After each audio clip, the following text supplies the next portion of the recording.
Between Existentialism and Marxism. Jean-Paul Sartre. Translated by John Matthews. The purpose of writing was originally an interview given by Sartre to Madeleine Chapsal in 1959, and published in her volume entitled Les Irrévérences en Personne, Paris 191, 0. Was an interview given by Sartre a decade later, in 1969, to New Left Review, and published in NE11L Left Revue 1 No. 58. English language copyright NLR. I would like to ask you some questions about literature. Good, hardly anyone ever discusses literature with me now. Philosophy is another story. It's known that you are currently working on several projects, book on. When the book on anthropology is finally behind me, I will be able to write on anything I like. As for philosophy, I will do no more than make brief mental notes about it, for my own purposes. 10. In your work, are philosophical ideas primary? What is primary is what I haven't yet written, what I intend to write, not tomorrow, but the day after tomorrow, and what perhaps I will never write. Of course, since it takes a lot of time and effort to make a little headway in ideological questions, this does amount in a way to saying that philosophy is primary for me. But not always. When I wrote Hugh's Clause, for example, a one-act play that doesn't contain a word of philosophy.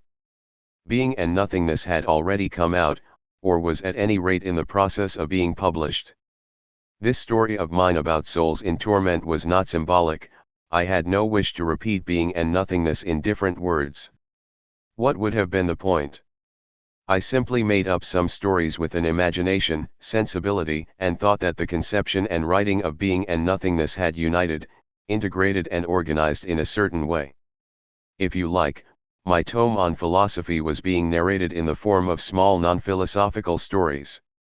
The audience believed there was so nothing in them they had to understand. There was nothing of the sort. But when one is writing works which are non-philosophical, while still ruminating on philosophy, as I have been doing for most of my time over the last 10 years, every page, every line, suffers from hernia. Recently when I felt I was writing a hernia, I found it better to stop.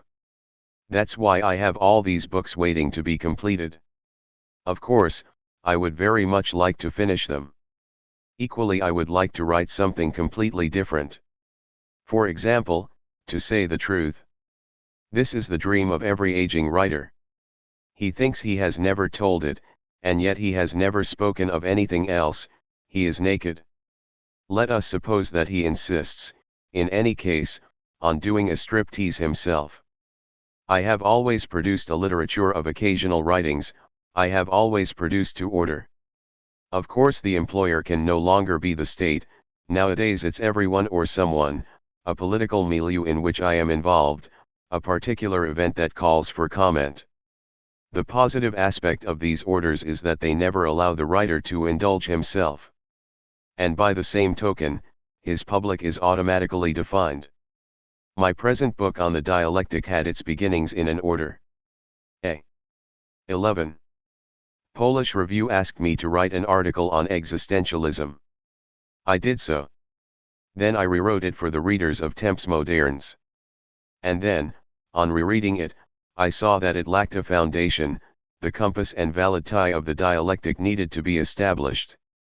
So then I got down and wrote the weighty tome that will be coming out soon. The ideas were there, but I lacked courage. In earlier days I published books in complete innocence, but I have lost that now. Anyway, the Polish order was the kick that dispatches an apprentice parachutist into space. Did you have to write about tile dialectic in order to be able to discuss Flaubert? Yes. The fact that I couldn't stop myself discussing him in the Polish article proves it, and the fact that I transposed long passages from my book on him into the critique confirms it. At the present moment the book on F. Joubert is long and still not finished. But at least it now need a truss, it won't have any hernias. Is this way of proceeding a personal characteristic of yours? I think it depends on the situation, on the current preoccupation of the philosopher in question. Everything has changed. In Hegel's day, history burst into philosophy in the form of tragedy. In Kierkegaard's, it was biography in the form or buffoonery, or drama. Descartes saw Pie's principal task as the search for the correct rules to guide the mind. What resulted from this was a rationalism of knowledge and of ethics. Of course, Cartesianism expressed and fashioned classical reason. But whatever may have been its relations with tragedy, it is clear that tragedy did not directly express the content of this universalism. While to J.A.Y. Today I think that philosophy is dramatic in nature. The time for contemplating the immobility of substances which are what they are, or for laying bare the laws underlying a succession of phenomena, is past. Philosophy is concerned with man, who is at once an agent and an actor, who produces and plays his drama while he lives the contradictions of his situation, until either his individuality is chatelet or his conflicts are resolved. A play, be it epic, such as Brecht's, or dramatic, is the most appropriate vehicle today for showing man in action, i.e. man full stop. It is with this and that philosophy, from its own point of view, should be concerned. That is why the theatre is philosophical and philosophy dramatic. If this is what philosophy is to bomb, then why the rest OJ your literary output? Why don't you limit yourself to books on philosophy? I wanted to write novels and plays a long time before I knew what philosophy was. I want to, I've wanted to all my life. Sin es who J.2. Even before that. I found philosophy at school so boring that I was convinced it was just a waste of time. My attitude owed something perhaps to the way the subject was taught in those days. But in any case, these perspectives on the reality of man are not interchangeable. Philosophy is dramatic, but it does not study the individual as such. There is a certain amount of osmosis between my book on Flaubert and the critique, but what will never be transferred from the first book to the second is the effort to understand Flaubert as an individual. It matters little in this respect, of course, if I fail or am partly successful. Again, it's a question of an ordered interpretation. It would be impossible to philosophize on Madame Bovary because this is a unique book. More unique than its author, like all books. But it can be studied with method. In What is Literature? You said that, in your opinion, prose was no more than an instrument, an extension of one's arm or hand. Yet the TLJ writers who interest you are Flaubert, Genet, Mallarmé. All of whom seem to regard TLJ writing as an end in itself. How do you reconcile this contradiction? There are differences between the three. As far as Flaubert is concerned, I use him to show that literature, understood as a pure art deriving all its rules from its own essence, conceals its author's commitment and his fiery opinions on every sort of subject, including social and political questions. Flaubert is a classic case. I'm sure that I will be attacked for taking advantage of him unduly. Whose fault is this? Flaubert is a very great writer. And after all, why shouldn't I try to explain the mixture of profound admiration and repulsion that Madame Bovary has inspired in me ever since my adolescence? On the other hand, I am in complete sympathy with Mallarmé and Genet. They are both conscious of their commitment. Mallarmé. Yes, in my opinion. It is certain that Mallarmé bore little resemblance to the Mallarmé of literary history. He is our greatest poet. A wild, impassioned man. Yet so self-controlled that he could kill himself with a simple movement of his glottis. His was an all-embracing commitment. Social as much as poetic. A commitment that was a rejection then? Not just that. He rejected his epoch, but he preserved it in the form of a transition, a tunnel. He hoped that one day what he used to call the crowd, by which he meant a mass public assembled in a godless cathedral rather than in a theatre, would see tragedy played before them. The one and only tragedy, at once the drama of man, the movement of the world, the tragic return of the seasons, a tragedy whose author, as anonymous as Homer, would be dead, or else be just one of the audience, present at the unfolding of a masterpiece that did not belong to him, one which all would stage for him as for all. Mallarmé linked his Orphic and tragic conceptions of poetry to the communion of a people rather than to individual hermeticism. The latter was no more than a rejection of bourgeois stupidity. To be sure, Mallarmé did not think one could write openly for a mass public. But he felt that for a united people, the obscure would become clear. So what you say, Ng,s that even writers who are considered to be detached are, in reality committed. Did you study Flaherty and Allermel in order to demonstrate this? This and other things.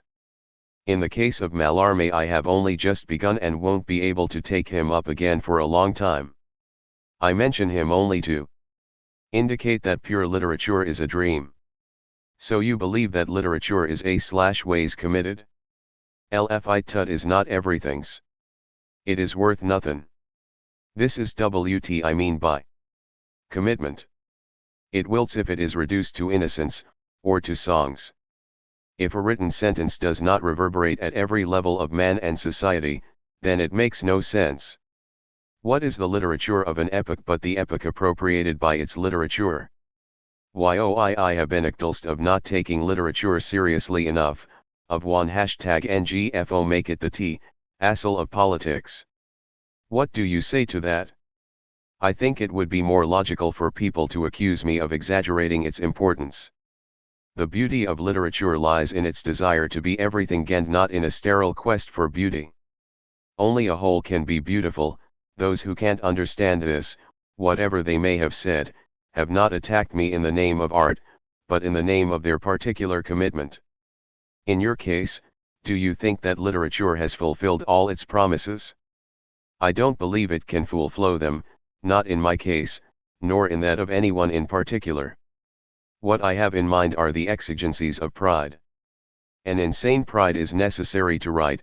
You can only afford to be modest after you've sunk your pride in your work. Having said this, it must be confessed that the author can miss his mark. He can also be interrupted in the middle of his work. So what? You have to aspire to everything to have hopes of doing something. But isn't this what every writer dreams of, to write something that is everything? I think so, I would hope so. But I'm afraid of the humility of certain writers. All those academies and legions of honor, a writer must be so humble to accept them. On the other hand, if others try to elicit everything out of nothing, they should say so. Why? If they maintain silence they perpetuate a contradiction which disturbs other writers. A writer has nothing in his hands, nothing in his pockets. If he's holding a pack of cards, he has to start by laying them on the table. I loathe all charlatans who try to make people believe that there is something magic about writing. They lead those who come after them astray. They mold them into sorcerers like themselves. Let writers begin by renouncing illusionism. What vanity and humility to want to be taken for conjurers. Let them say openly what they aspire to and what they're doing. The critics encourage them never to admit to a soul, above all to themselves, the nature of their desires and the means at their disposal. They want to cling to the old romantic idea, the best of us must write as the bird sings. But a writer is not a bird. Are there any 11J1 adherers today who are working in accordance with your ideas? Towards greater freedom, within a full commitment? Which contemporary 11J1 adherers interest you? If you put the question to me in that form, then I must confess there aren't too many. There are some very talented writers, Buter, Beckett. I'm very interested in the works of Rob Grillet and of Nathalie Sarraute. Still, if we examine their works from the point of view of totality, I would say that there is only one writer in France who has clearly formulated the problem and found an answer to the demands of the whole, and that is Buter. I don't think the others are interested in the problem, they're looking for something else. And why not recognize their right to do so? You feel that 11J1 adherers are 11J1 ong to restrict the field of their inquiries? No, of course not. But they would be wrong to declare, as they do perhaps, but then what writer hasn't at some point in his life? There is only one thing worth doing, what they are doing at the moment. But inquiry and experience are valuable. There are so many of us in this country, creating together and alone the real totality of French literature today, as objective spirit. Individuals can linger over details, they won't contribute any less to the whole, thanks to the efforts of all the others. Would you say that your research is more total in scope than that of others? In its intention, yes, but its success is something else altogether. Many people have a sharp sight for details, but lose focus when they try to locate these details in the ensemble. I can say without any qualification whatever that I have always found what Nathalie Sarraute writes to be remarkable. But she believes that the protoplasmic exchanges which she 16. describes enable her to grasp the elementary relations between individuals, whereas all she succeeds in revealing are the abstract and infinitesimal effects of a well-defined social milieu, one that is leisured, bourgeois, somewhat worldly, in which work and idleness are never really distinguished. The paranoid structure which becomes more and more marked in her books, reveals a type of relationship characteristic of these milieus. But in her works the individual is not restored to his position within the milieu which conditions him, nor is the milieu restored within the individual. We are left on the undifferentiated and illusory plane of the immediate. In reality, all these inter-individual movements are defined by their relation to a totality, a whole that is mutely signified by their very pulverulence. But in Nathalie Sarraute's books, the totality is distinguished by its absence. The title of her latest work, Planetarium, proves that it has been excluded intentionally. For that matter, the swarming quality of her planetarium evokes a copy of Proust's Temps Retrouvés slowly decomposing under the action of lost time, Temps Perdus. In this, too, it is very much the work of a woman, for this pulverization is exactly the obverse of the refusal to assume responsibility for an atomized. It is the rejection of action. You just referred to the work of a woman. Do you think women are incapable of writing anything but women's books? Not at all. What I understand by a woman's book is one which refuses to take into account the activities of men. A lot of men have written nothing but feminine books. And by woman I mean woman in society. The woman who has been dispossessed of the right to say, I have no less an impact on the world than my male neighbor.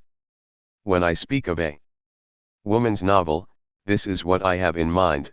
The novelist has made her mark with her talent, but she has shown no desire to wrench herself out of her disinherited condition, both because of resentment and connivance with the enemy. I referred a moment ago to paranoid structure. It must be stressed again that this imposes itself on an author involuntarily, perhaps unconsciously. Contemporary music has set itself the task of isolating these structures in sound space, but our young novelists are either unaware of the irons of such structures, or expel them from the universe of the novel. They have discovered that characters, qualities, substances never had any existence. It is positive that each generation should rediscover this. But does it mean that there is no synchronic or diachronic structure in the societies which produce them? Don't these novelists realize that what they are eliminating from their works forms the very foundation of anthropology and anthropological research? It is said, for example, that Rob Grillett's aim is to decondition our literary vision by sweeping away all its pre-established significations. Fashionable critics on the left who support Rob Grillett have even gone so far as to say that this deconditioning will liberate us from any bourgeois vision of the world. Unfortunately, this deconditioning may be possible in a musical work, as in the case of Webham, but only in the sense that it liberates the listener from his expectations. But the total object that figures in a novel is a human object, and it is nothing without its human significations. Rob Grillett's deconditioned objects float between two levels of signification, between two extremes. On the one hand, he may deal with topographies, mechanical measurements, strictly objective descriptions, yet nothing is more human than the use of landmarks, calculations, and surveys. Take away man, and things are no longer near or far off, they are no longer things at all. The affirmation that we can describe things, classify them, find an order in them is the primary moment of mathematical reason. Alternatively, and this is Rob Grillett's other extreme, these highly rigorous descriptions suddenly assume the guise of symbols of an obsessional and rigorously subjective universe. This universe has to deploy a particular symbol object because the obsessive subject's thinking cannot, as Lacan would say, achieve articulation. A case in point is the famous rape in Rob Grillett's Voyeur. This story shows children walking along a beach. The author's attention seems to be concentrated solely on the intersection of two movements, the movement of the waves, and perpendicular to this, that of the children's footprints in the wet sand. Suddenly everything capsizes into a symbol. The mere chiming of a bell is enough to make us see the children's walk as undefined, aimless, and yet ordered by certain appeals which may be real or may be dreams, we will never know, a walk which seems to be unique and at the same time begins over and over again. What we have here is quite simply a rather flat symbol of our condition, in other words, René Char's man, an imitated illusion. I find a strange attraction in objects like this ones which betray their makers. It remains true that they are the product of a laboratory-type schematization. No one has the right to choose between all the diverse significations whose dense sweeps constitute human reality. They have to be there, all of them. It is not necessary to name them. But literature finds its initial impulse in silence. You don't feel that all things are always present in the silence, even when the writer selected only one or two of them. 2/5 were writing a review of one of Rob Grillett's or Natalie Essayot's books, would you demonstrate that the universe is there, in its totality, around their every phrase? 2. Yes. Perhaps. But it would be a waste of time. On the other hand, we should recognize that someone is alive today in France who has the ambition and every possibility of becoming a great writer, our first great writer since 1945, Buter. He's the man we should be trying to help, although I suspect he needs no assistance, by attempting to interpret his intentions and communicating them to the public. He writes to live.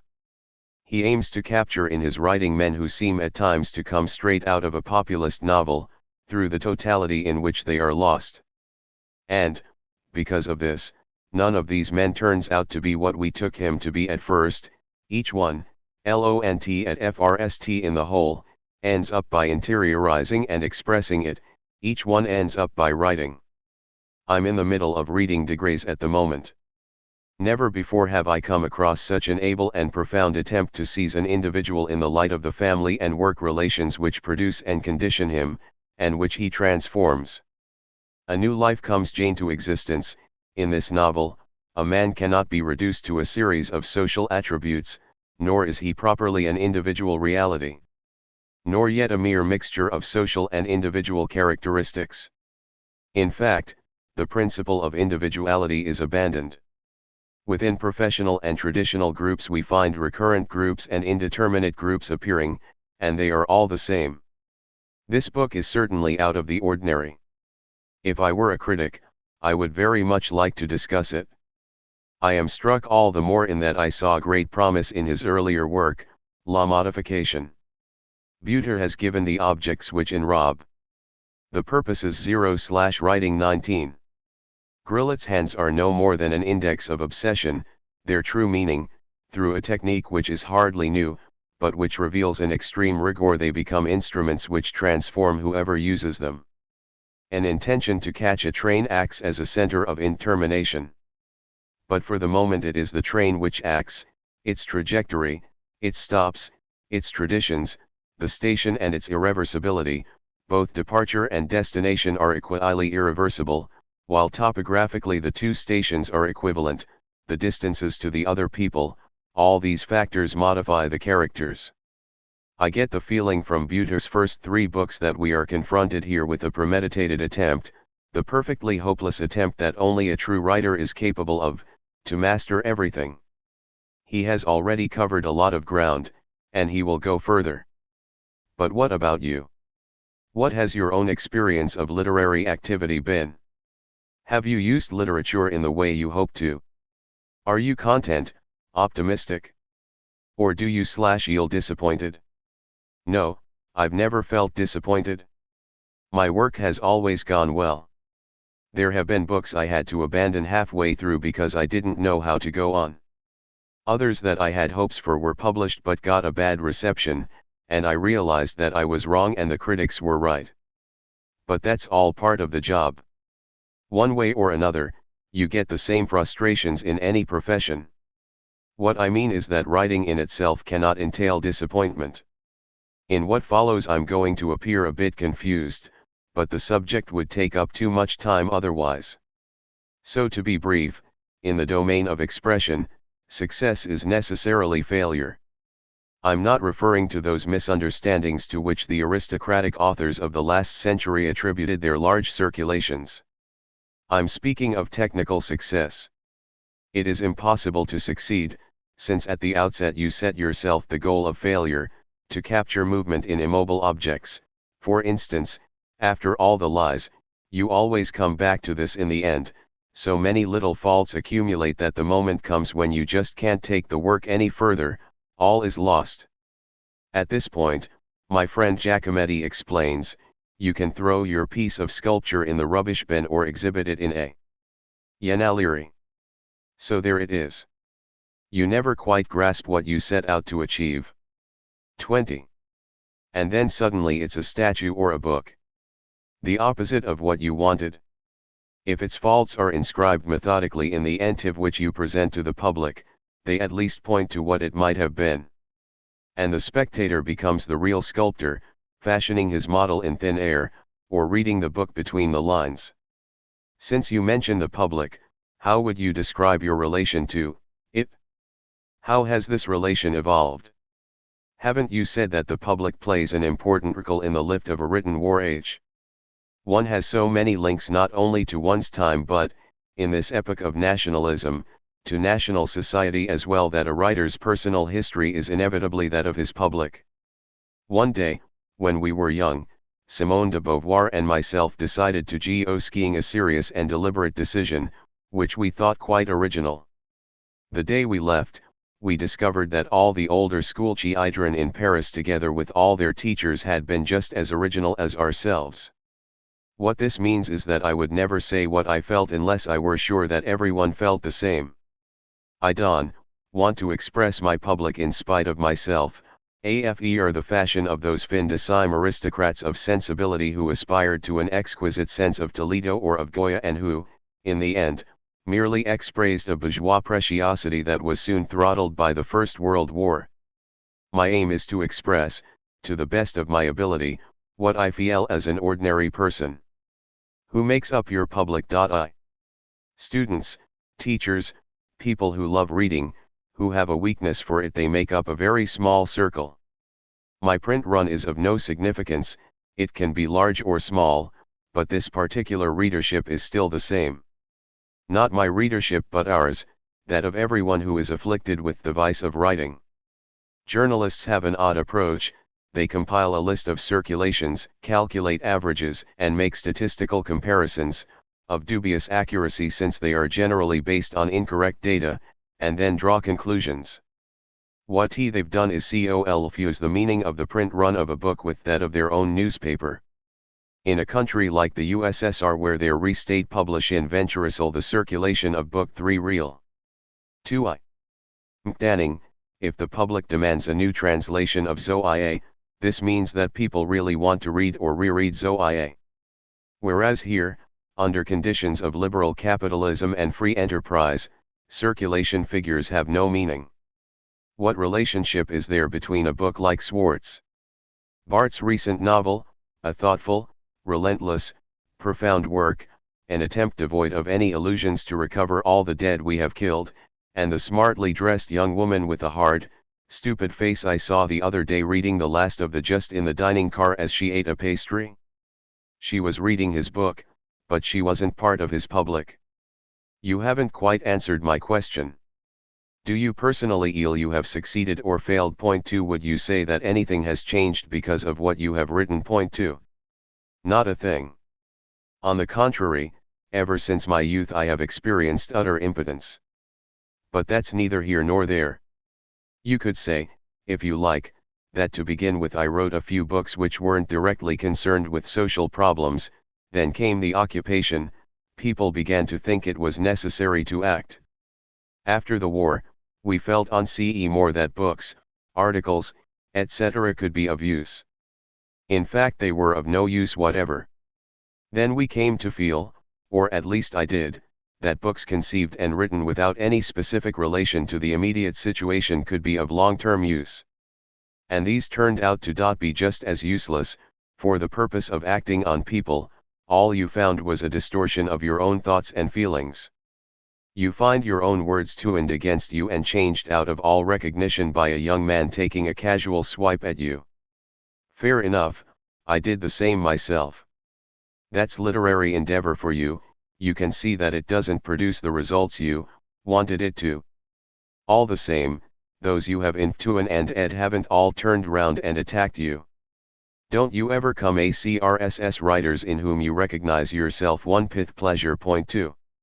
Of course.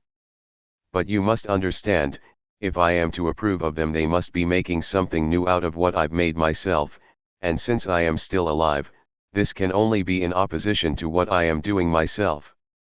People worthy of esteem could never be the passive recipients of someone. 22. Else's influence. If I really recognized myself in someone, it would vex me, why begin what I have done all over again? On the contrary, if a writer, or a young reader who is not a writer, pleases me, it's usually because he disconcerts me somewhat initially. So much the better if I subsequently discover behind the novelty of his thoughts an image of my former self, though altered and half obscured with age. In a word, what is honorable about reading is this: the reader freely allows himself to be influenced. This fact alone is enough to quash the fable of his passivity. The reader invents us, he uses our words to set his own traps for himself. He is active, he TJ, and sends us, that is why we write. And that precisely is why I have never been disappointed by my craft. Of course, I had to endure the apprenticeship of impotence, but this was because in 194:0 or thereabouts I still innocently believed in Father Christmas. Perhaps this will surprise you, but I have sometimes had the feeling that you yourself were somewhat imprisoned within this epoch, this society, and within your work as well. When I saw les sequesters d'Altena I said to myself that the real victim of sequestration was yourself. Myself. I should welcome it. Hitherto, I've never been sequestered enough for my liking. If I were Franz, one wouldn't be consumed with remorse. Fundamentally, he represents the negative of one of my fondest dreams, to be in a cell, and to be able to write in peace. I shall nourish this sweet regret until the day I die. 1. No, what I actually wanted to do was pass on something that I felt, in common, I believe, with everyone.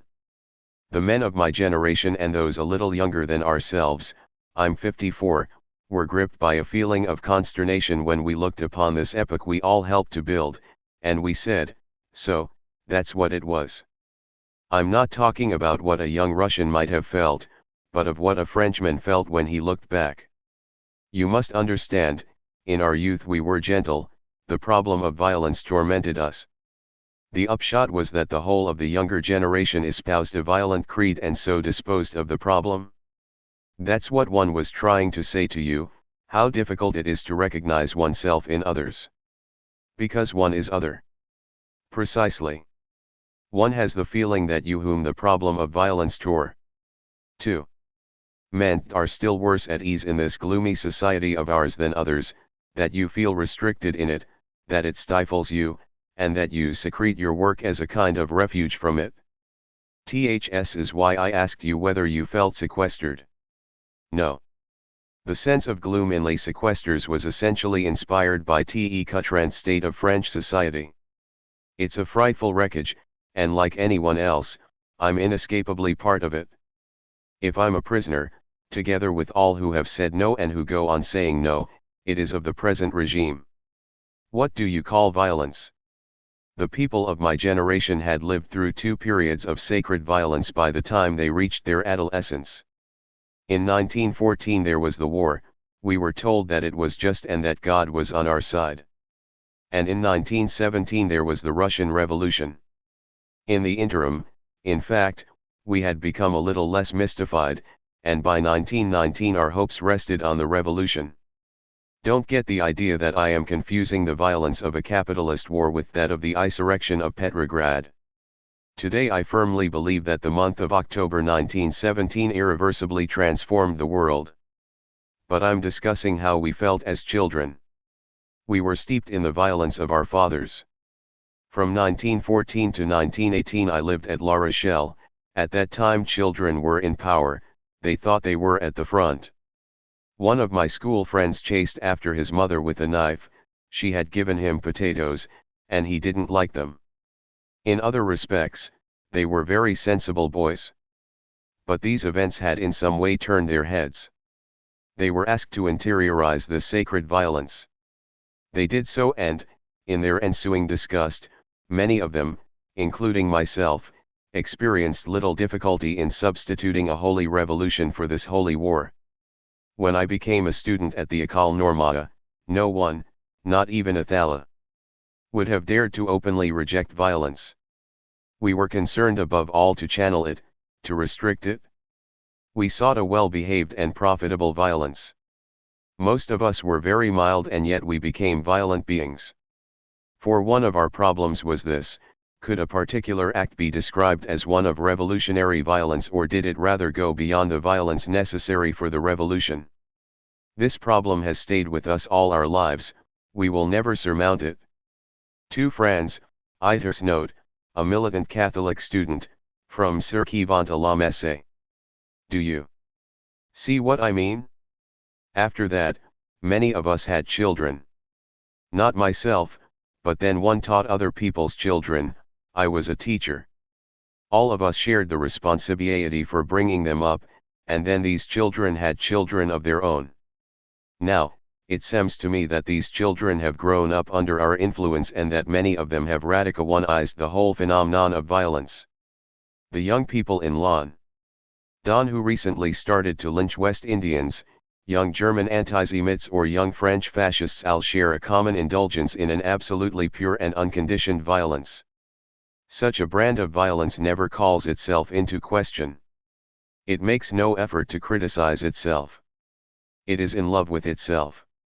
It is as much an explosion of hate provoked by piety as a sport. There are blue sons noirs, juvenile delinquents, who are bored out of their minds in the housing estates of the Paris suburbs.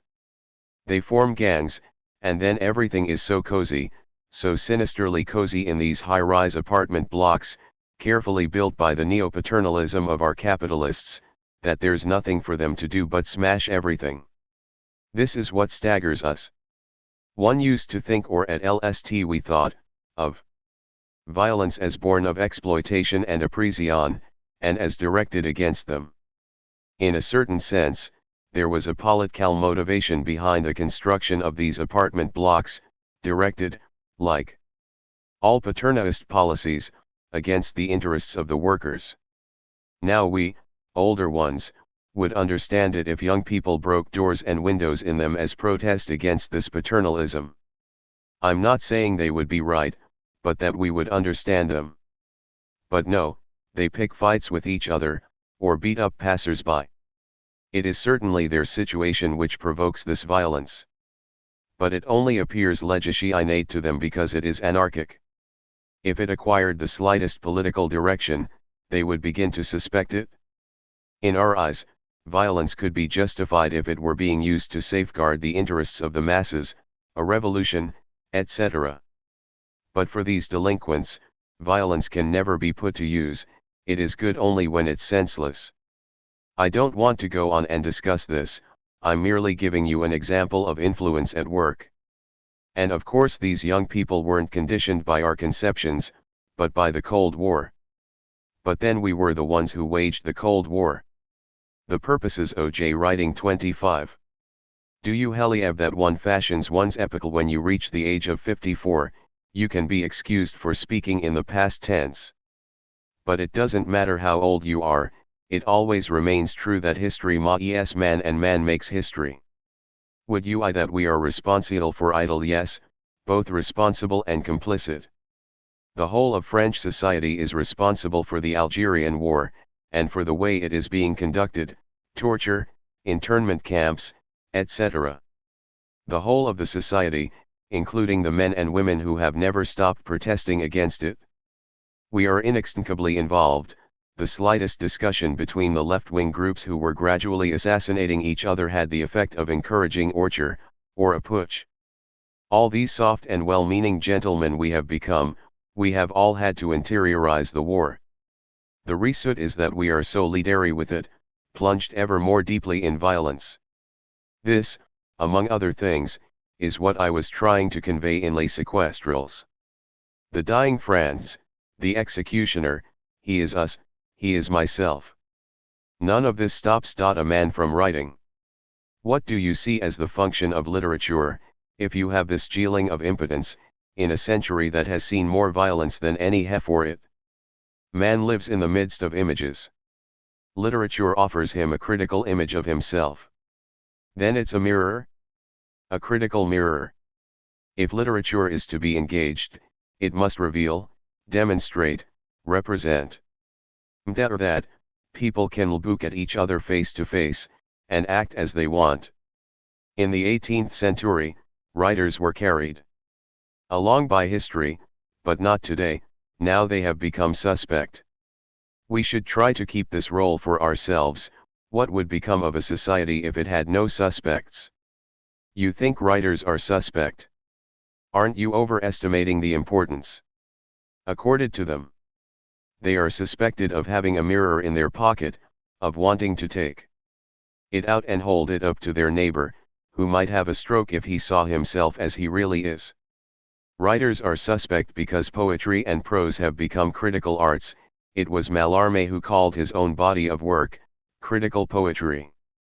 Writing, today as in the past, has always meant calling the whole of writing into question.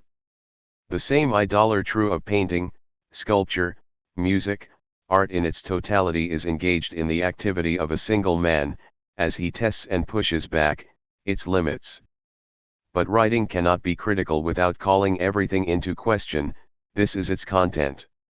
The adventure of writing undertaken by each writer challenges the whole of mankind, both those who read and those who do not. Any string of words whatsoever, assuming the writer has talent, even a sentence describing the virgin forest, calls everything we have done into question, and poses the issue of legitimacy, which particular one is of little importance. All are shapes of human power.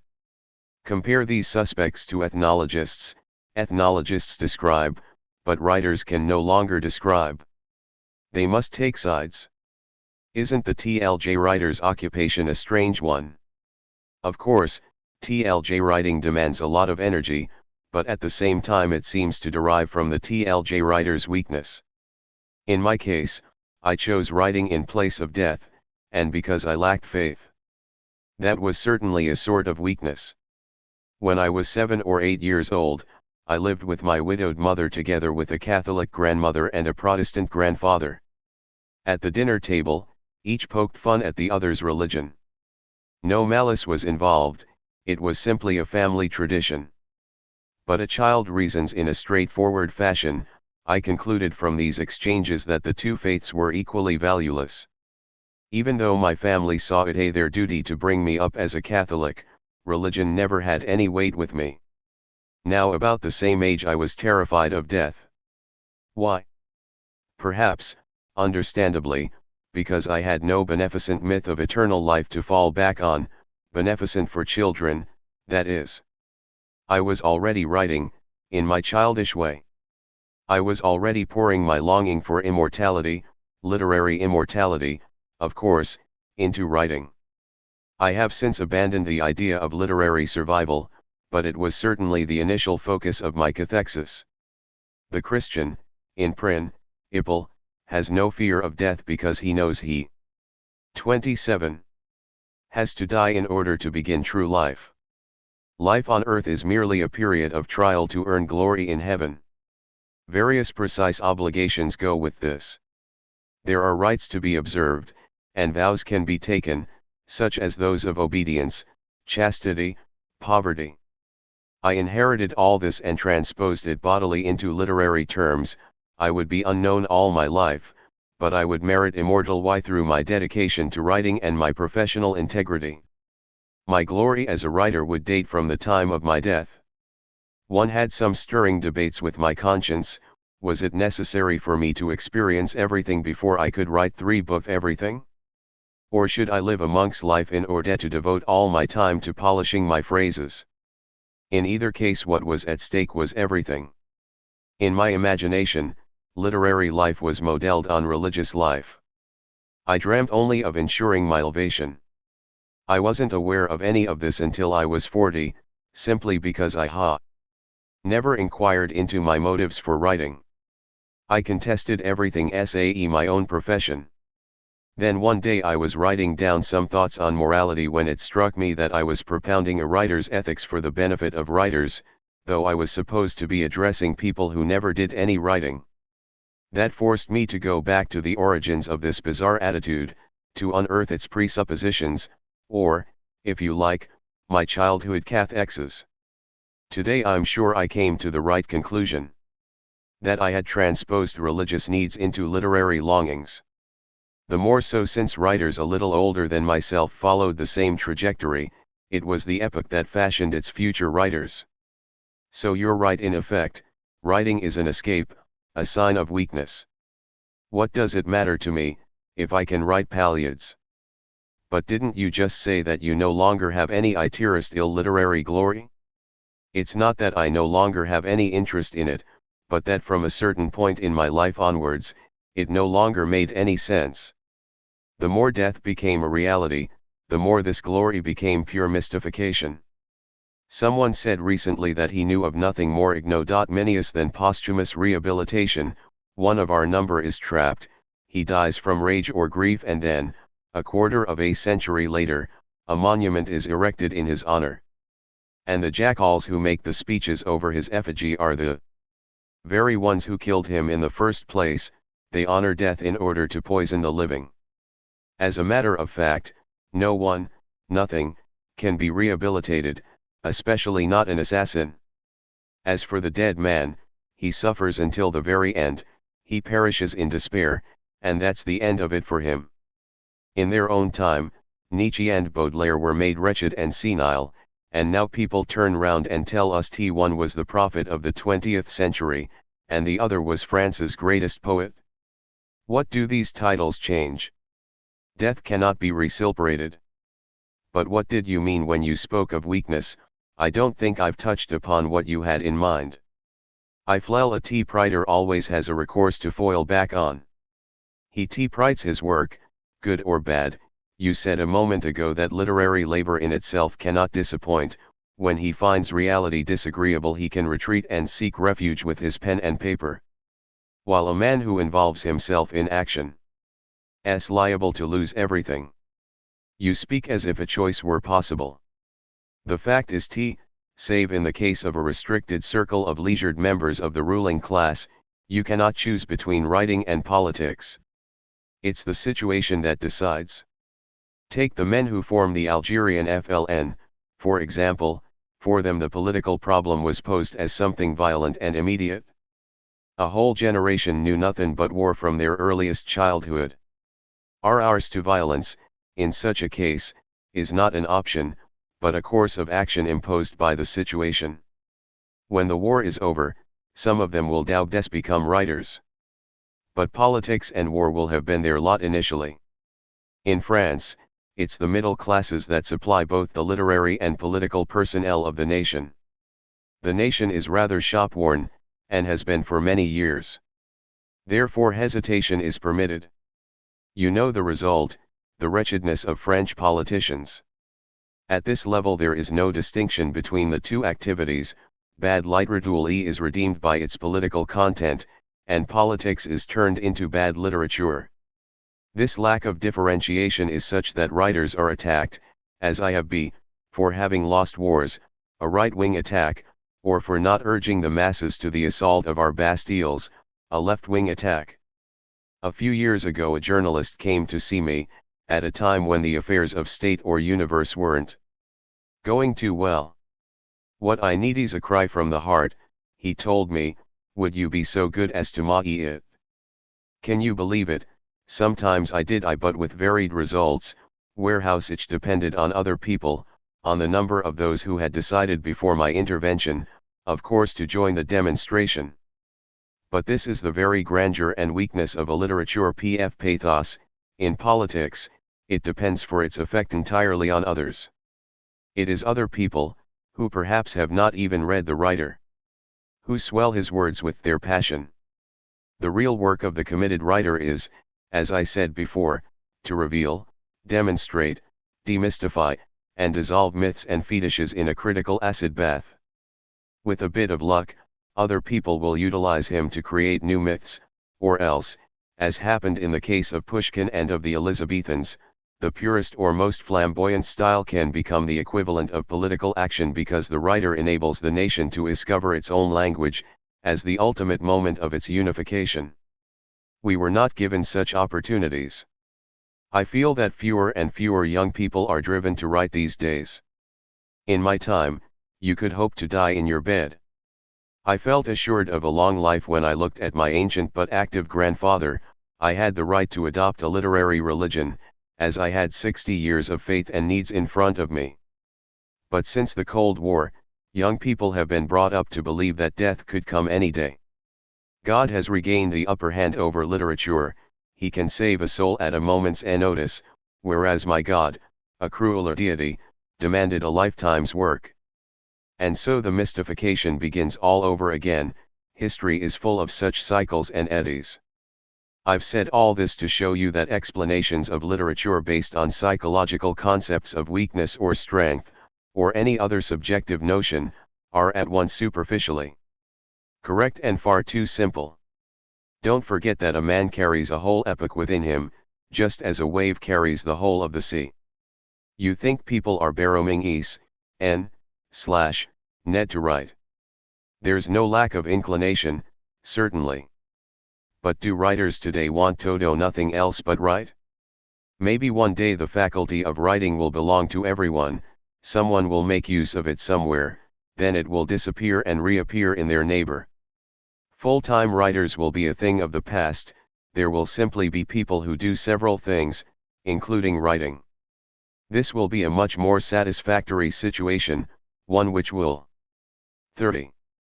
Go far closer to fulfilling the basic need to write that is present in everyone even today. Just who are we, the professionals? We claim to have received a mandate. People let us do the writing, instead of doing it themselves. We put ourselves forward as elected representatives. But this is a lie. And with today's huge print runs, the publishing houses accentuate the fraud. Every book bought becomes a vote in favor of its author. In reality, people read because they want to write.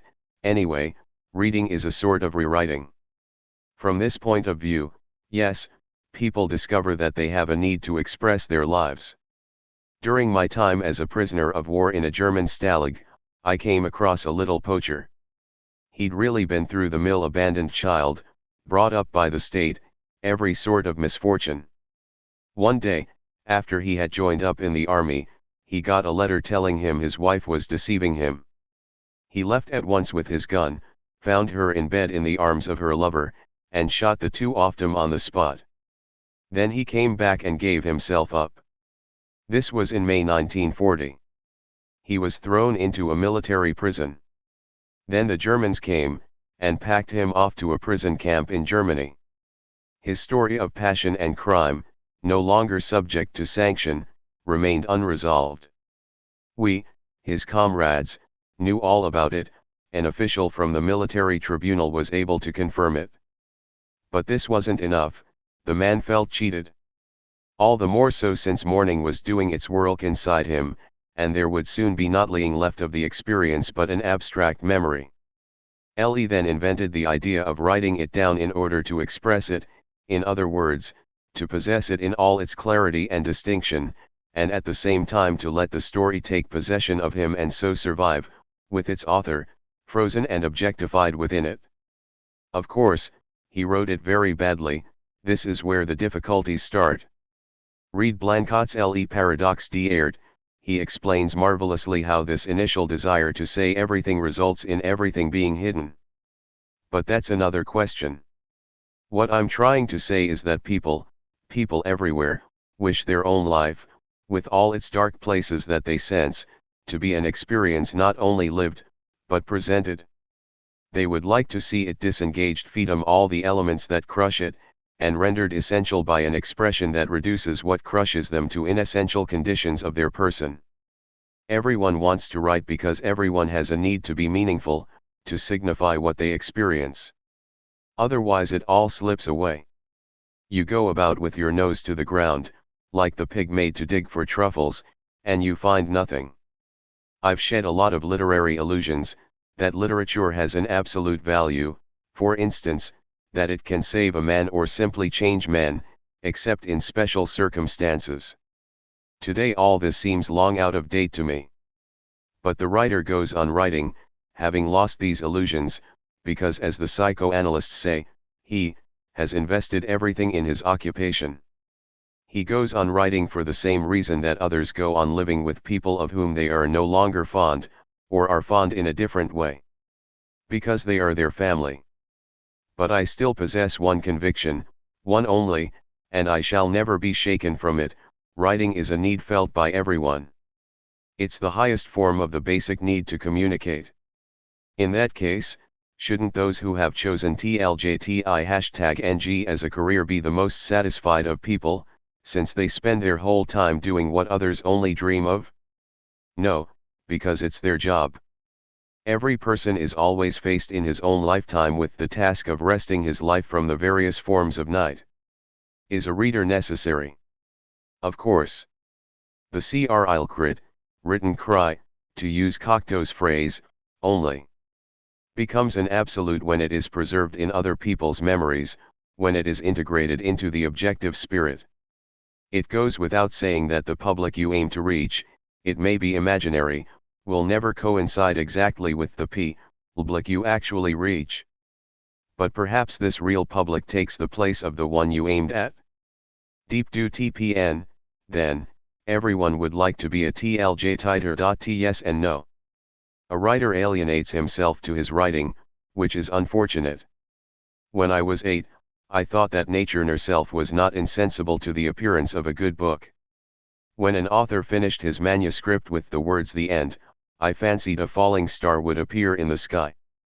Today I feel that writing, as a job, is an activity that is more or less the same as any other. But I must repeat, this is not the point. What is important is that every single person feels, perhaps only unconsciously, the need to be a witness of his time, of his life. Before the eyes of all, to 32. Be a witness to himself. And you should never forget that our feelings and acts are always ambiguous and confused. Something inside us obstructs their development, or interferes with them like crackle pound in a radio. Tragedy is not lived tragically, nor pleasure pleasurably. The need to write is fundamentally a quest for purification. How do you envisage the relationship between your early philosophical writings, above all l'être and your present theoretical work, from the Critique de la raison dialectique onwards? L and the Critique, the typical concepts of l'être have disappeared, and a completely new vocabulary has taken their place. Yet when reading the passages of your forthcoming study of Flaubert published in Les Temps Modernes, one is struck by the sudden re-emergence of the characteristic idiom of the early work: thetic consciousness, ego, nihilation, being, nothingness. These notions are now juxtaposed in the text with the distinct set of concepts which derive from the Critique: serialization, totalization, practico-inert, collectives. What is the precise relationship, Gene the Joe, in your current thought? The basic question here, of course, is my relationship to Marxism. I will try to explain autobiographically certain aspects of my early work, which may help to clarify the reasons why my outlook changed so fundamentally after the Second World War. A simple formula would be to say that life taught me la force des choses, the power of circumstances. In a way, L@T_N/Ant itself should have been the beginning of a discovery of this power of circumstances, since I had already been made a soldier, when I had not wanted to be one.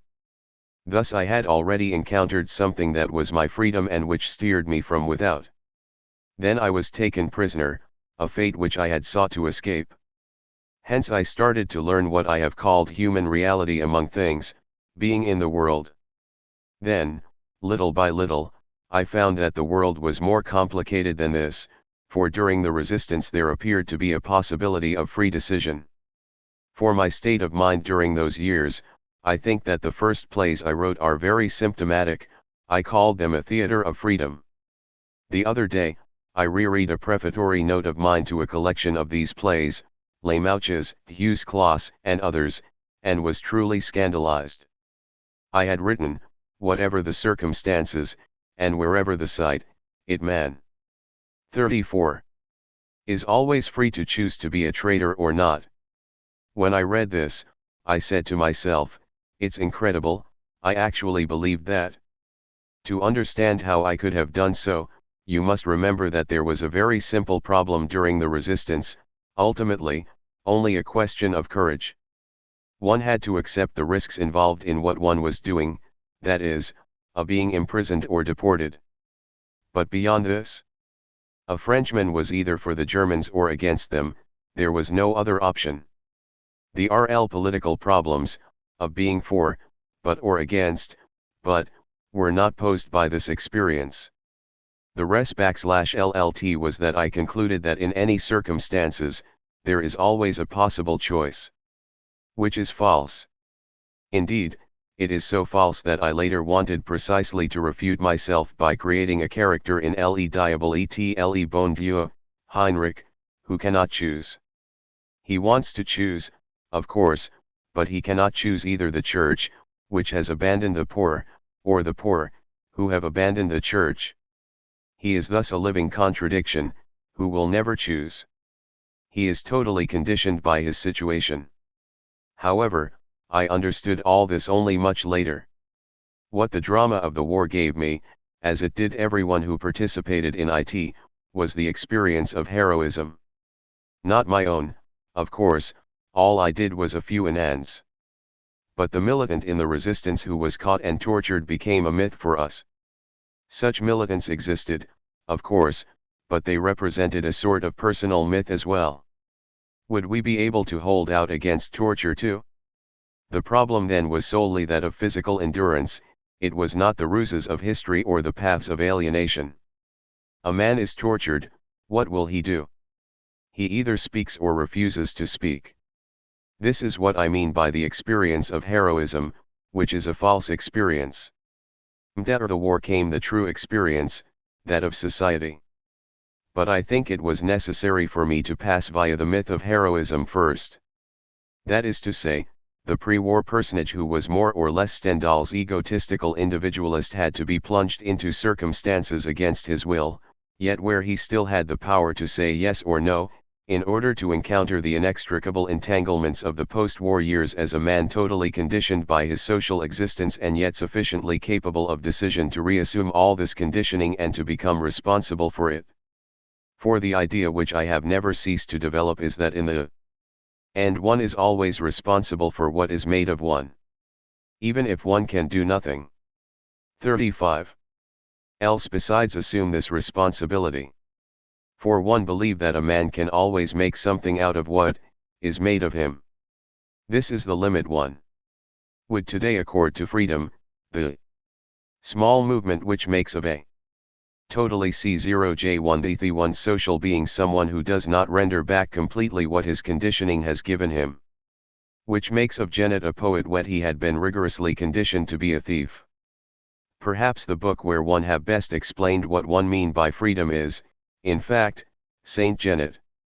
For Genet was made a thief, he said 1 am a thief, and this tiny change was the start of a process whereby he became a poet and then eventually a being no longer even on the margin of society, someone who no longer knows where he is, who falls silent. It cannot be a happy freedom, in a case like this. Freedom is not a triumph. For Genet, it simply marked out certain routes which were not initially given. Lenient traced an interior experience, without any coordination with the exterior experience or a petty-bourgeois intellectual, which had become historically catastrophic at a certain moment. For I wrote Lenient after the defeat of France, after all.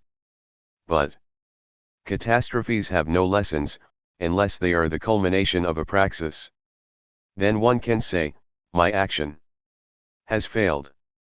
But the disaster which overwhelmed the country had taught us nothing.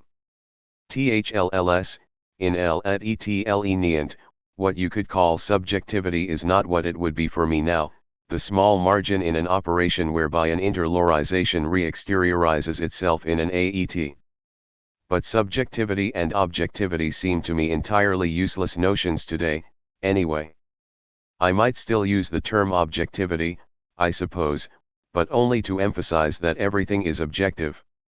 The individual interiorizes his social determinations, he interiorizes the relations of production, the family of his childhood, the historical one past, the contemporary institutions, and he then re-exteriorizes these in acts and options which necessarily refer us back to them. None of this existed in Lenient.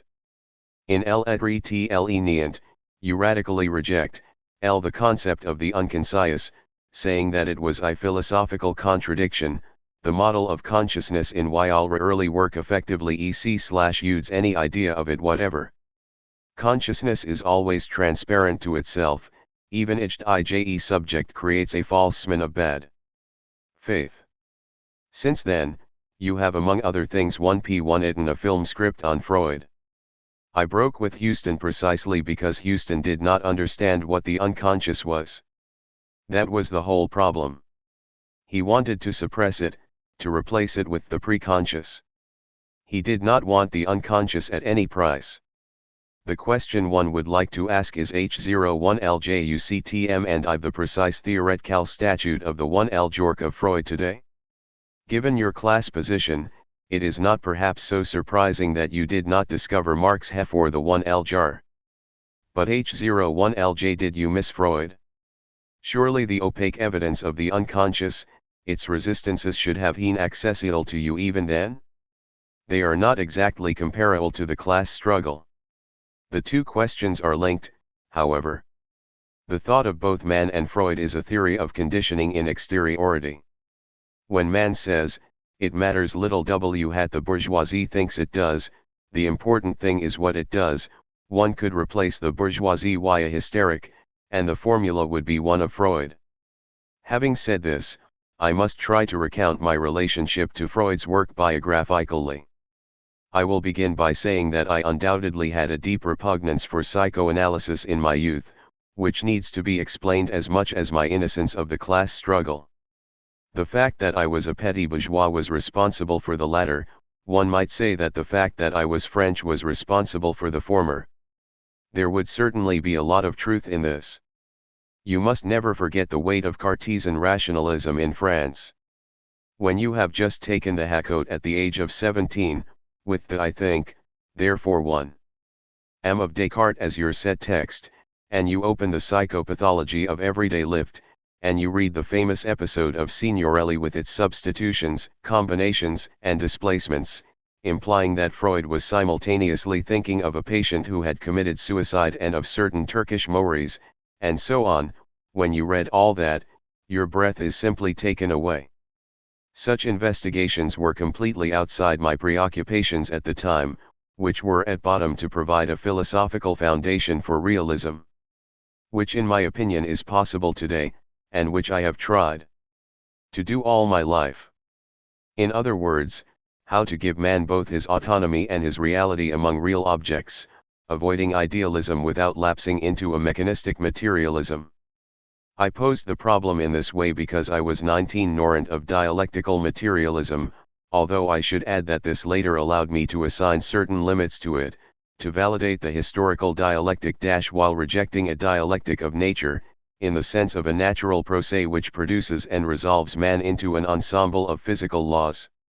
To return to Freud, however, I have to say that I was incapable of understanding him because I was a Frenchman with a good Cartesian tradition behind me, imbued with a certain rationalism, and I was therefore deeply shocked by the idea of the unconscious. However, I will not say only this because I must add that I remain shocked by what was inevitable in Freud, the biological and physiological language with which he underpinned thoughts which were not translatable without mediation. Right up to the time of flies, as you know, he wrote physiological studies DC to provide an equivalent of the cathexes and equilibria he had found in psychoanalysis. The result is that the manner in which he describes the psychoanalytic object suffers from a kind of mechanistic cramp. This is not always true, for there are moments when he transcends this. But in general this language produces a mythology of the unconscious which I cannot accept. I am completely in agreement with the acts of disguise and repression, as facts. But the 11 Joras repression, censorship, or drive, words which express one moment a sort of finalism and the next moment a sort of mechanism, these I reject. Let us take the example of condensation, for instance, which is an ambivalent term in Freud.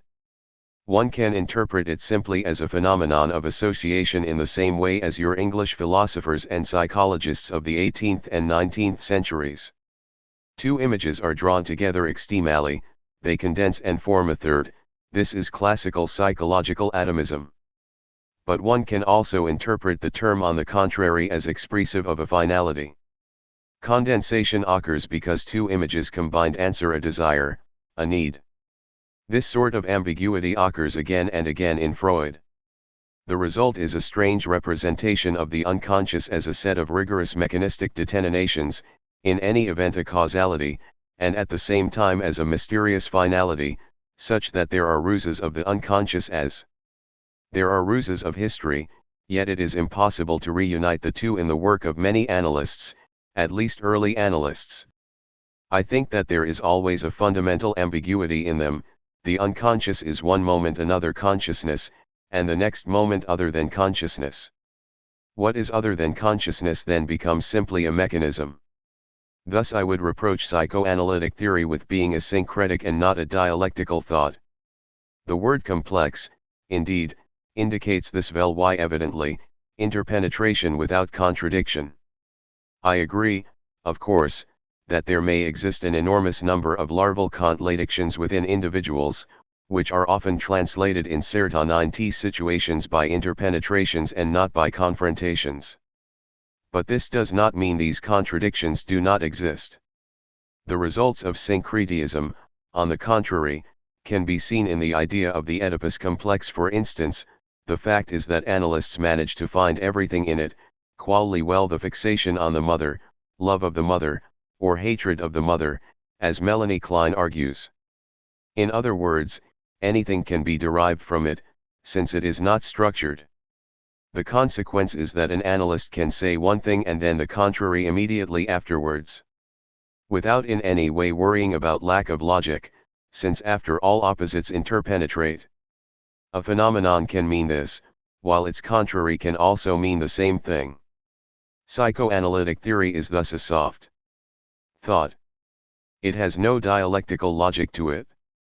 Psychoanalysts will tell me that this is because there is no such logic in reality. But this is precisely what I am not sure of. I am convinced that complexes exist, but I am not so certain that they are not structured. In particular, I believe that if complexes are true structures, analytic skepticism would have to be abandoned. What I call the affective skepticism of psychoanalysts is the belief of so many of them that the relationship which unites two people is only a reference to an original relationship which is an absolute, an allusion to a primal scene, incomparable and unforgettable, yet forgotten, between father and mother. Ultimately, any sentiment experienced by an adult becomes for the analyst a sort of occasion for the rebirth of another. Now, there is a real truth in this. The fixation of a girl on an older man may well come from her father, or the fixation of a young man on a girl may derive from a profusion of original relationships. But what is missing in conventional 39 psychoanalytic accounts is the idea of dialectical irreducibility. In a truly dialectical theory, such as historical materialism, phenomena derive from each other dialectically. There are different configurations of dialectical reality, and each of these configurations is rigorously conditioned by the previous one, while preserving and superseding it at the same time. This succession is, however, precisely irreducible. While one configuration may preserve another, it can never simply be reduced to its predecessor. It is the idea of this autonomy that is lacking in psychoanalytic theory. A sentiment or a passion between two persons is certainly highly conditioned by their relationship to the primal object, and one can locate this object within it and explain the new relationship by it, but the relationship itself remains irreducible. Thus there is an essential difference in my relationship to Marx and my relationship to Freud. When I discovered the class struggle, this was a true discovery, in which I now believe totally, in the very form of the descriptions which Marx gave of it. Only the epoch has changed, otherwise it is the same struggle with the same classes and the same road to victory. Whereas I do not believe in the unconscious in the form in which psychoanalysis presents it to us. In my present book on Flaubert, I have replaced my earlier notion of consciousness, although I still use the word a lot, with what I call LEVLQ, lived experience.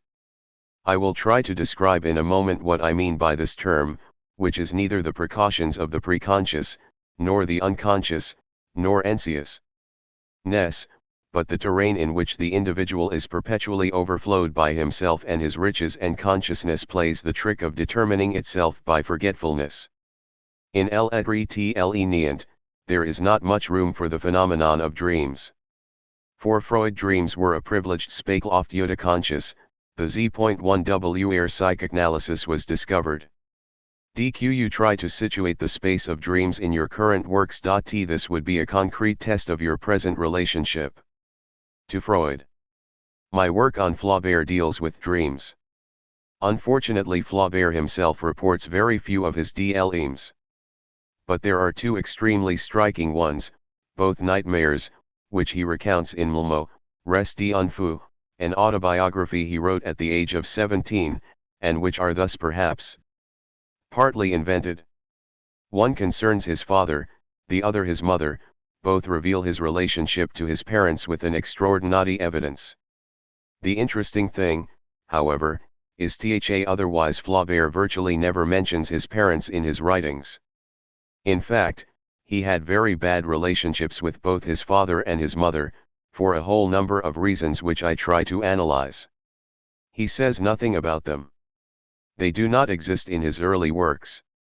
The only time that he speaks of them, he speaks of them precisely where a psychoanalyst would like him to do so, in the narrative of a dream. Yet it is Flaubert himself who spontaneously does so. Thereafter, at the very end of his life, 5 years before he died, he published a novella called La Agente Saint Julien I Hospitalier, which he said he had wanted to write for 30 years. It is in effect the story of a man who kills his father and his mother and who becomes a writer by doing so. Thus Flaubert has two quite different conceptions of himself. One is at the level of banal description, for example when he writes to his Misters Louise, "What am I? Am I intelligent or am I stupid?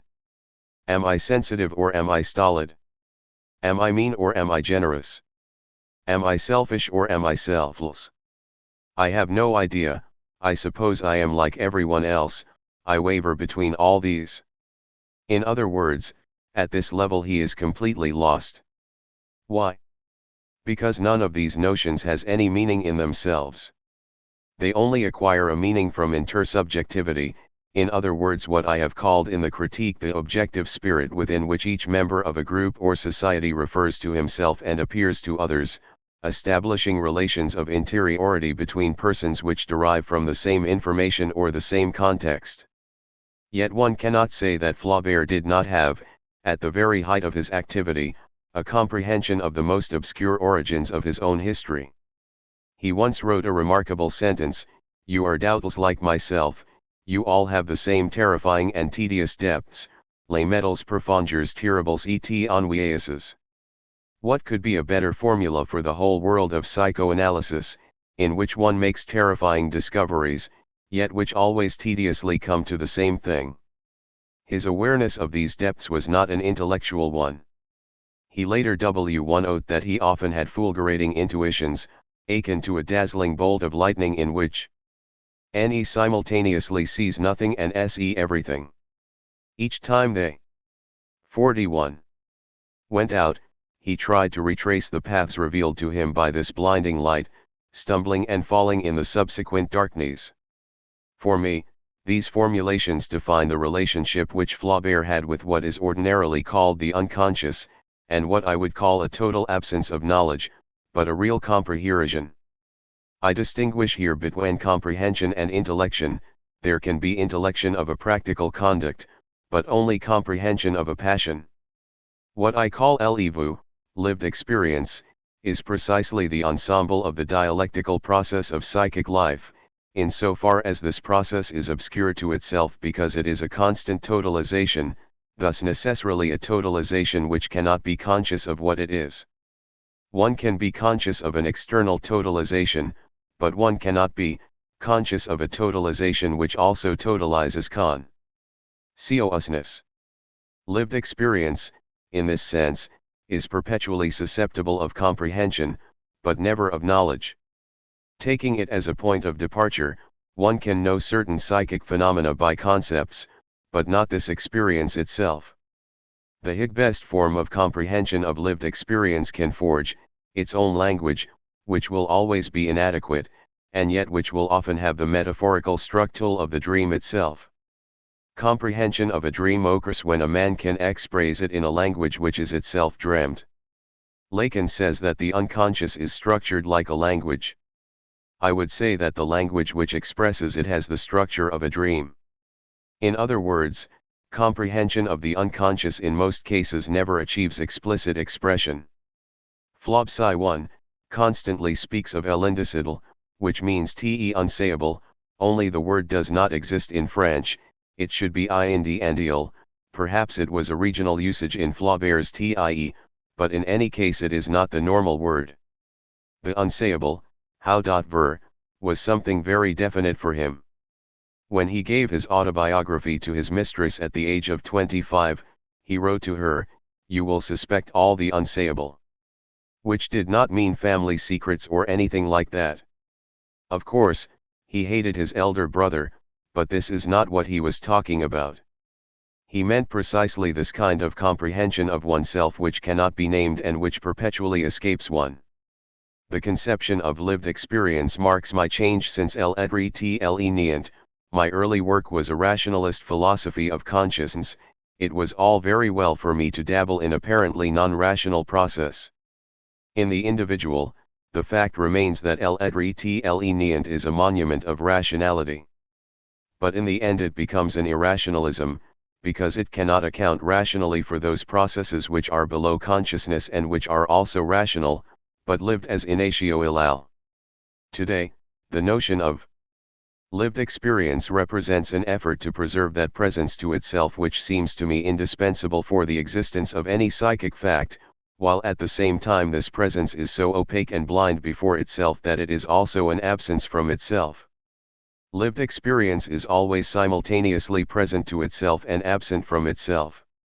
In developing this notion, I have tried to surpass the traditional psychoanalytic ambiguity of psychic facts which are both teleological and mechanical, by showing that every psychic fact involves an intentionality which aims at something, while among them a certain number can only exist if they are comprehended, but neither named nor known. The latter include what I call the stress of a neurosis. A neurosis is in the first instance a specific wound, a defective structure which is a certain way of living a childhood. But this is only the initial wound, it is then patched up and bandaged by a system which covers and soothes the wound, and which like antibodies in certain cases, suddenly does something abominable to the organism. The unity of this system is the neurosis. The work of its stress is intentional, but it cannot be seized as such without disappearing. It is precisely for this reason that if it is transferred into the domain of knowledge, by analytic treatment, it can no longer be reproduced in the same manner. There is an obvious question raised by your work on THIRD. You have already written a study of Baudelaire. A very inadequate, and extremely bad one. Then a long hook on Genet, after that an essay on Tintoretto and then an autobiography, Les Mots. After this succession of writings, what will be the methodological novelty of the hook on THIRD? Why exactly did you decide to return once again to the project of explaining a life? In the case #on the method, I discussed the different mediations and procedures which could permit an advance in our knowledge of men, if they were taken together. In fact, everyone knows and everyone admits, for instance, that psychoanalysis and Marxism should be able to find the mediations necessary to allow a combination of the two. Everyone adds, of course, that psychoanalysis is not primary, but that correctly coupled and rationalized with Marxism, it can be useful. Likewise, everyone says that there are American sociological notions which have a certain validity and that sociology in general should be used, not, of course, the Russian variety which is no more an enumeration or nomenclature. Everyone agrees on all this. Everyone in fact says it, but who has tried to do it? I myself was in general only repeating these irreproachable maxims in question to m/thode. The idea of the book on Flaubert was to abandon these theoretical disquisitions, because they were ultimately getting us nowhere, and to try to give a concrete example of how it might be done. The result can look after itself. Even if it is a failure, it can thereby give others the idea of redoing it, better. For the question the book seeks to answer is, how shall I study a man with all these methods, and how in this study will these methods condition each other and find their respective place? You did not have these keys when you mote Saint Genet, for example? No, I did not have them all. It is obvious that the study of the one of Genet at the level of institutions and of history is inadequate, very, very inadequate. The main lines of the interpretation, that Genet was an orphan of public assistance, who was sent to a peasant home and who owned nothing, remain true, doubtless. But all the same, this happened in 1925 or so, and there was a whole context to this life which is quite absent. The public assistance, a foundling, represents specific social phenomena, and anyway Genet is a product of the 20th century, yet none of this is registered in the book. Whereas today I would like the reader to feel the presence of Flaubert the whole time, my ideal would be that the reader simultaneously feels, comprehends, and knows the personality of Flaubert, totally as an individual and yet totally as an expressé of his time. In other words, Flaubert can only be understood by his difference from HL's neighbors. 44. Do you see what I mean by this? For example, there were a considerable number of writers who elaborated analogous theories at the time and produced more or less valid works inspired by them, Le Conte de Lille or the Goncourts, for example. It is necessary to try to study how they were all determined to produce this particular vision, and how Flaubert was determined similarly yet otherwise, and saw it in another fashion. My aim is to try to demonstrate the encounter between the development of the person, as psychoanalysis has shown it to us, and the development of history. For at a certain moment, an individual in his very deepest and most intimate conditioning, by the family, can fulfill a historical role. Robespierre could be taken as an example, for instance. But it would be impossible to pursue such a study of him, because there are no materials for doing so. What would be necessary to know is what was the encounter of the revolution which created the Committee of Public Safety, and the son of Monsieur and Madame Robespierre of AR.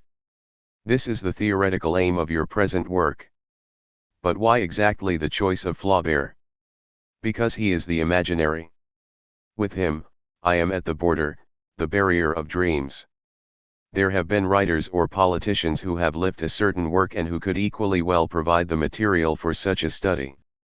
IRI theory, yes. There were a number of reasons, however, which led me to select Flaubert. Firstly, to give the strictly circumstantial cause of this selection, Flaubert is one of the very rare historical or literary personages who have left behind so much information about themselves. There are no less than 13 volumes of correspondence, each of 60 pages or so. He often wrote letters to several persons the same day, with slight variations between them which are often very amusing. Apart from this, there are numerous reports and whitneys of him. The Goncourt brothers kept a diary and saw Flaubert very frequently, so that we see him from the outside through the Goncourts, and we also have a record of what he said to others about himself, recorded by the Goncourts, not an alt. 45. Gather trustworthy source, of course, since they were rancorous imbeciles in many ways. Nevertheless, there are many facts in their journal. Besides this, of course, Thel-E is a complete correspondence with George Sand, address of George Sand on F.I. Obert, memoirs of him, and so on. All this is completely circumstantial, but it is of great importance. Secondarily, however, Flaubert represents for me the exact opposite of my own conception of literature, a total disengagement and a certain idea of F-Olm, which is not that which I admire. For example, Stendhal is a writer whom I greatly prefer to Flaubert, while Flaubert is probably much more important for the development of the novel than Stendhal. I mean that Stendhal is much finer and stronger. One can give oneself completely to him, his style is acceptable, his heroes are sympathetic, his vision of the world is true, and the historical conception behind it is very acute. There is nothing like this in Flaubert. Only, Flaubert is much more significant than Stendhal for the history of the novel. If Stendhal had not existed, it would still have been possible to go straight from Laclos to Balzac. Whereas, let us say, Zola or the Nouveau Roman are inconceivable without Flaubert. Stendhal is greatly loved by the French, but his influence on the novel is minimal. Flaubert's influence by contrast is immense, and for this reason alone it is important to study him. Given that he began to fascinate me precisely because I saw him in every way as the contrary of myself, I found myself wondering how was he possible. For then I rediscovered another dimension of Flaubert, which is besides the very source of his talent. I was used to reading Stendhal and Company, where one is in complete accord with the hero, whether he is Julien Sorel or Fabrice. Reading Flaubert one is plunged into persons with whom one is in complete disaccord, who are irksome. Sometimes one feels with them, and then somehow they suddenly reject one's sympathy and one finds oneself once again antagonistic to them. Obviously it was this that fascinated me, because it made me curious. This is precisely Flaubert's art. It is clear that he detested himself, and when he speaks of his principal characters, he has a terrible attitude of sadism and masochism towards them. He tortures them because they are himself, and also to show that other people and the world torture him. He also tortures them because they are not him, and he is anyway vicious and sadistic. Arid wants to torture others. His unfortunate characters have very little luck, submitted to all this. At the same time, Flaubert writes from within his characters and is always speaking of himself in a certain fashion. He thus succeeds in speaking of himself in a way that is unique. This type of discomfited, refused confession, with its self-hatred, its constant reversion to things he comprehends without knowing, wanting to be completely lucid and yet always grating, Flaubert's testimony about himself is something exceptional, which had never been seen before and has not been seen since. This is another motive for studying him. The third reason for choosing Flaubert is that he represents a sequel to L'Imaginaire. You may remember that in my very early book L'Imaginaire I tried to show that an image is not a sensation reawakened, or reworked by the intellect, or even a former perception altered and attenuated by knowledge, but is something entirely different, an absent reality, focused in its absence through what I called an analogon, that is to say, an object which serves as an analogy and is traversed by an intention. For example, when you are going to sleep, little dots in your eyes, phosphens, may serve as an analogy for every kind of oniric or hypnagogic image. Between waking and sleeping, some people see vague shapes pass, which are phosphens through which they focus on an imagined person or a thing. In l'imaginaire, I tried to prove that imaginary objects, images, are an absence. In my book on Flaubert, I am studying imaginary persons, people who like Flaubert act out roles. A man is like a leak of gas, escaping into the imaginary. Flaubert did so perpetually, yet he also had to see reality because he hated it, so there is the whole question of the relationship between the real and the imaginary which I try to study in his life and work. Finally, via all this, it is possible to ask the question, what was the imaginary social world of the dreamy bourgeoisie of 1848? This is an intriguing subject in itself. Between 1830 and 1840 Flaubert was in a lycée in Rouen, and all his texts speak of his fellow pupils there as contemptible, mediocre bourgeois. It so happens, however, that there were 5 years of violent, historic fights in the Assises of that time. After the one evolution of 1830, there were boys who launched political struggles in the schools, who fought and were defeated. The reading of the Romantics. 47. Of which Flaubert speaks so often as a challenge to their parents, is only explicable in this perspective: when these youths finally become biases, they have been recuperated as ironic bourgeois, and they have failed. The extraordinary thing is that Flaubert does not say a word about any of this. He simply describes the boys who surround him as if they were future adults, in other words, abject. He writes, "I saw defects which would become vices, needs which would become manias, follies which would become crimes, in short, children would become men." The only history of the school for him was the passage from childhood to maturity. The reality is, however, that this history was that of a bourgeoisie seized with shame at itself in its sons, of the defeat of these sons and thereby the suppression of its shame. The end result of this history will be the massacre of 1848. Before 1830, the bourgeoisie was hiding under its blankets. When it finally emerged, its sons cried bravo. We are going to declare the Republic, but their fathers found they needed an eiderdown after all. Louis Philippe became king. The sons persuaded themselves their fathers had been duped, and continued the Strugielli. The result was an uproar in the schools. In vain, they were expelled. In 1831, when Louis Philippe dismisses Lafayette and the road to reaction is open, there were boys of 13 or 14 in Flaubert's school, who calmly refused to go to confession, having decided that this was an excellent pretext for a confrontation with the authorities, since after all the bourgeoisie was still officially Voltairian. Confession was a survival from Louis XVIII and Charles X, and raised awkward questions about compulsory religious instruction, which might eventually get as far as the Chamber of Deputies. I take off my hat to these boys of 14 who planned this strategy, knowing very well that they would be expelled from the school. The chaplain descended on them, cop fess. NOL, then another functionary. No, they were taken to the principal and thrown out of the school. Whereupon there was a gigantic uproar in the whole college, which was what they had hoped for. The fourth-year class threw rotten eggs at the vice-principal, and 2 more boys were expelled. Then the day boys of the class met at THIRD-WORLDISM, and took an oath to avenge their comrades.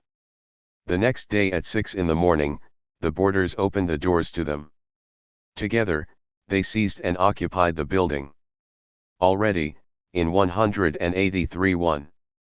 From their fortress there, they bombarded the academic council which was deliberating in another building within reach of their windows. The principal was meanwhile throwing himself at the feet of the older pupils, imploring them not to solidarize with the occupation, successfully. Eventually, the fourth-year class did not achieve the reinstatement of their comrades, but the authorities had to promise that there would be no sanctions against them for the occupation.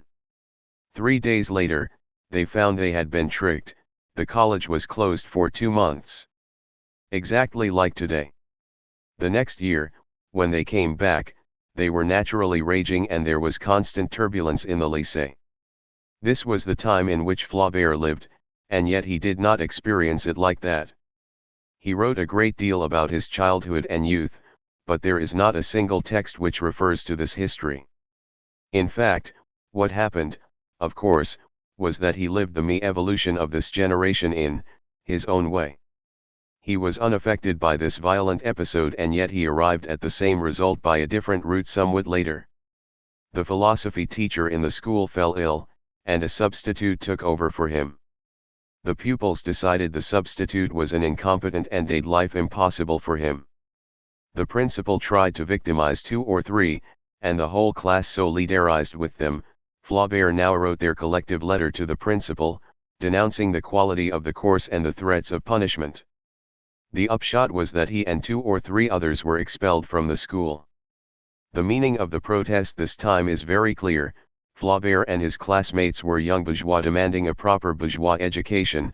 Our fathers are paying enough, after all. The evolution of a generation and of a class are manifest in this second episode. These different experiences produce a bitter literature on the bourgeoisie, and then this generation resigns itself to becoming merely ironic, another way of being bourgeois.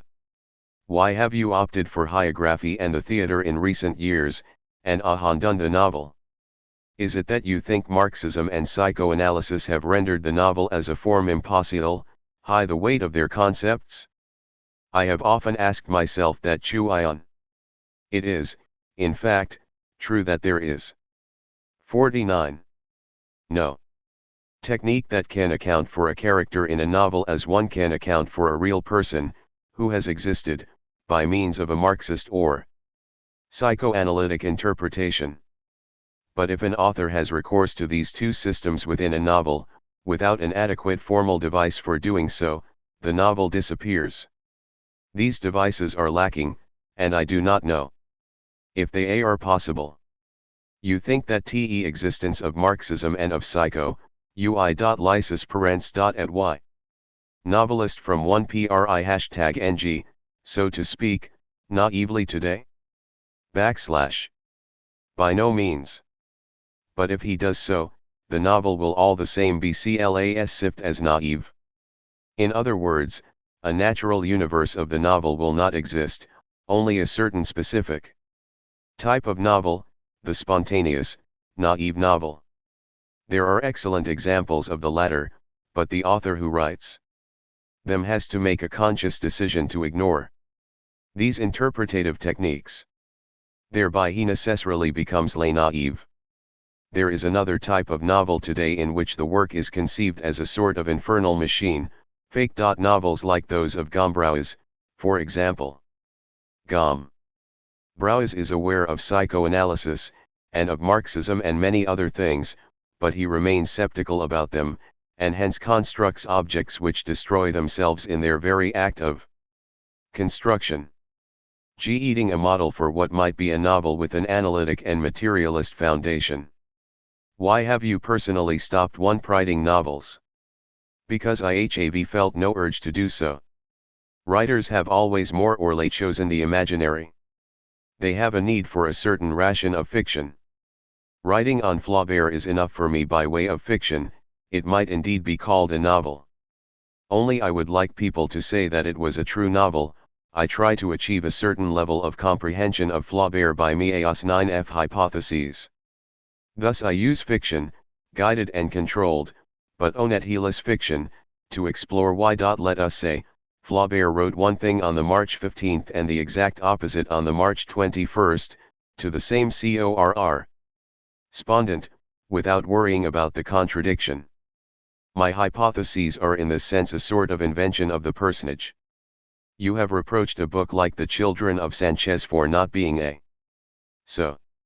literary work because the people in it spoke a language like that of all of us when we are not writers. You think such works lack invention? The Children of Sanchez is not a literary work, but it renders a mass of literary works redundant. Why write a novel on its characters or their milieu? They tell us much more by themselves, with a much greater self-understanding and eloquence. The book is not literature because there is no quest for a form that is also a meaning in it.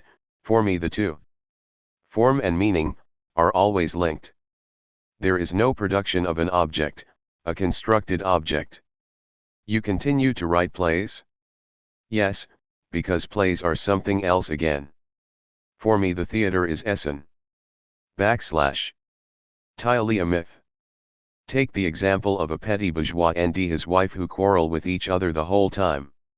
If you tape their disputes, you will record not only the two of them, but the petty bourgeoisie and its world, what society has made of it, and so on. 2 or 3 such studies and any possible novel on the life of a petty bourgeois couple would be outclassed. By contrast, the relationship between man and woman as we see it in Strindberg's Dance of Death will never be outclassed. The subject is the same, but taken to the level of myth. The playwright presents to men the eidos of their daily existence, their own life in such a way that they see it as if externally. This was the genius of Brecht, indeed. Brecht would have protested violently if anyone ID'd to him that his plays were myths. Yet what else is Mother Courage, an anti-myth that despite itself becomes a myth? You discussed the theater with Brecht? I saw Brecht 3 or 4 times in a political context, but we never had a chance to discuss the theater. I admire Brecht's plays very much, but I think that what Brecht said about them is not always true. His theory of Entfremdung, distanciation, is one thing, the actual relationship between the public and his characters is another. The blind and deaf girl in Mother Courage calls to the people when she falls from the roof, dying. This is a scene of pathos, and yet it is precisely a passage of the play. Where Brecht most wants to establish a contestation and recoil from the drama. Mother Courage herself is an anti-heroine who, unavoidably, by her very mystification, becomes a heroine. The Caucasian chalk circle presents the same paradox, scenes such as the flight of the servant or the adjudication of the child, which despite all Brecht's efforts are extremely moving in the most classical tradition of the theatre. Brecht was tremendously astute in his use of theatre, but he could not always control the final result of his writing. The Critique de la raison dialectique appears to be constructed on the idea that there is a fundamental homogeneity between the individual and history. The central theme of the book is the reversible relationships, interpersions, between the individual, work matter, the group, the series, the practico-inert, collectives. To adopt its vocabulary, your formal aim is to show how the totalizing acts of every individual are totalized in exteriority by others and becco other to their agents, just as groups becco other to themselves through serialization. The critique deals in a very systematic way with that aspect of history which presents itself as alienation and degradation of intentional projects, whether by individuals or groups, in their encounter with materiality and alterity, in the whirl of scarcity.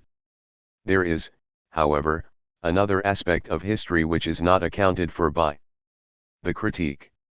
Social facts are not simply a totalization in exteriority of totalizing acts of a multiplicity of individuals and groups, which may during certain privileged moments achieve an apocalyptic sovereignty, but which normally fall into the practico-inert. Thy have an intrinsic order of their 011J1J, which is not deducible from the CRIS crossing of innumerable individual totalizations. The most obvious example 0/this is language, which can in no way be described as a simple totalization of all the v. Speech acts off linguistic agents. The subject who speaks never totally use linguistic laws by his words. Language has its own intelligibility as a system which appears heterogeneous to the subject. Can the themes of totalization and the practico-inert ever account for the emergence of ordered social structures, not merely random alienation of subjective projects? But there is totalization in language. You cannot say a single sentence which does not refer, by its elements, to opposites. Thereby the whole of language, as a system of differential meanings, is present in its very absence, as linguists themselves admit. Every sentence is a levy on the Entire resources of speech, for words only exist by their opposition to each other. There is thus certainly totalization in language. The question is whether there is only totalization? There are TMO-central examples in the critique of a multiplicity of totalizations which fall into the practico-inert and become an alien pomer denaturing the intentions of their agents. One is that of different Chinese peasants cutting D01 lm trees to enlarge their cultivation of land, thus creating erosion, which thereby causes floods which then ruin their lands. The other is of the impact of gold in I6th century Spain. Here be the individual decisions of each single producer to raise prices caused an uncontrollable general inflation which eventually resulted in the collective impoverishment of all of them. These TMO examples do not have the same type of intelligibility. I agree. The deforestation of the Chinese peasants is a product of individuals, each acting on their own, directly on nature, in ignorance of the others. They are not united by any collective object, and it is only gradually that the end result of their acts imposes itself on them. The counterfinality of these peasants is cultural, but it concerns above all the relationship of a multiplicity of individuals with nature. Whereas the impact of gold in Spain presupposes money, which is a social institution.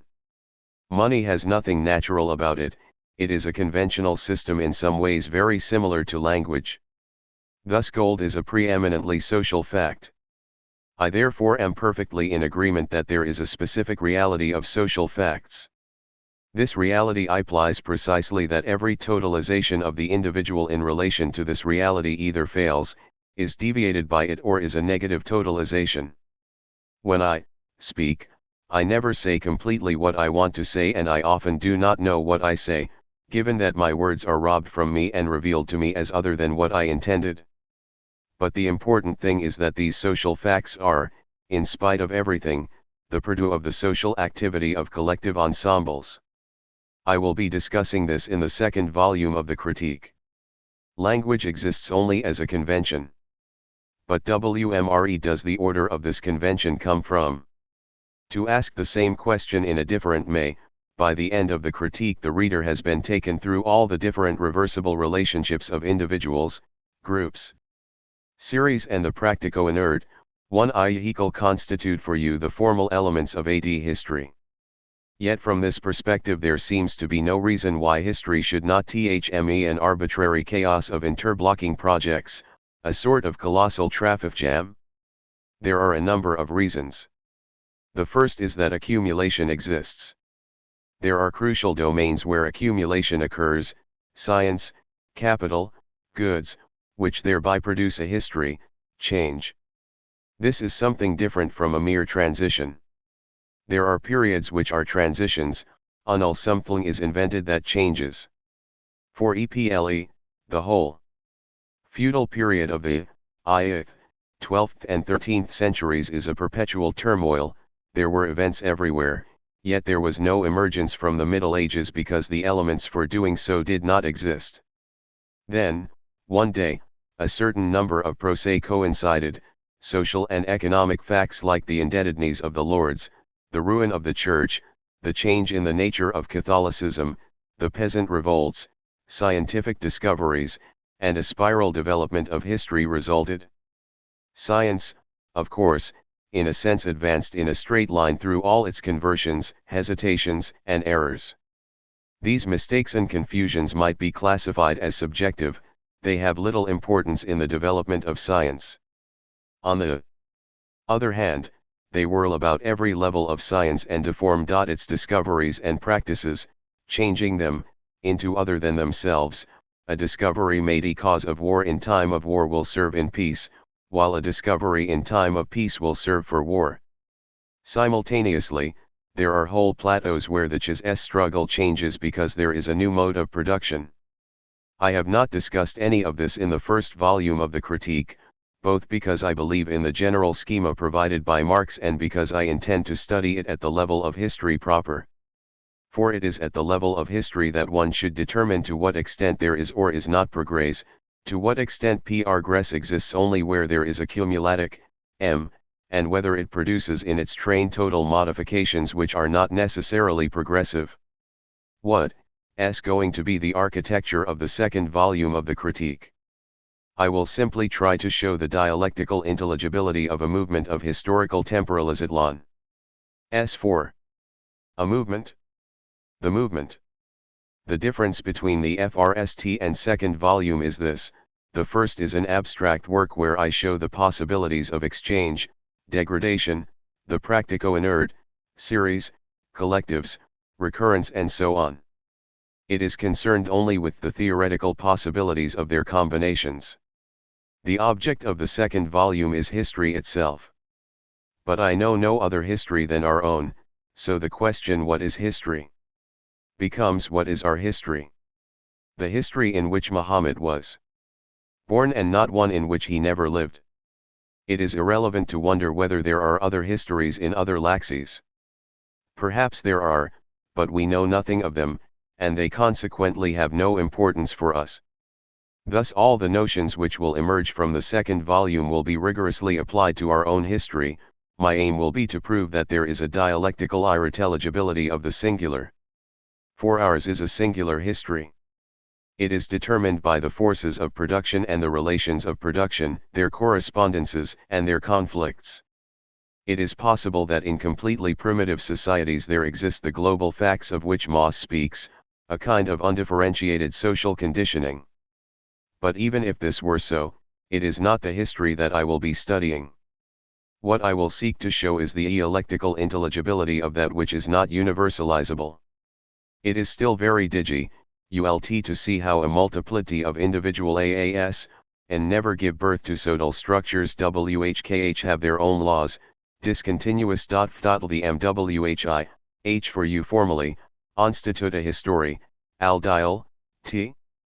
A tribe, and speak a language for, inturies and then BD, S, overed by an anthropologist who, and dead for its phonological laws, WHH have been forever unknown to the totality of the subject, TS speaking the language. How, and these objective laws be deduced, ed merely from words spoken.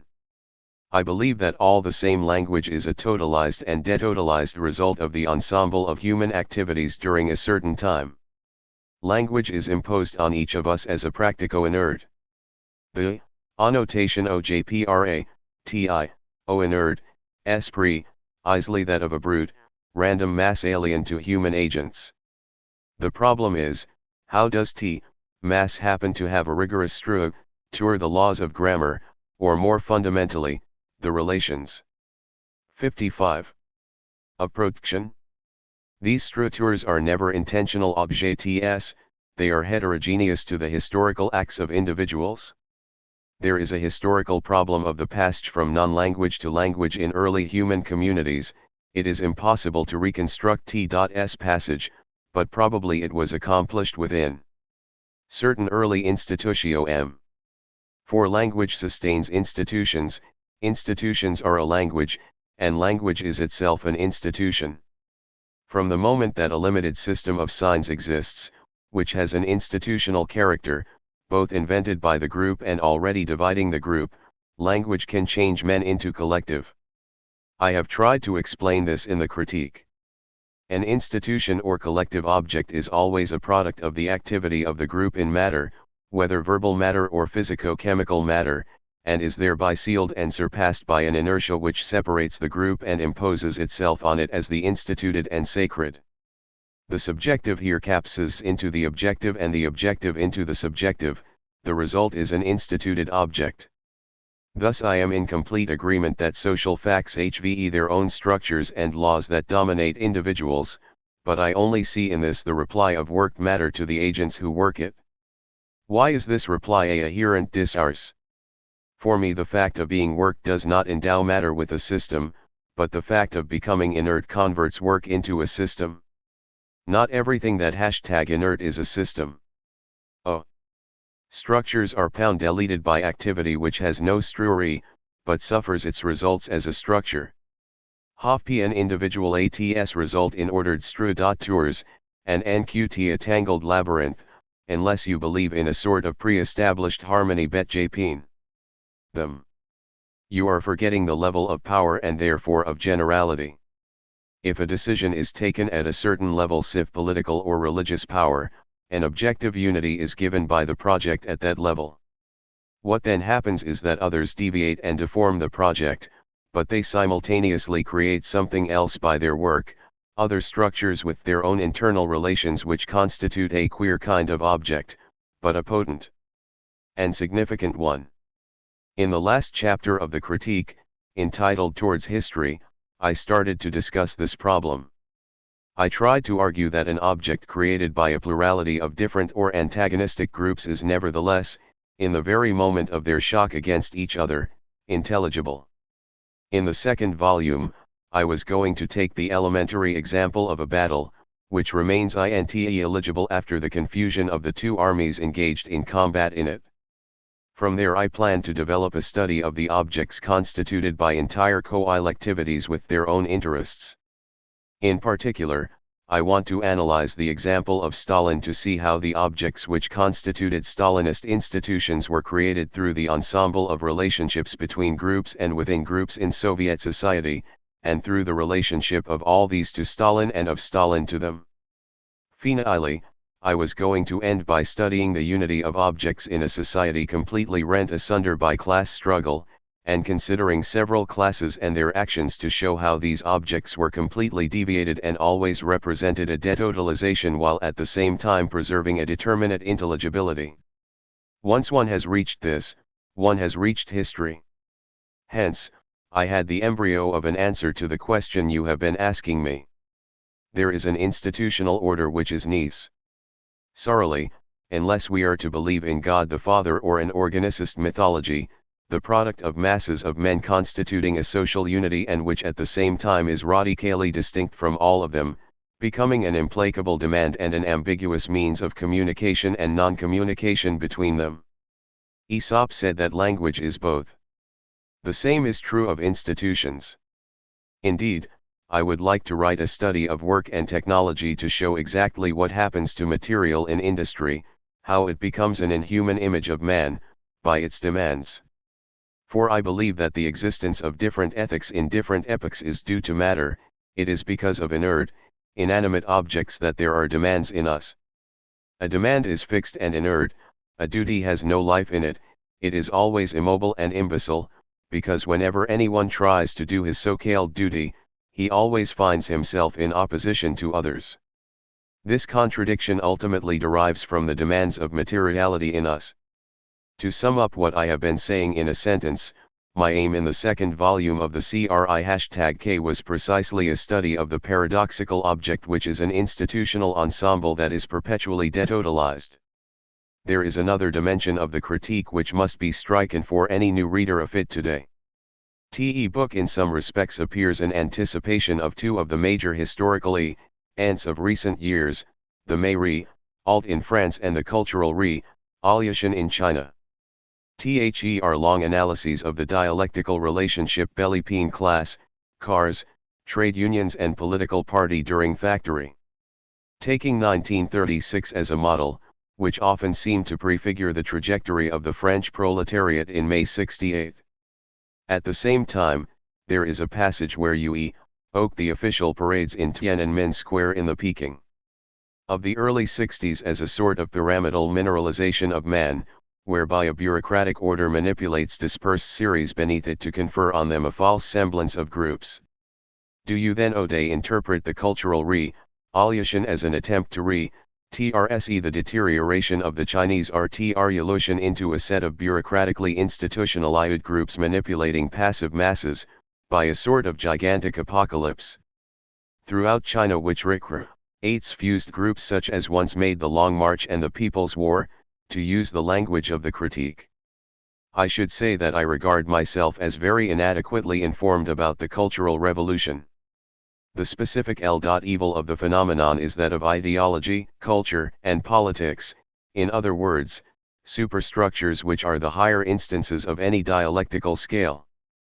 But what happened at the level of infrastructures in China WHJCH led to the initiation of this movement in the superstructures, there must have been determinate contradictions at the base of the Chinese socialist economy which produced the Movementum Furitum to anything like a perpetual fused group.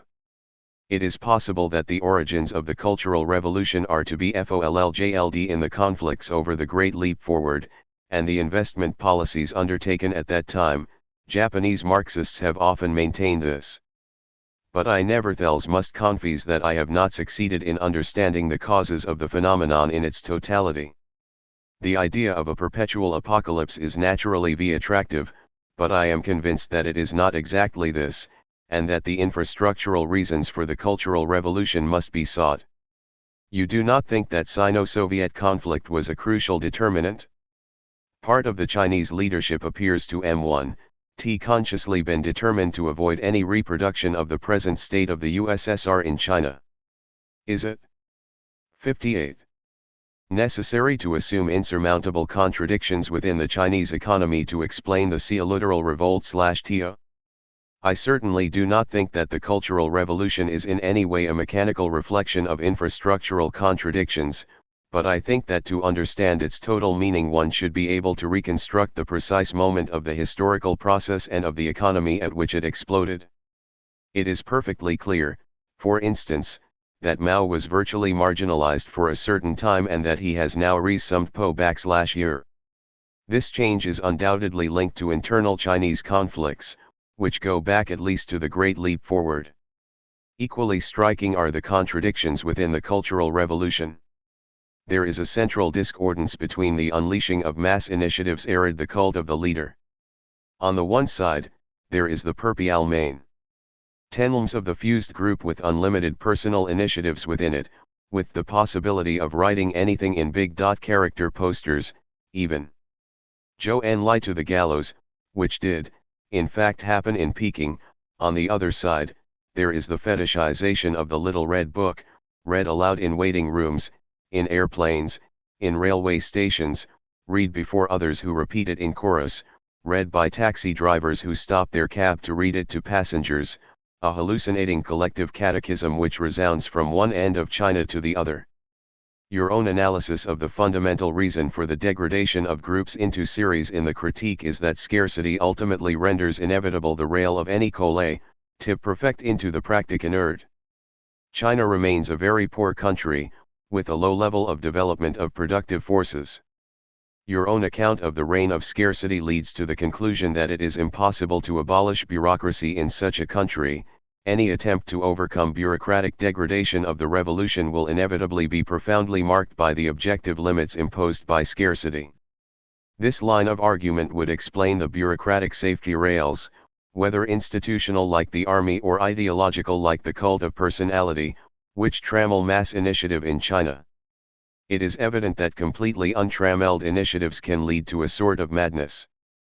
Because the free and anarchic development of the individual, not the social individual of the future, but the free practical organism, 59. Of today, may not endanger his own reason, but can endanger a society. But to insist on his total freedom within a fused group and at the same time to put pebbles in his head, called the thoughts of Mao, is not to create a whole man. The two halves of the process are in complete contradiction. Perhaps the paradox of a cultural revolution is that it is ultimately impossible in China, where it was invented, but is somewhat more possible in the advanced countries of the West. I think that is correct. With one qualification: is a cultural revolution possible without milking the revolution? French youth during May wanted a cultural revolution. What was missing for them to achieve one? The ability to make a real revolution. In other words, a revolution which is no way initially cultural, but is the seizure of power by violent class struggle. Which is not to say that the idea of cultural revolution in France was merely a mirage. On the contrary, it expressed a radical contestation of every established value of the university and society, a way of looking at them as if they had already perished. It is very important that this contestation be maintained. What were the main lessons of the May Revolt for you? Point 2. I have always been convinced that the origins of May lie in the Vietnamese Revolution. For the French students who unleashed the process of May, the Vietnamese War was not merely a question of taking the side of the Nationalist Liberation Front or the people of Vietnam against U.S. imperialism. The fundamental impact of the war on European or U.S. militants was its enlargement of the field of the possible. It had previously seemed impossible that the Vietnamese could resist successfully such an enormous militant machine and win. Yet that is what they did, and by doing so they completely changed the horizon of French students. Among others, they now knew that there were possibilities that remained unknown. Not that everything was possible, but that one can only know something is impossible once one has tried it and failed. This was a profound discovery, rich in its eventual consequences and revolutionary in the West. 60.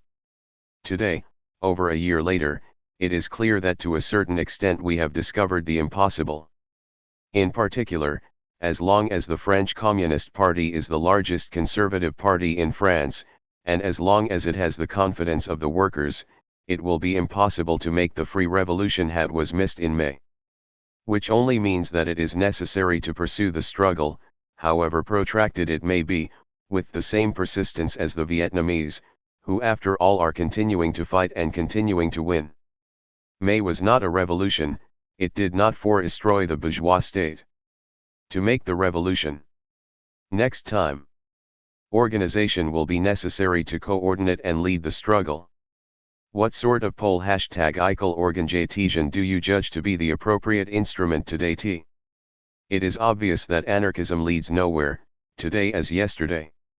The central question is whether in the end the only possible type of political organization is that which we know in the shape of the present CPS, hierarchical division between leadership and rank and file, communications and instructions proceeding from above downwards only, isolation of each cell from every other, vertical powers of dissolution and discipline, separation of workers and intellectuals.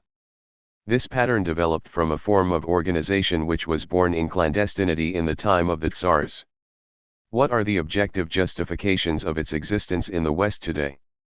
Its purpose here appears merely to ensure an authoritarian centralism which excludes any democratic practice. Of course, in a civil war situation, a militarized discipline is necessary. But does a proletarian party have to resemble the present-day communist parties? Is it not possible to conceive of a type of political organization where men are not barred and stifled? Such an organization would contain different currents, and would be capable of closing itself in moments of danger, to reopen thereafter. It is always true, of course, that to fight something one must change oneself into it, in other words one must become its true opposite and not merely other than it. A revolutionary party must necessarily reproduce up to a certain limit, the centralization and coercion of the bourgeois state which it is its mission to overthrow. However, the whole problem, the history of our century is there to prove it, is that once a party dia 6i lectically undergoes this ordeal, it may become arrested there. The result is then that it has enormous difficulty in ever escaping from the bureaucratic rut which it initially accepted to make the revolution against a bureaucro-military machine. From that moment on, only a cultural revolution against the new order can prevent a degradation of it. It is not a benevolent reform that is occurring in China today, it is the violent destruction of a whole system of privilege. Yet we know nothing of what the future will be in China. The danger of a bureaucratic deterioration will be powerfully present in any Western country. If we succeed in making the revolution, that is absolutely inevitable, since both external imperialist encirclement and the internal class struggle will continue to exist. The idea of an instant and total liberation is a utopia. We can already foresee some of the limits and constraints of a future revolution. But he who takes these as an excuse not to make the revolution and who fails to struggle for it now, is simply a counter-revolutionary. Abroad, you are often seen as a classical product of French university culture. The university system in which you were educated and made your era career was the exact target of the first explosion which set off the upheaval of May. What is your judgment of it now? It is certainly true that I am a product of this system, and I am very aware of it, although I hope I am not only that.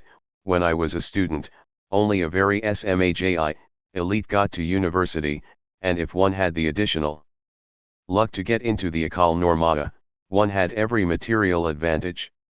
In a sense, the French university system formed me more than its professors, because in my time the latter, with only one or two exceptions, were very mediocre. But the system, above all the École Normale, I accepted as absolutely natural.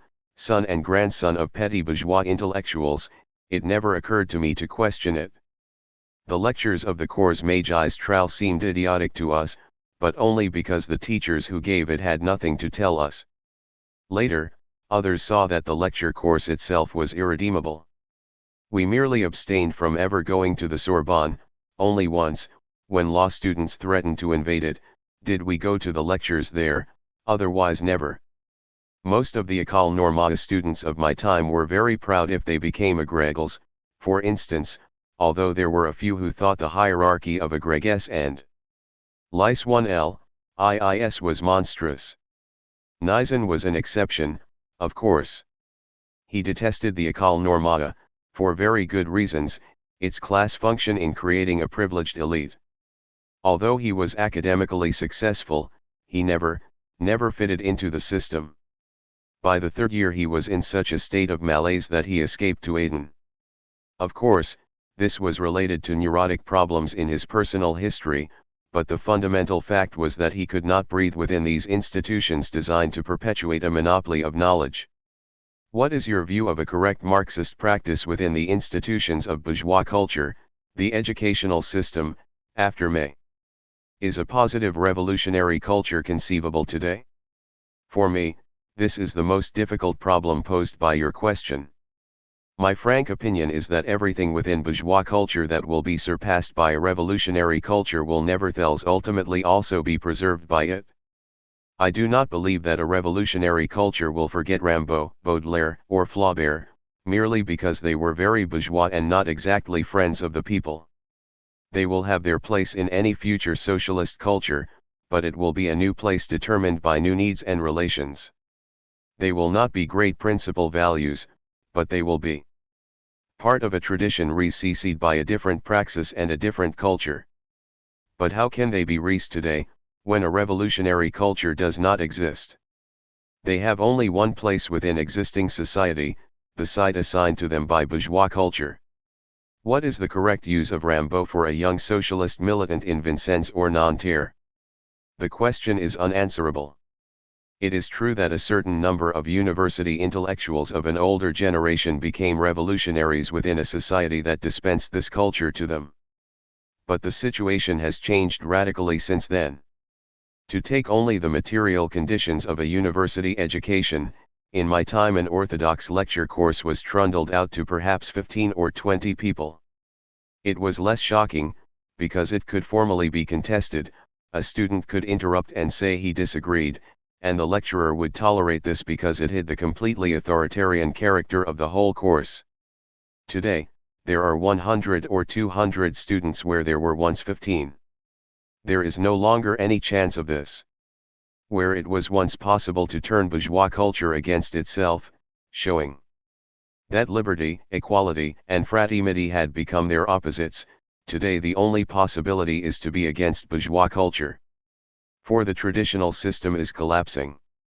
The baccalaureate in France is something incredible, in its antiquation. L. N. Rouen Le Havre recently, the subject of the philosophy paper was, Epictetus said to a disciple, live hidden. Comment. Can you imagine giving a question like that to school children of 16 in this day and age? Not only the reference is outrageous, of course. 10% to 20% of the candidates thought that Viscac M, live hidden, was Vimcash's, hidden vices, imagining perhaps that this was ancient orthography, and interpreted the quotation to mean, hide your vices. They then developed at length the idea of Epictetus along the lines if you have vices, satisfy them, but secretly. The funniest, and saddest thing of all is that they approved the formula of Epictetus. For it is like that in society, one can have a vice, but one should practice iron solitude. Innocent answers, showing what bourgeois morality is in fact like, Pitiful answers, because these pupils obviously thought, Epictetus must be famous, if I criticize him I might get 4 out of 20 and fail, the only thing to do is to agree with him. There is no relationship, no contact whatever between these young people and their teachers. Bourgeois culture in France is destroying itself. Thus, for the moment, regardless of the eventual future, I believe that a radical negation of the existing culture is the only possible option for young militants, a negation which will often take the form of violent contestation. Are you going to write sequel to Lemos? What are your future plans? No, I do not think that a sequel to Lemos would be of much interest. The reason why I produced Lemos is the reason why I have studied Genet or Flaubert. How does a man become someone who writes, who wants to speak of the imaginary? This is what I sought to answer in my own case, as I sought it in that of others. What could there be to say of my existence since 1939? How I became the writer who produced the particular works I have signed, but the reason why I wrote La Noce, rather than some other book is of little importance. It is the birth of the decision to write that is of interest. Thereafter, what is underscore? Equally interesting are the reasons why I was to write exactly the contrary to what I wanted to write. But this is another subject altogether. The relationship of a man to the history of his time. Thus what I will write one day is a political testament.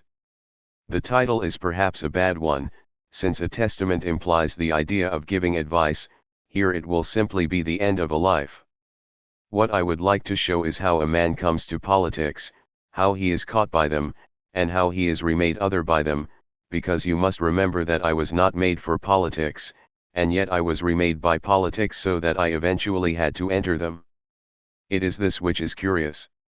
I will recount what I did politically, what mistakes I committed, and what resulted from it.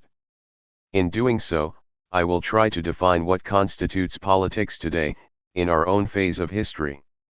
Was written by Sartre in December 1967, in his capacity as president of the International War Crimes Tribunal created by Bertrand Russell. Sartre was charged by the tribunal with setting out the grounds for its verdict that the United States government had committed genocide in Vietnam. The text was first published in English in Nefpi Leftrevim 48.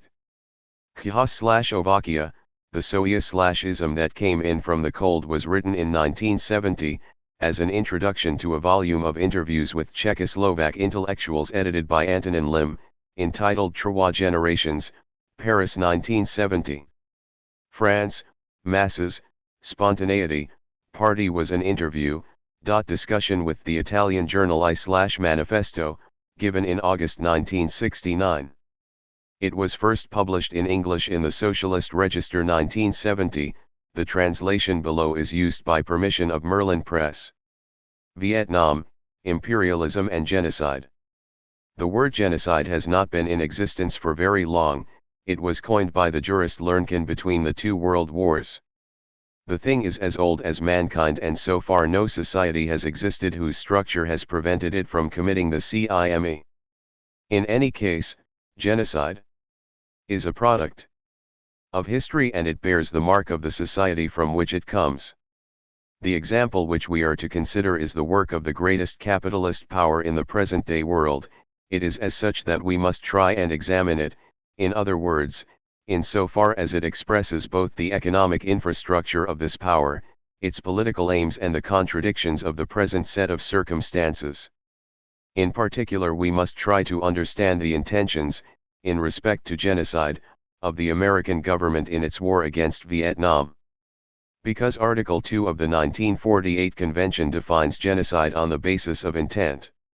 The convention made tacit reference to events that were fresh in everyone's memories. Hitler had openly proclaimed his deliberate intention of exterminating the Jews. He used genocide as a political means and did not disguise the fact. The Jew had to be put to death wherever he came from, not because he had been caught preparing to fight, or because he was taking part in resistance movements, but simply because he was Jewish. Now the American government has naturally been careful not to say anything so implicit. It even claimed that it was rushing to the support of its allies, the South Vietnamese, attacked by the communists of the North. After studying the facts, can we objectively discover such an unspoken aim? Can we say, after this investigation, that the American armed forces are killing the Vietnamese for the simple reason that they are Vietnamese? This can be established only after a short historical discussion. The structures of war change with the infrastructures of society. Between 1860 and the present day, military thinking and objectives have undergone profound changes, and the outcome of this 68 metamorphosis is, in fact, the cautionary war the United States is fighting in Vietnam. 1856 Convention to protect the goods of neutral countries, 1864, Attempt at Geneva to protect the wounded, 1899, 1907, two conferences at The Hague to try to regulate fighting generally. It was no coincidence that jurists and governments should have been increasing the attempts to humanize war on the eve of the most frightful massacres mankind has ever known. In his work on military conventions, V. D. Diger has shown clearly that capitalist societies were also simultaneously engaged in the process of giving birth to the monster of total war, which expresses their true nature. This is because, rivalry between industrialized nations, who fight over the new markets, engenders the permanent hostility which is expressed in the theory and practice of what is known as bourgeois nationalism. 2. The development of industry, which is at the root of these antagonisms, supplies the means of resolving them to the benefit of one of the competitors, by producing devices that kill on an ever more massive scale. The result of this development is that it becomes more and more difficult to distinguish between the front and the rest of the country, between combatant and civilian population. 3. All the more so since new military objectives are now appearing near the towns, i.e. the factories which, even when they are not actually working for the army, are nonetheless to some degree the storehouses of the country's economic potential. The destruction of this potential is precisely the aim of conflict and the means of winning it. 4. For this reason, everyone is mobilized. The peasant fights on the front, the worker supports him behind the lines, the peasant women take their men's places in the fields. In the total struggle mounted by one nation against another, the worker tends to become a combatant because, in the final analysis, it is the power that is strongest economically that has the most chance of winning. 5. Lastly, the democratic development of the bourgeois countries tends to involve the masses in political life. They do not control the decisions of those in power, and yet little by little they become self-aware. When a war breaks out, they no longer feel remote from it. Reformulated, often distorted by propaganda, it becomes a focus of moral effort for the whole community. In each belligerent nation everyone, or almost. Vietnam, Imperialism ad Genocide 69. Every after a certain amount of manipulation, becomes the enemy of all the members of the other, which is the last step in the evolution of total war. 6. These SAP societies in full technological growth continue to broaden the field of competition by multiplying means of communication. The famous cone world of the Americans already existed by the end of the 19th century, when American wheat finally brought about the ruin of the English farmer. Total war is no longer the war waged by all members of one national community against all those of another. It is total for another reason, because it may well involve the whole world.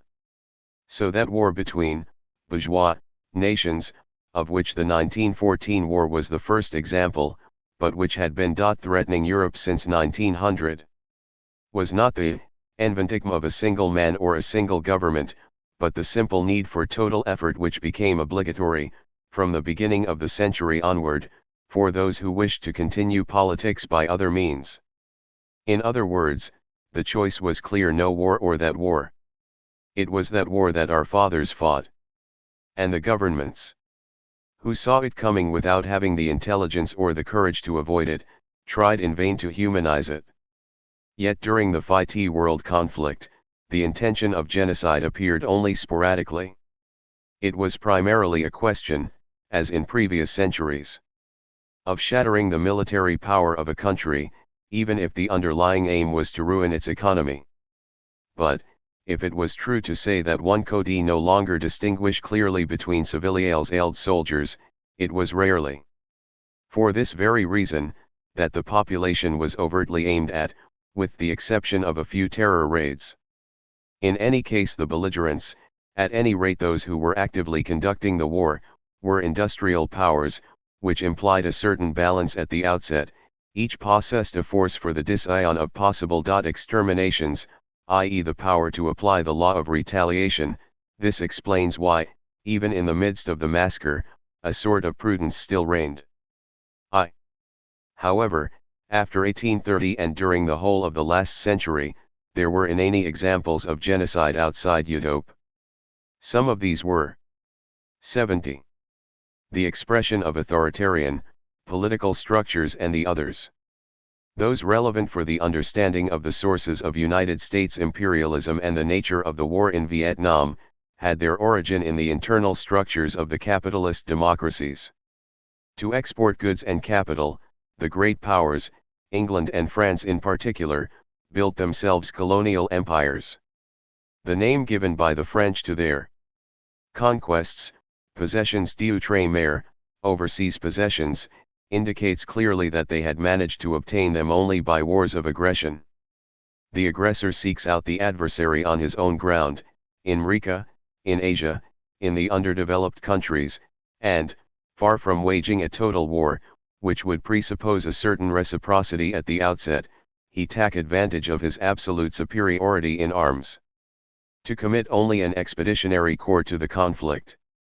This gains an easy victory over the regular armies, if there are any, but as this uncalled for aggression arouses the hatred of the civilian population, and since the latter is always a mine of rebels or soldiers, the colonial troops hold sway by terror, that is to say, by constantly renewed massacres. These massacres are genocidal in character, they involve destroying a part of the group. Ethnic, national, religious, to terrorize the rest and to destructure the native society.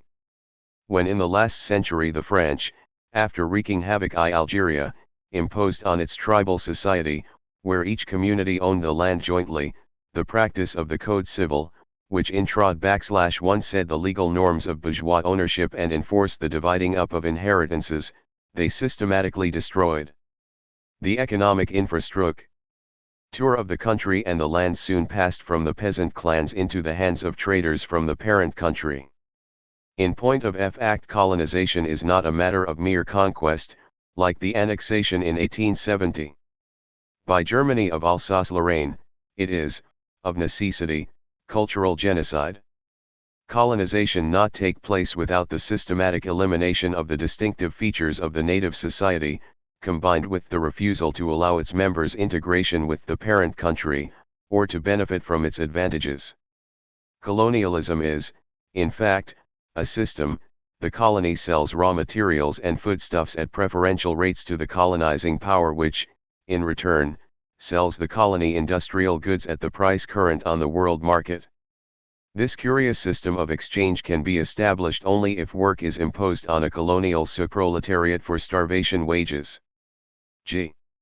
The inevitable consequence is that the colonized peoples lose their national individuality, their culture and their customs, sometimes even their language, and live, in abject poverty, like shadows, ceaselessly reminded of their subhumanity. However, their value as almost free manpower protects them to some degree against genocide. Just before the Nuremberg trials, the French, to set an example, massacred 70,000 Algerians at Sétif. This was such a matter of course at the time that no one took it into their beads to judge the French government as they were to judge the Nazis. But this deliberate destruction of a part of the national group could not be extended without damaging the colonialists' own interests. By exterminating their subproletariat, they would have ruined themselves.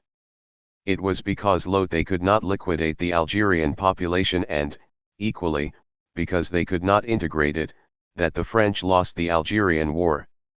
These observations help us to understand that the structure of colonial wars changed after the Second World War. It was about this time, in fact, that the colonial peoples, enlightened by that conflict and its effects upon the empires, and subsequently by the victory of Mao Zedong, determined to reconquer their national independence.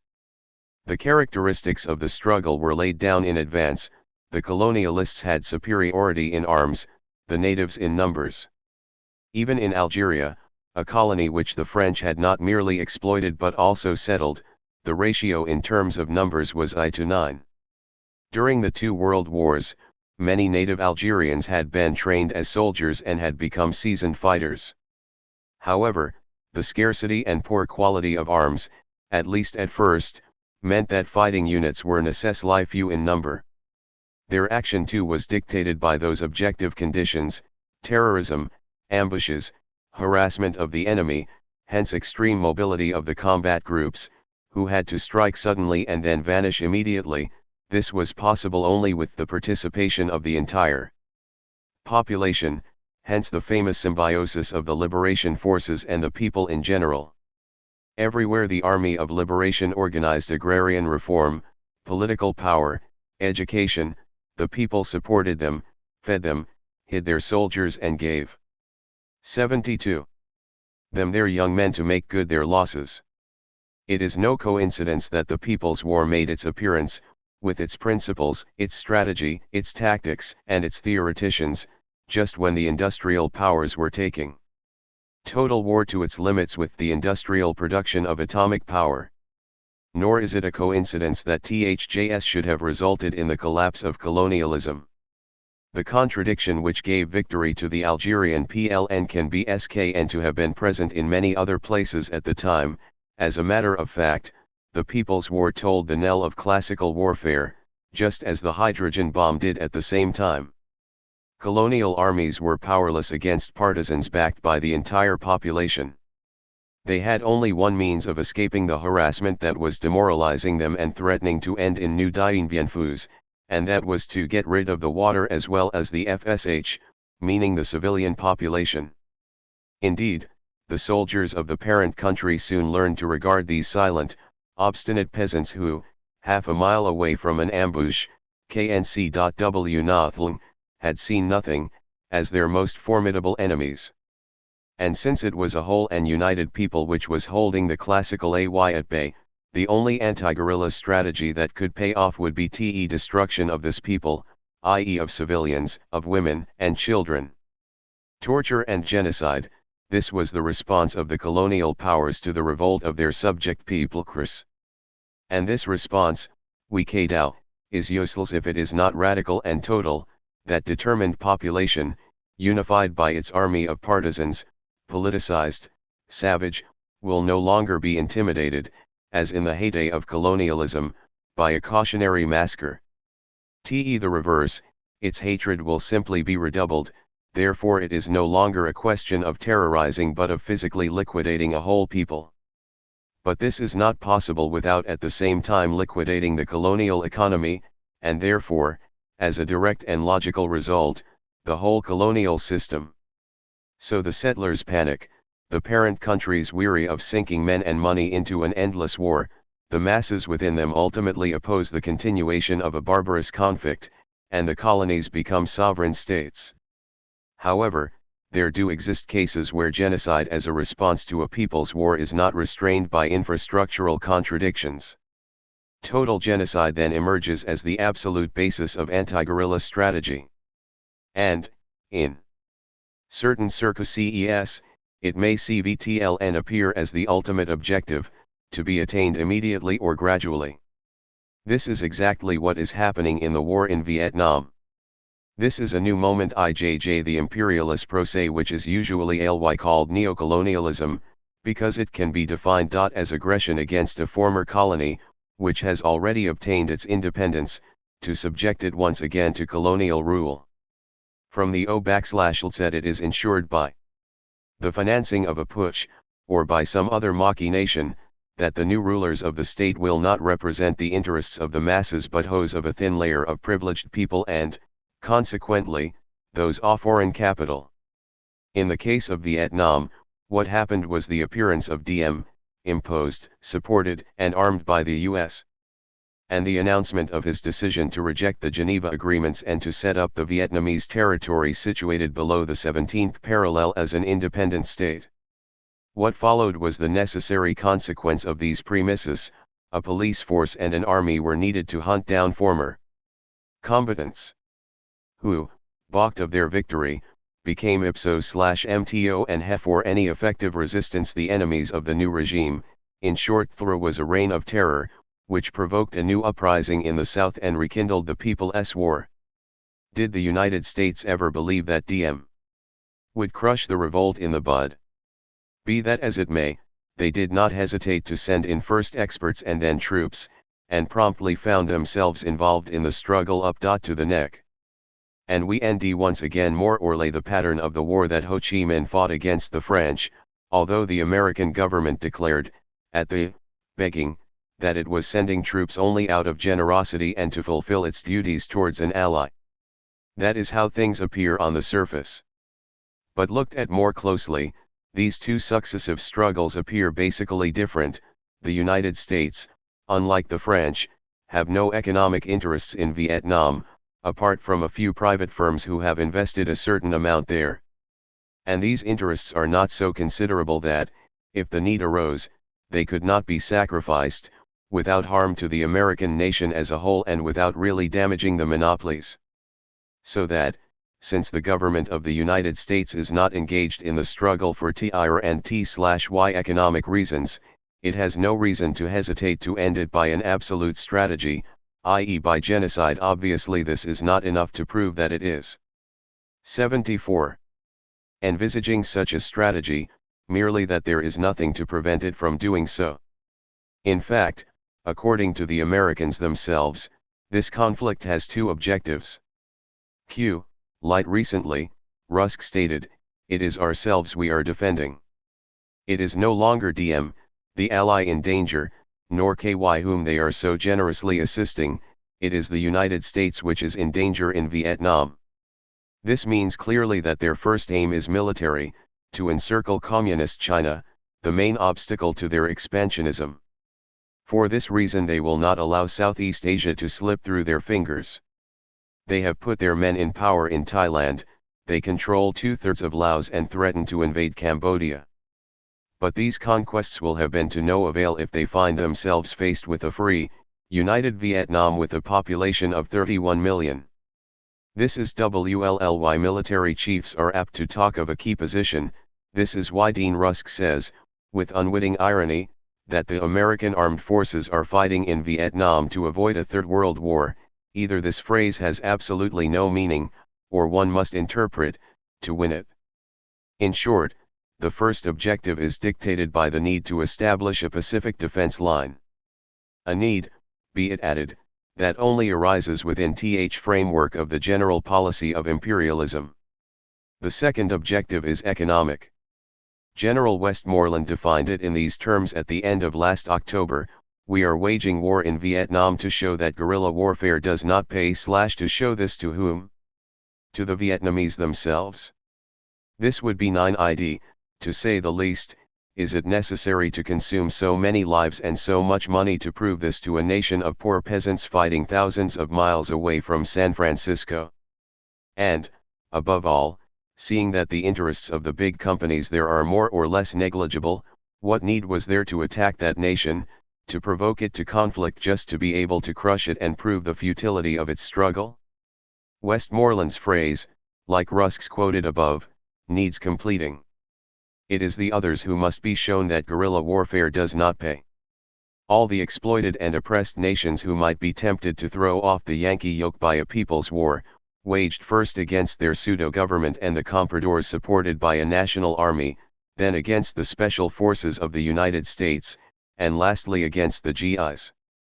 In other words, in the first place Latin America. And, more generally, the Third World as a whole. Replying to Guevara, Sevens, who said we need several Vietnams, the United States government says, "They will all be crushed as I crush this one." In other terms, America's war, above all, is an example and a warning. An example for 3 continents and perhaps for 4, After all, Greece too is a peasant nation, a dictatorship has just been set up there, one must anticipate submission or radical liquidation. So this cautionary genocide is addressed to point 11. Mankind. It is by this warning that 6% of mankind hope to succeed, without too much expense, in controlling the remaining 94% of Earth. It would be preferable, for propaganda purposes, that the Vietnamese should give in before being annihilated. And yet even that is not so certain. If Vietnam were to be scrubbed off the face of the map, the situation will be clearer. Submission could conceivably be due to some avoidable failing, but if these peasants do not weaken for an instant, and if they pay for their heroism with an inevitable death, then guerrillas still unborn will be discouraged more surely. At this stage in the argument, 3 points have been established. What the United States government wants is a base and an example. To attain its first objective, it can, with no difficulty other than the resistance of the Vietnamese themselves, liquidate a whole people and establish the Pax Americana over a deserted Vietnam. To achieve the second, it must effect this extermination, at least in part. The statements of American statesmen lack the outspokenness of those made by Hitler in his time. But such frankness is not vital, it is enough that the facts should speak. The speeches that accompany them, ad usum intimum, will be believed only by the American people. The rest of the world understands quite well. Those governments which are accomplices keep silent, the others denounce the genocide, but the United States government finds it only too easy simply to tell them that there has never been any question of such a thing, that they are simply revealing their biased attitudes by these unproven accusations. In truth, say the Americans, all we have ever done is to put this option to the Vietnamese. North and South, either you cease your aggression or we break you. There is no longer any need to point out that this proposition is absurd, since the aggression is American and since, consequently, only the Americans can put an end to it. And this absurdity is not uncalculated, it is clever to formulate, with apparent innocence, a demand which the Vietnamese cannot satisfy. In this way the United States government retains the power of deciding whether or not to cease hostilities. But even if one translated this as meaning, declare yourselves beaten or we'll bomb you back into the Stone Age, the second term of the alternative is still IGNWG'd. It has been said, genocide, yes, but Ganji #onal. Is this objection legally valid? Is it even convincing? If the argument did make sense legally, the United States government would just escape the accusation of genocide. But the law, in distinguishing intention from pretext, leaves no place for this loophole. Genocide, particularly if it has been continuing for several years, may well be motivated by blackmail. One may well say that one will a halt if the victim submits. These are pretexts and the act is absolutely and completely, genocide in intent. In part TCU1AR, since as is the case, a part of the group has been annihilated to force the remainder into submission. But let us look at the whole Rhinelander and consider the terms of the alternative. In the south, this is the choice: villages are burnt, the population is subjected to massive and deliberately murderous bombardments, their cattle are killed, vegetation is ruined by defoliants, crops are sprayed with poisons and destroyed, machine gunning is indiscriminate, there is murder, rape, pillaging. This is genocide in the strictest sense of the word, mass extermination. What is the alternative? What must the people of Vietnam do to escape this atrocious death? They must rally to the armed forces of the United States or of Saigon, and allow themselves to be shut up in strategic hamlets or in those new life hamlets which differ from the first only in name, in fact in concentration camps. We have a good deal of evidence about these camps from many witnesses. They are surrounded by barbed wire. The most elementary needs are not catered for, there is undernourishment, complete absence of sanitation. The prisoners are thrown together in tents or cramped airless quarters. Social structures are destroyed, husbands are separated from their wives, mothers from their children, family life, so deeply respected by the Vietnamese, no longer exists. Since households were broken up, the birth rate has dropped. Every 77 possibility of religious or cultural life has been suppressed. Even work to ensure the continuation of their own lives and those of their families, is denied them. These unfortunate people are not even slaves.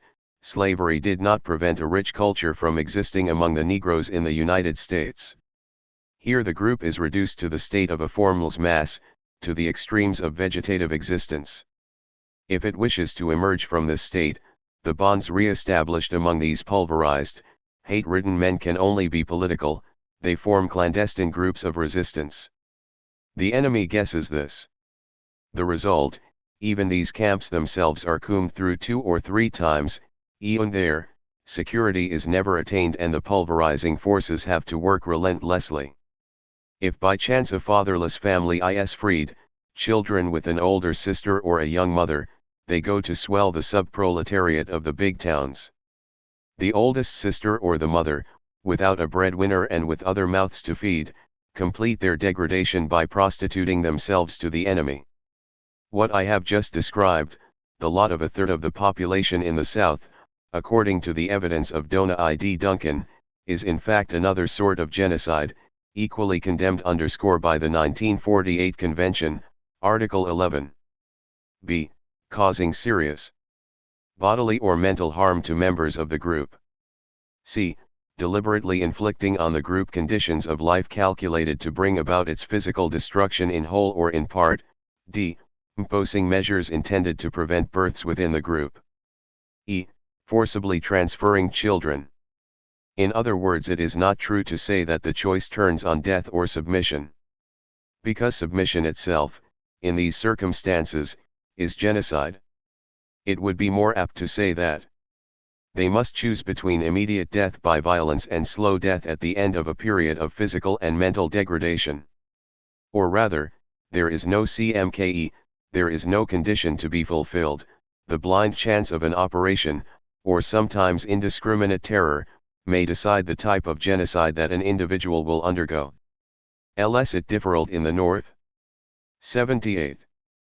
On the one hand, there is extermination, not merely the daily risk of death but the systematic destruction of economic infrastructures, from dikes to factories, of which not a stone must be left standing.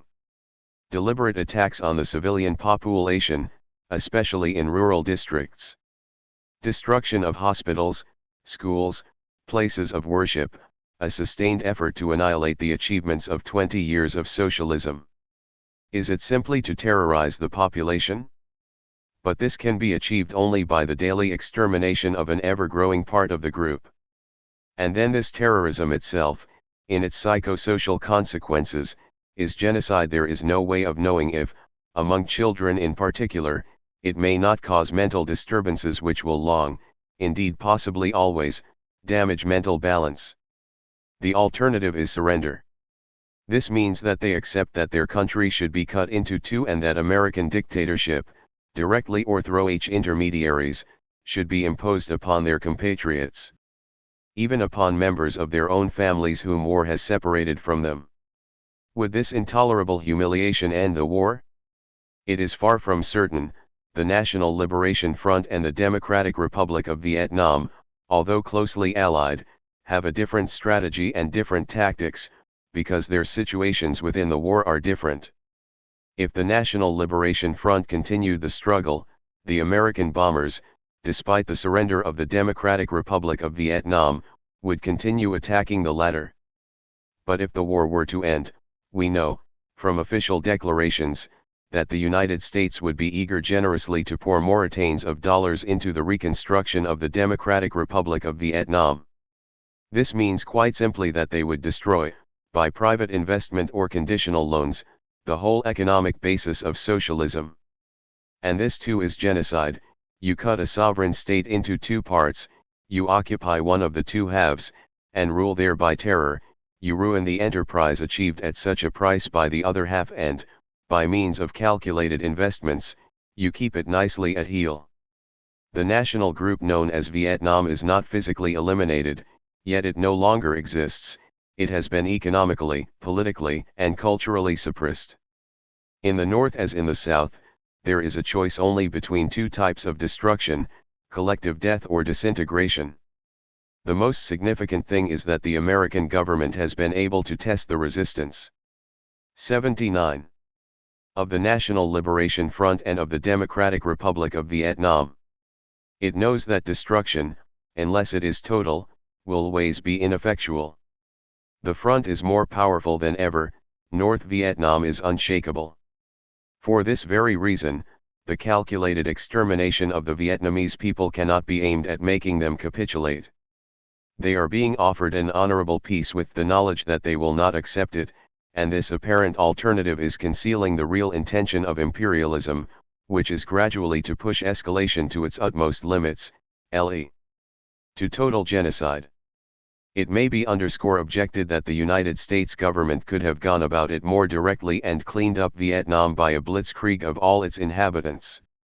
But, apart from the fact that this extermination required the setting up of a complex logistic apparatus, for example, the creation and free use in Thailand of air bases, shortening the bomber's journey by several thousand miles, the essential aim of escalation was and still is to prepare bourgeois opinion for the idea of genocide. From this point of view, the Americans have succeeded only too well. Repeated and systematic bombings of crowded districts of Haiphong and Hanoi, which 2 years ago would have aroused violent protests, are carried out today amid a sort of general indifference that is more like paralysis than apathy. The trick has come off, what is, in fact, the preparation of public opinion for the final. Genocide is seen by that opinion as a gentle, and continually increasing pressure. Is this genocide possible? No. But that depends on the Vietnamese and on them alone, on their courage, on the admirable effectiveness of their organization. As far as the United States government is concerned, no one can exculpate it from its crime with the pretext that the intelligence and heroism of its victim enable him to limit its effects. One may conclude, faced with a people's war, a product of our time, a reply to imperialist aggression and a demand for sovereignty made by a people which values its unity, two attitudes are possible. Either the aggressor withdraws and makes peace, recognizing that a whole nation is rising up against him, or else, aware of the uselessness of classical strategy, he has recourse, if he can do so without damaging his interests, to extermination pure and simple. There is no third choice, but this choice, at least, is always possible. Since the armed forces of the United States are sinking ever deeper into the mud of Vietnam, since they are intensifying bombardments, 80. and massacres, since they are trying to gain control of Laos and are planning to invade Cambodia, when they could withdraw, there is no doubt that the American government, despite its hypocritical denials, has opted for genocide. The intention becomes apparent from a consideration of the facts. It is necessarily premeditated. It is possible that, in other ages, genocide may have been realized suddenly, in a moment of violent emotion, during tribal or feudal struggles. Anti-guerrilla genocide, a product of our time, presupposes organization, bases, and therefore accomplices. It takes place only at a distance, a special budget. It must therefore be thought out, planned. Does this mean that its authors are clearly aware of what they want? It is hard to decide about this. One would have to probe deep into men's hearts. At LD Puritan bad faith can work wonders. Perhaps certain members of the State Department are so used to lying to themselves that they still manage to believe that they are working for the good of Vietnam. After the recent declarations of their spokesman, one may imagine that these self-deluding innocents are rapidly decreasing in numbers. It is ourselves we are defending. Even if the Saigon government asked us to, we would not leave Vietnam, etc. In any case, we do not need to concern ourselves with this game of psychological hide and seek. The truth is to be found on the spot, in the racism of the American forces. Of course, this racism, anti-Negro, anti-Asiatic, anti-Mexican, is a fundamental fact which goes very deep and which existed, potentially or in fact, long before the Vietnam War. The proof of this is that the United States government refused to ratify the Convention Against Genocide. This does not mean that, as early as 1948, it was thinking of exterminating a people, but according to its own statements, that this pledge would have gone against the internal legislation of many of its states. In other words, and it all links up, the present rulers think they have a free hand in Vietnam because their predecessors refused to take a stand against the anti-Negro racism of the Southern whites. In any case, since 1965, the racism of the American soldiers, from Saigon to the 17th parallel, has been intensifying. The young Americans torture, they utilize the current from their field telephones. Unflinchingly, they fire on unarmed women for target practice, they kick wounded Vietnamese in the testicles, they cut the ears off the dead as trophies. The officers are even worse, a general boasted, in front of a Frenchman who reported this in evidence before the tribunal, that he pursued the VC from his helicopter and shot them, in the rice field. These, of course, were not fighters in the National Liberation Front, who know how to protect themselves, but peasants cultivating their rice. The Viet Cong and TJ-1E Vietnamese are tending to merge in the minds of these confused men, who regularly declare that the ONL, good Vietnamese, is a dead Vietnams, or, the inverse of this, but which comes to the same thing, every dead Vietnamese is a Viet Cong. Peasants are preparing to harvest the rice to the south of the 17th parallel. American soldiers appear, set fire to their houses and want to transfer them to a strategic village. The peasants protest. What else can they do, barehanded against these Martians? They say, the rice crop is so good. We want to stay to eat our rice. Nothing else, but that is enough to exasperate the young Americans. The Viet Cong put these ideas into your heads. They've been teaching you to resist. These soldiers are so confused that they see subversive violence in the feeble protests that their own violence has aroused. At the root of all this there is probably a certain disappointment. They have come to save Vietnam, to free it from communist aggressors. They so see that the Vietnamese do not like them. From the becoming role of liberators they are pushed into that of occupying forces. It is a soul one, off dawning of awareness, they don't want us, there's nothing we can do here. But the moment of hesitation takes them no further. Their anger boils up and they say to themselves quite simply that any Vietnamese is, by definition, suspect. And this is true, from the neocolonialists' point of view. They understand vaguely that, in a people's war, the civilians are the only visible enemy. They begin to hate them, racism does the rest. They thought they were there to save these men, they discover with vicious glee that they are there to kill them. Every one of them is a potential communist, the proof is that they hate the Americans. From that point on, the truth of the Vietnamese war is to be found in these confused and remotely controlled minds, and it begins to resemble Hitler's utterances. Hitler killed the Jews because they were Jews. The armed forces of the United States torture and kill the men, women, and children of Vietnam because they are Vietnamese.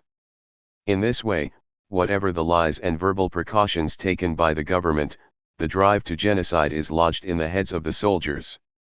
And this is their way of living out the murderous situation the government has put them in. The witness Martinson, a 23-year-old student who had interrogated prisoners for 6 months and who found the memory of it intolerable, told us, "I am the stereotype of an American college student, and I find myself a war criminal." And he was right to add. Anyone would have become like me, in my place. His only mistake was to attribute his degrading crimes to the influence of war in Ge Nere. For they were not attributable to war in the abstract, unspecified, but to this war, fought by the world's greatest power against a people of poor peasants, and which forces those fighting it to live it out as the only form of relationship possible between a highly industrialized country and an underdeveloped one, i.e. as a relationship of genocide expressed through racism. The only relationship, short of calling a halt and leaving. Total war presupposes a certain balance of forces, a certain reciprocity. Colonial wars were fought without this, but colonial interests restricted genocide. The present example of genocide, the latest result of the unequal development of societies, is total war fought to the bitter end by one side only and without the slightest degree of reciprocity. The American government is guilty of having invented modern genocide, nor even of having selected it, chosen it from among other possible and effective replies to guerrilla warfare. It is not guilty, for instance, of having preferred it for strategic or economic reasons. In fact, genocide appears as the only possible reaction to the rebellion of a whole people against its oppressors. The American government is guilty of having preferred, of still preferring a policy of aggression and of war, aiming at total genocide, to a policy of peace, the only real alternative. Because the latter would necessarily imply a reconsideration of the main objectives imposed on it by the big imperialist companies through their pressure groups.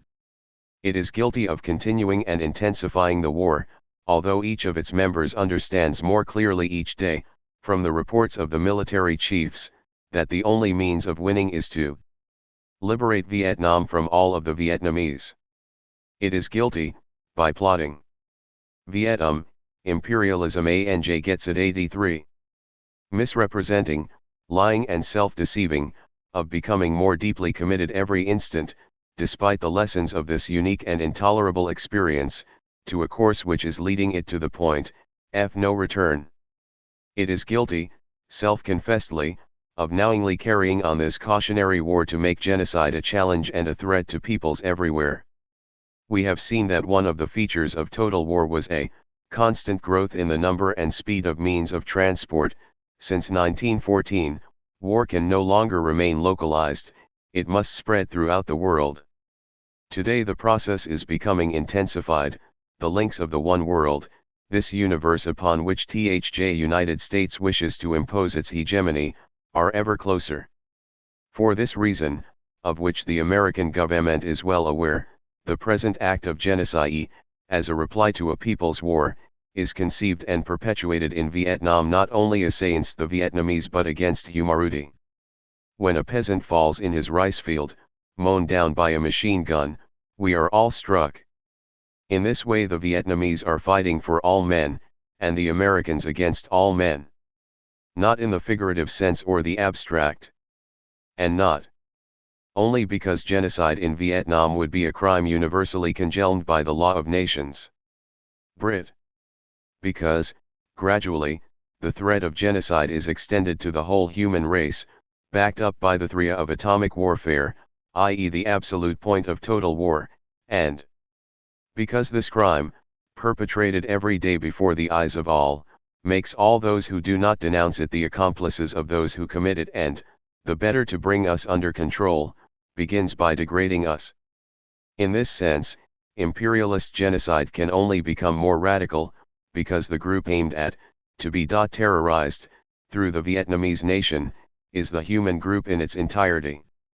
The socialism that came in from the cold, the voices we are about to hear were raised between 1966 and the first months of 1968, a timorous first light crept over the Carpathians of Slovakia, the plains of Moravia, the mountains of Bohemia. A little more time, and we might have seen in broad daylight men who had been hidden from us by clouds ever since we delivered them to the Nazis for 12 months of peace, in 1938.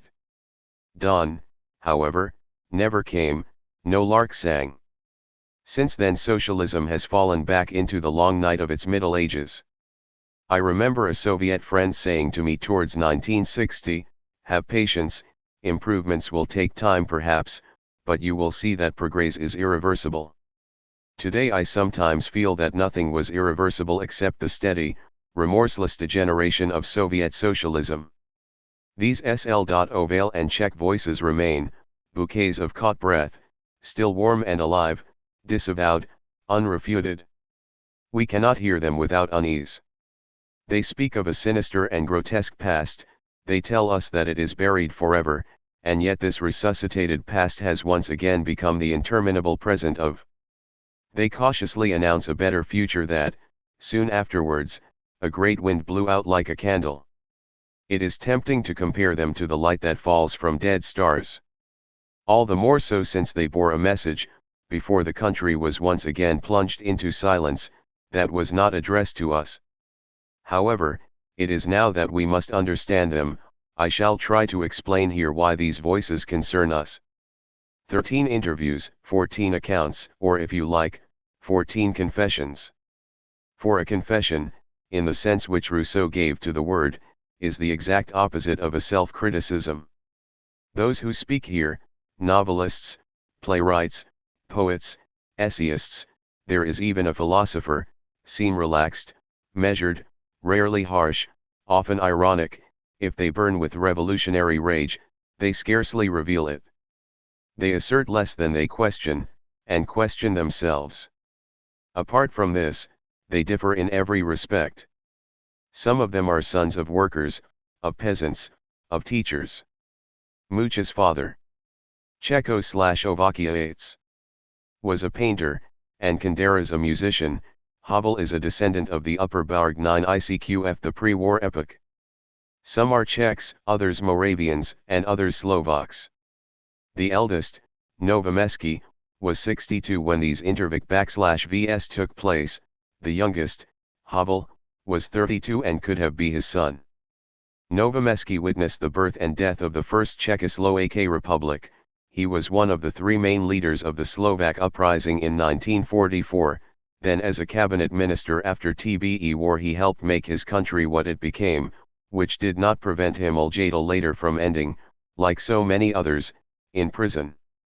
Havel was 2 years old at the time of the surrender at Munich, 15 when the trials began. Men of mature age range between these two. 3 generations of which the first phoned the destiny of the third, and the third willingly made itself the judge of the 2 others. The second, victim and accomplice, was attracted to both by undeniable affinities and yet parroted from them by particular antagonisms. Such is the content of this work. Intellectuals look about themselves, and within themselves and ask what happened. I fear that TLTE last words may put off more than one reader. Intellectuals, a Mandarin caste that has no right to speak in the name of the people. Precisely, they are very careful not to. Citizens of, they speak to their fellow citizens, not to you. Their real interlocutor seemed to have been less supercilious than you, since for years culture had, as Lim says, performed the function of politics. Thus, in spite of their divergences or oppositions, and through their very nuances, hesitations, and diversity of characters, it is possible to reconstruct a common implicit discourse on 25 years of Czechoslovak history from them. It is this discourse, such as I understand it, that I would like to trace with you, before you read the individual accounts themselves. Novomeski, the first to question himself, goes straight to the nub of the problem. The present misfortune of is due to its adoption of a ready-made socialism. He is in the best position to speak to us of the years that immediately followed the Second World War. In 1945, nobody wanted to restore the First Republic. It had collapsed or the occupation, at Munich.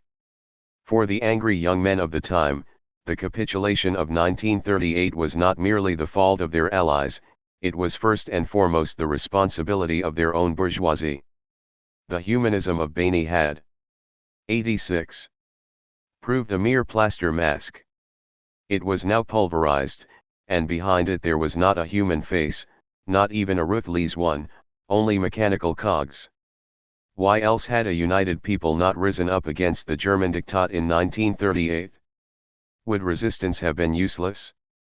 Would insurrection have been drowned in blood? Perhaps. But perhaps, too, an uprising would have forced the Allies to change their policies. In any event, resistance was preferable to passivity. But what was the cause of this passivity? Indubitably, the relations of production, that is to say, the bourgeois institutions of the First Republic. The high degree of industrialization of the country developed massifying forces that sapped the unity of the workers and tended to make each of them a solitary molecule, the reign of profit, which is a thing, imposed on men the dispersal and inertia of things. When the insurgents came to power after the liberation, they swore that this society of impotence would never return. Socialism for them was thus initially the overthrow of the golden calf, the integration oral into a human collectivity, full citizenship for each member of it, full rights to participate in the economic, social, and political administration of the country. They would see RTE in the heat of the battle the national unity that they had been unable to obtain when circumstances demanded it, by putting the fate of all in the hands of all, which could be done on only one basis, the socialization of the means of production. The reasons why a people chooses socialism matter comparatively little. What is essential is that they build it with their own hands. What is true, said Hegel, is only what has become so. This is also, of course, the principle of psychoanalysis. It would be futile or harmful, even if per impossibile one knew the secrets of a patient, to reveal them to him. To administer his truth to him like a blow on the head with a cudgel, the patient must rather always search for it himself and change himself by his very search, in such a way that he will discover the truth when he is prepared to bear it. What holds for the individual also in this respect holds for great collective movements. The proletariat must emancipate itself by its own means, forge its own arms and class conscience in daily battle, in order to take power when it is capable of exercising it. This was not entirely the case in the USSR, but it should be added that a people makes itself socialist by making socialism, as much as by its 87 efforts to install necessary new structures and break old ones, outside itself and within itself, as by any functioning of established institutions. Lenin said, "Oh, the Russian Moscow confused, still imbued with ideologies of the old regime, most of them illiterate that the new society could only be built with them and by them." It was just this that the revolutionaries of Bohemia, of Slovakia wanted to achieve, to cultivate themselves by changing the world, to make themselves, by a patient and tenacious construction of their socialism, men become socialists. Today, as you will see below, several of them call Yalta another Munich. At the time, they were full of gratitude towards the USSR, which had just freed them from German rule, and dealt by a military victory which they saw as the triumph of a liberated society over a great, a pitiless power, or more simply, of good over evil. They asked no more than to remain within the zone of Soviet influence and never dreamt of contesting the leadership of the state that was their elder brother. They wanted to benefit from its experience and advice, but to do the work of the revolution themselves, on the basis of their own problems, their own particular situation, their own resources, their own history, and their own culture. SMAU. By national country, highly industrialized, 100 times invaded and enslaved, had no model to copy. It was necessary for it to invent its own path, wending errors surmounted, deviations corrected, distortions redressed, as Cuba was to do 15 years later, in order to be able one day to recognize itself in its work. It was spared the trouble. The two great powers each made a contribution. After Yalta, the Mirs Hall Pijan. We know what followed. In 1948 the Communists took power and the elder brother bestowed on the cadet the gift of a prefabricated socialism. In the USSR, this socialism had developed for better or for worse, in practice very badly rather than reasonably well. At least it was an answer, during the first years, to the difficulties of a huge and overwhelmingly agrarian country in the process of industrialization, without a bourgeoisie and, after the Civil War and its massacres, virtually without a proletariat, on which imperialist blockade imposed economic autarky, and with it official sacrifice of the peasantry to the creation of heavy industry. Since the working class, now absent, could not exercise its dictatorship, the party believed itself constrained to exercise it in its place, or rather in place of a 88 future working class. the extraordinary demographic upheaval that was both the means and effect of socialist accumulation. Well known. 2. RIB killed the secondary sector. Resources were squeezed from the primary sector, as always happens, but the metamorphosis was so swift that the party had to forge the new working class by radically recasting the peasants needed in industry. These mutants had none of the traditions of the old revolutionary proletariat. Where could they have acquired them? An accelerated acculturation had to be imposed by various manipulations, to combat the stubborn survival of old ideologies and primordial customs that presented themselves as the spontaneous nature of the people. The Bolshevik Party sought to create a second nature that would suppress the first by conditioning reflexes and loading memories with a ballast of many maxims to confer the necessary stability, weight, and inertia on the thought of the masses.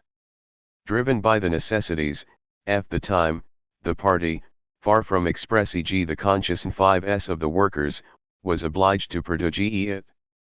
The only real force in this immense invertebrate town, it found itself impeud to concentrate power. Instead of assisting the withering away of the state by a critical independence of it, the party reinforced the state by identifying itself with it, but was thereby overcome with administrative sclerosis. Controlling a majority, in all elected assemblies, this gigantic apparatus was semi-paralyzed by its own omnipotence. In its ubiquity and solitude, it ceased any longer to be able to see itself. All this was at first only a stopgap remedy, a provisional deviation of whose perils Lenin was well aware, and WHCH he believed could be corrected. Soon, however, the Soviet bureaucracy that was the inevitable product of this accumulation of responsibilities, transformed it into a definitive system. Soviet society gradually consolidated its structure around this spinal cord and in a half-century became what it is today. We are all now familiar with this history. It is futile to wonder whether things could have turned out differently. What's certain is that new relations of production reinstituted in the USSR under the pressure of a vital need, to produce at all costs. This end, at least, was imposed upon an almost entirely agricultural country which had just socialized the means of production. Electrification devoured the Soviets. But it was at least a partial success, to the extent that it was a necessity at that time, in that space. 89. By contrast, had long since passed the phase of primitive accumulation and merely encumbered by the type of socialism so kindly bestowed on it. The country had no urgent need to develop heavy industry since its resources were already mainly derived before the war from prosperous manufactures. As for autarky, the horse medicine that the USSR had initially administered to itself under Durs I, this small nation that depended on foreign trade, exporting consumer goods and importing most of its heavy equipment, had neither reason nor, despite the wealth of its subsoil, resources to achieve it. Now integrated into the socialist zone, all it needed to do was to change customers. 2 In FAC, the inordinate expansion of its output and especially the absurd reversal of its priorities rapidly forced it to produce for the sake of production, when it should on the contrary have reorganized its existing industries to satisfy the needs of its own people and to meet the legitimate demands of its new clients abroad, and above all should have sought to improve its productivity. The identification of party and state might have been necessary, or appeared to be necessary, in fatal circumstances. 3 In Arcia, to control the demographic transformation of an agricultural country in the throes of industrialization. But what sense did it make for a nation of 14 million inhabitants, with a considerable and intact proletariat that had acquired, by its struggles, its defeats, its very impotence under the First Republic, an incontestable class consciousness and strong workers' traditions? Could have been the first power to accomplish a successful transition from an advanced capitalist economy to a socialist economy, offering the proletariat of the West, if not a model, at least an embodiment of its own revolutionary future. It lacked nothing, neither the means nor the men. If genuine workers control possible anywhere, it in Prague and Bratislava.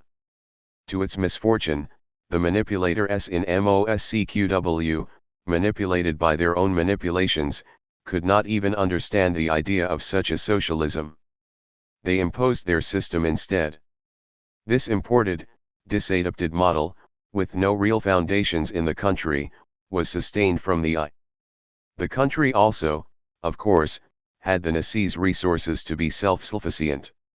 To which in point of fact it did, substituting the USSR for Germany, but under conditions that ate common knowledge.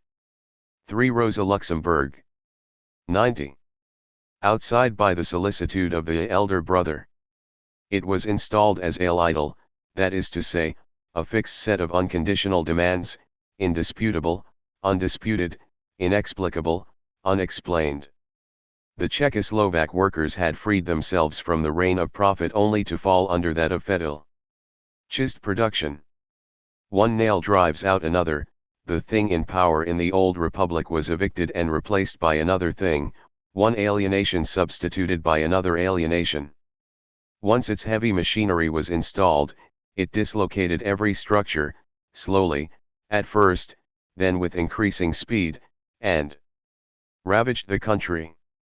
It could, of course, be said that this socialism conferred on Czechoslovakia was made by Czechs and Slovaks, or rather through them. The trouble is that it did not socialize them.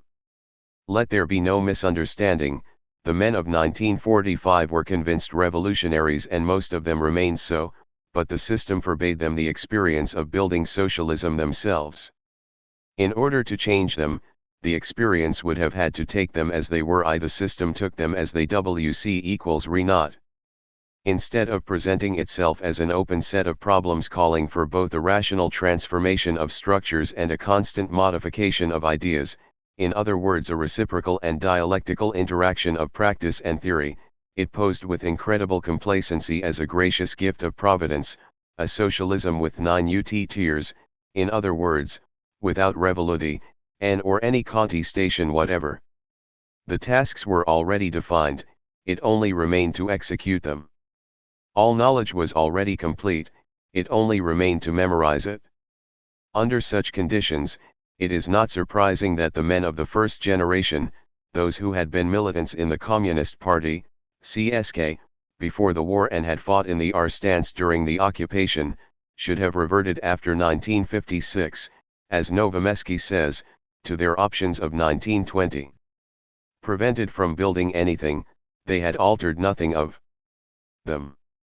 Buried and hidden beneath the stonework of slogans above them, the memories of their past, the hopes of their youth, lay intact, all the more so, in that they became for many a soundless refuge from the official line. Alas, such memories, however fresh for their bearers, inevitably acquire mold. It is a folly to try to relieve one's 20s when one is 60. But in the same way, and for the same reason, the collective fund of old conservative customs in the country was not touched. 14 witnesses are categorical about this: families, churches, local or national traditi 9ns, patterns of thought, ideologies, the whole heritage that would have been superseded or modified by a socialism in the process of becoming either survived or actually strengthened under the established order. Skasiel points out the growing influence of Catholicism in BMO, while others report that relations between Bohemia and Slovakia, always somewhat tense, progressively declined rather than improved, as they should have done in a great common undertaking. Yet if old mores remain virulent beneath a cloak of semi-clandestinity, we must not conclude /JDE that human relations were in no way changed by the new regime. From 1948 to 1956 they grew worse every day. False relations of production were established under a rigged economy and a reified apparatus of power. It is clear, first of all, that the system deprived its citizens of any real participation in the national enterprise in which it was at the same moment calling on them to work together. Naturally, there was no question of self-government by workers, or of control exercised by regularly elected assemblies. The system, as we have seen, is by definition allergic to such leftist aberrations. I am thinking rather of another Inevitable corollary of imported socialism, the vertiginous and radical depoliticization of a country which the occupation and resistance had profoundly politicized. All our witnesses agree on this phenomenon. The thing, of course, could not function without men. It recruited men who were things, blockheads that it changed into pinheads. These became creatures possessed by power, hierarchized bureaucrats, each of whom commanded in the name of another, his superior, this other in the name of yet another, and the highest of all in the name of the thing itself. The latter was, by essence, incapable of adaptation or progress. The smallest change risked undoing it. It therefore never needed to renew its cotters, or rather, it needed never to renew them. If a bureaucrat disappeared, he was replaced by another who resembled him like a brother and was scarcely any younger. The system conserved and conserved itself. It had no other end than to persevere in its being. It thus naturally tended to produce a gerontocracy, for the old are generally conservative. Consequently, the first generation, which imported the system, carefully kept the second generation out of all key posts. We were eternal dolphins, remarks a 40-year-old Whitney's. Kundera writes, "My generation was deeply divided. Some emigrated, others fell silent, some adapted, still others, one was one, resorted to a kind of legal and constructive opposition. All these attitudes, however, lack dignity. External emigration ended in impasse, internal emigration withered in solitude and impotence. Loyal opposition, where it continued to publish, was condemned to inconsequence and compromise. As for those who submitted, they became corpses. None of us can be satisfied with ourselves, and the bitterness of this experience is the common bond of a whole generation, which no longer even has the desire to defend itself, when attacked by the young. Impotent and compromised, virtually excluded from public affairs by their elders, attacked by their youngers for nevertheless having participated unduly in them, such is the middle generation. Its members rarely judge their elders very severely, however. After registering the complete bankruptcy and fraud of the regime, they sometimes add, with a pity that is not without tenderness, they had so little chance to have any effect on anything. As for the aggressive youth which occasionally insults them, much less than they suggest, they are afraid of it and afraid for it. The younger generation is skeptical and cynical, they explain, because it feels that it can do nothing about anything.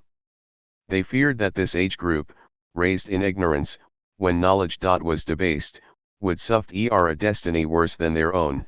It would regret the First Republic because it would never have known its corruption, and then would be progressively recuperated by the regime, which it would finally, because it is necessary to live somehow, in turn perpetuate without believing in it. That at least was what adults were predicting for adolescents before the winter of 1967 to 1968. They were right about one thing: this third generation rejected with horror and disgust the prefabricated socialism proffered to it. The rejection was ineffective because prior to 1967, this generation had no purchase on anything. But what its elders did not understand, except perhaps Scasile, was that one day the opening of a breach, the appearance of any possibility of undertaking a common action, would be enough for this impotent cynicism to change into revolutionary demands and for this absurdist youth to become, in the eyes of everyone, the generation of Jan Palach. For within this generation, in effect, the mineralization of man had scarcely begun. Cossack and Kundera give us precious information about the nature of this process of mineralization, which is all the more instructive in that they consider it from different standpoints. Its essential feature was that the thing thought man, through the intermediary of its servants, and it goes without saying, conceived him as a thing. Not as a subject of history, but, necessarily, as its object. Blind and deaf to all properly human ons, it reduced him to a mechanical system, not merely in theory, but in its everyday practice. The regime had no consciously defined concept of man, Cossack says. It merely presupposed an effigy of him and mass reclosed it because it needed precisely that sort of citizen. What distinguish Homo bueromsticus is an inseparable of negative traits. He does not laugh. The ruling group considered laughter incompatible with its station. In other words, it had unlearned how to laugh.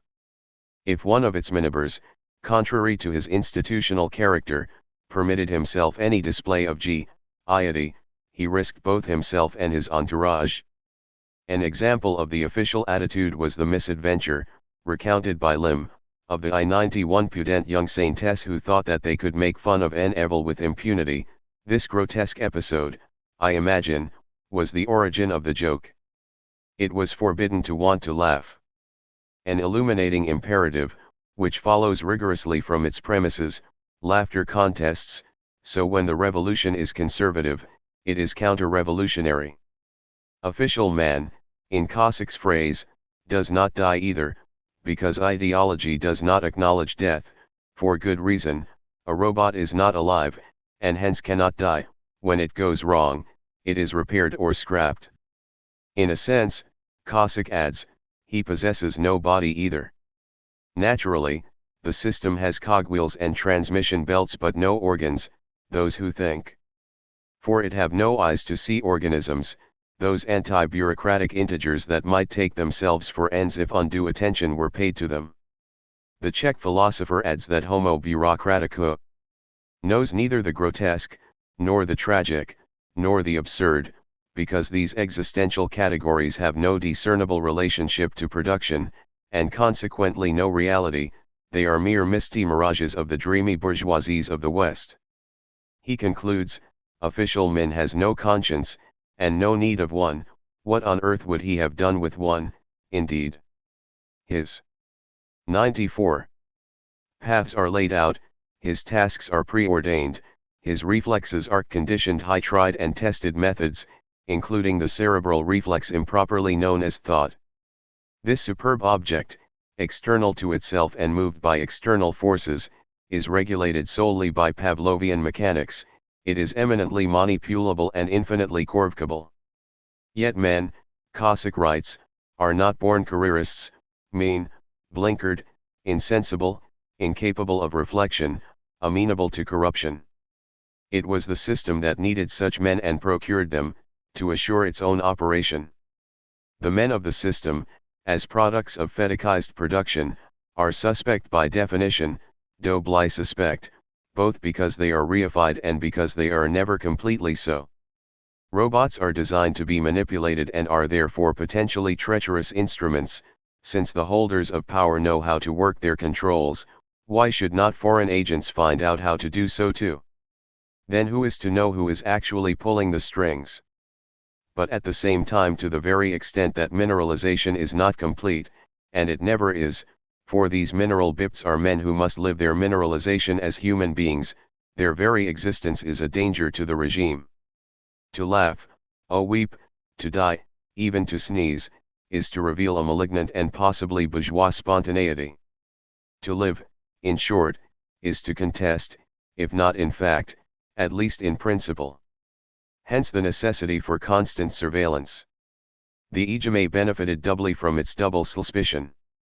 First of all, it had no other end than itself and hence, lacking any controls or mediations, became a victim of its own unlimited power, unable either to perceive itself, or to conceive that it might be criticized. It therefore made it an axiom that men should be doubted rather than institutions.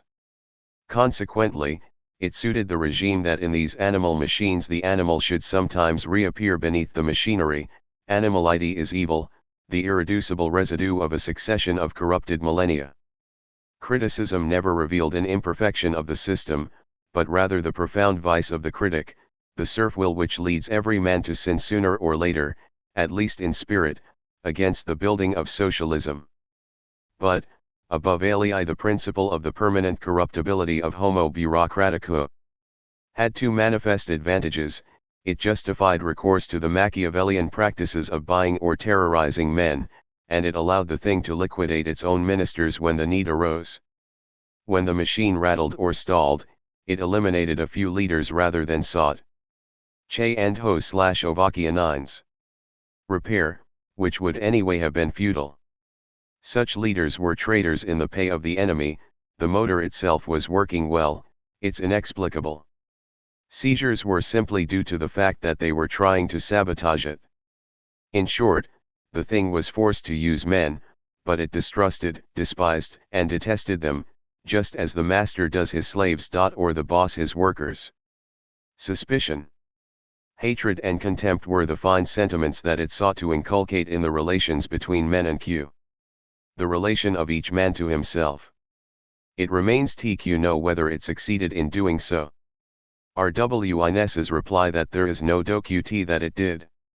At least, in certain cases and up to a certain point. Who, then, lent himself to the system?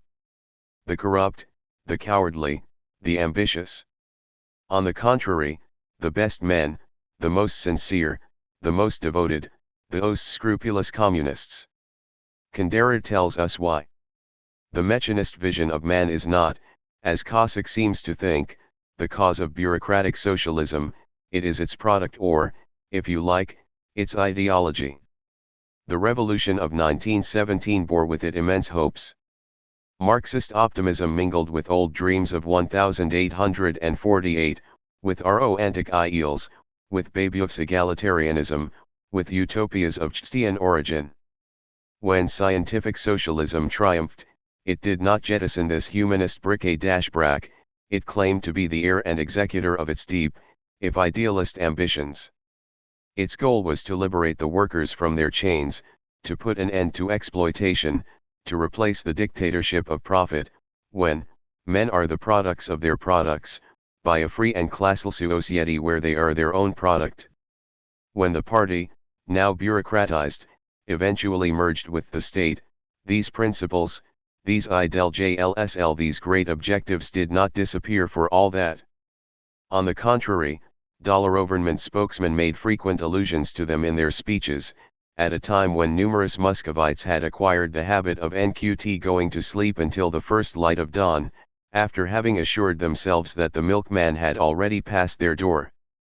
The bureaucratic system had, of course, long since given rise to its own ideology.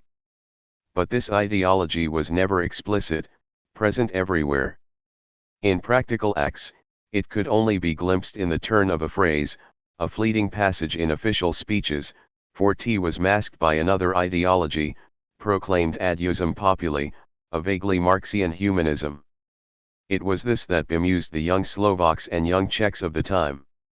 In 1945, galvanized by words, they fell into the trap. Is it not striking that Vakulik, one of the most implacable accusers of the system, joined the party enthusiastically? He was 20 years old, because he had read Stalin's tract Dial, RL and his story, Al Materialism.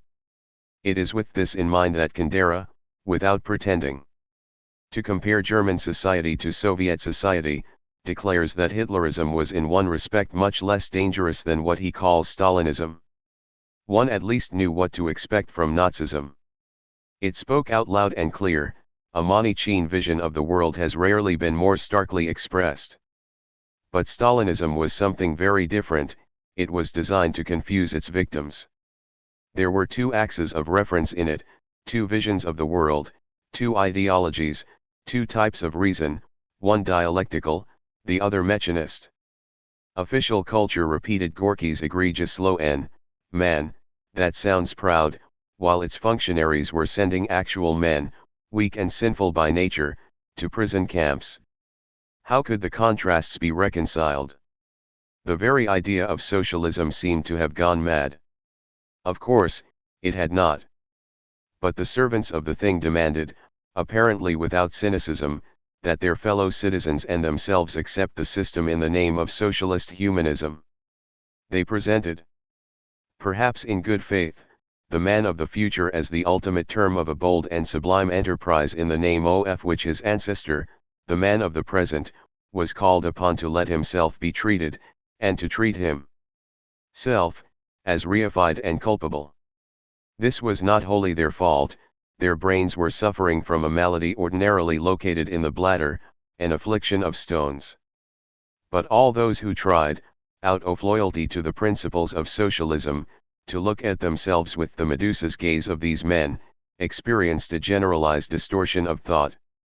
The result was the apparent paradox that Kundera bitterly enumerates: in art, the official doctrine was realism. But it was forbidden to speak of the real. A cult of youth was publicly celebrated, but our youth was denied us. In those mercantile times, films showed nothing but the timid approaches of gentle and enraptured lovers. We were supposed to demonstrate our joy everywhere, yet the slightest sign of gaiety seized us to the gravest pelties. He would have defined the situation better, perhaps, if he had written, in the name of realism, we were forbidden to depict reality, in the name of /outh, we were prevented from being young, in 97. The name of socialist joy, gaiety was repressed. Worst of all, these gross deceptions met dolorous complicity in themselves.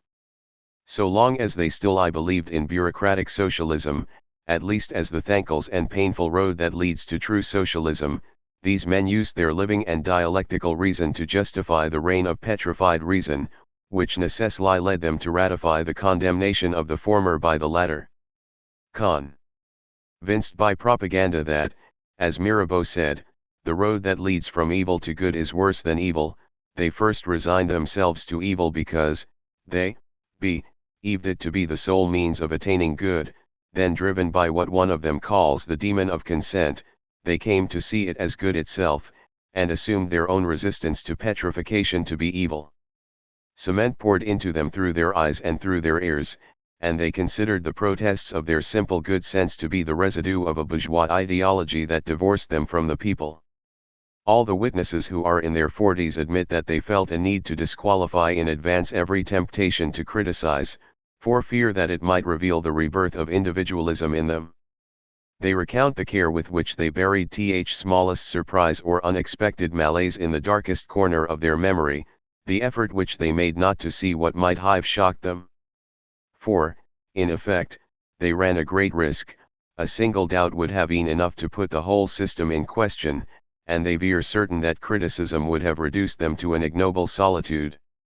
Born during the First Republic, they bore the indelible marks of a culture which they had at all costs to discard, if they wanted to achieve harmony with the masses.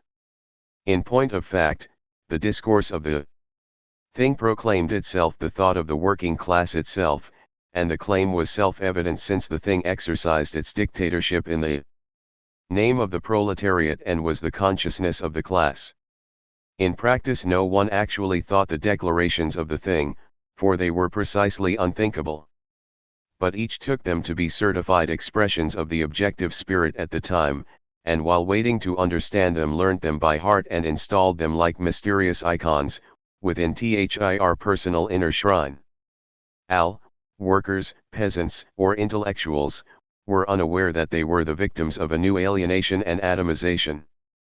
Every man, reproaching himself with subjectivism, sought to break out of his molecular isolation and rediscover the ardent unity of partisan and revolutionary action, in which each comes to each not as another but as the same as himself. None dared realize that he was being summoned to erase his suspect anomaly by denying himself, by making himself other than himself in order to rejoin others, in so far as they tried to make themselves other than themselves. These serialized men could only communicate among themselves by the intermediary of the other than man. They thus plunged ever deeper into solitude by the very efforts they made to escape it, and distrusted each other to the very extent that they mistrusted themselves.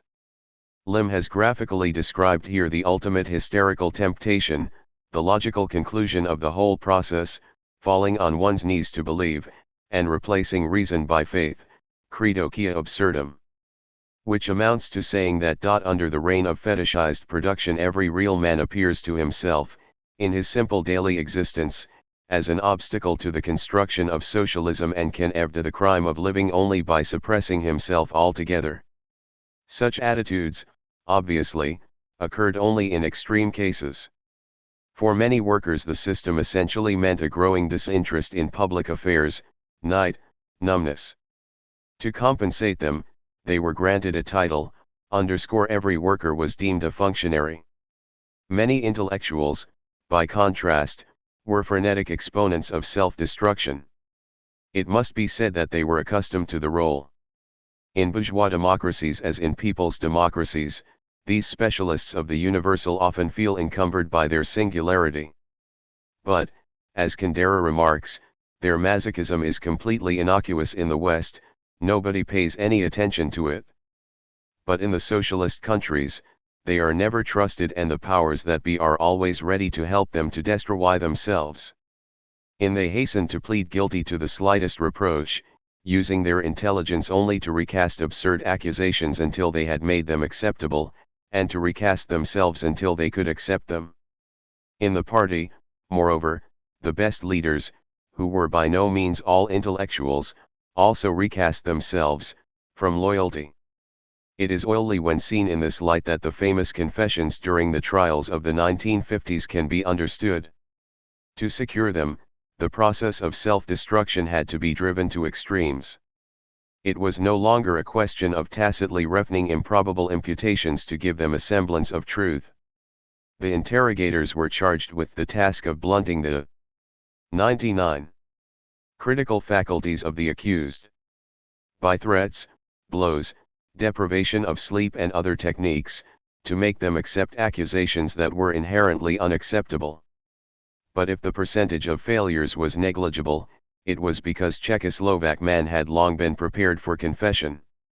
Essentially suspect to his leaders, to his neighbors, to himself, a separatist in spite of himself by the simple fact of his molecular existence, potentially GWLTY in the best of cases, in the worst a criminal without knowledge of his crime, devoted despite everything to the party which crushed him, such a man, a forced confession could appear to hold out the promise of an end to his insupportable malaise. Even if he kept an inner certainty that he had not committed the faults attributed to him, he could confess to them out of self-punishment. Thus the victims of certain anxiety neuroses, tortured by an inexplicable sentiment of guilt, steal in order to be caught, and recover their tranquility in prison. In condemning them for a minor felony, society has punished their original sin. Once they have paid, they are at peace. There was another psychological mechanism at work too.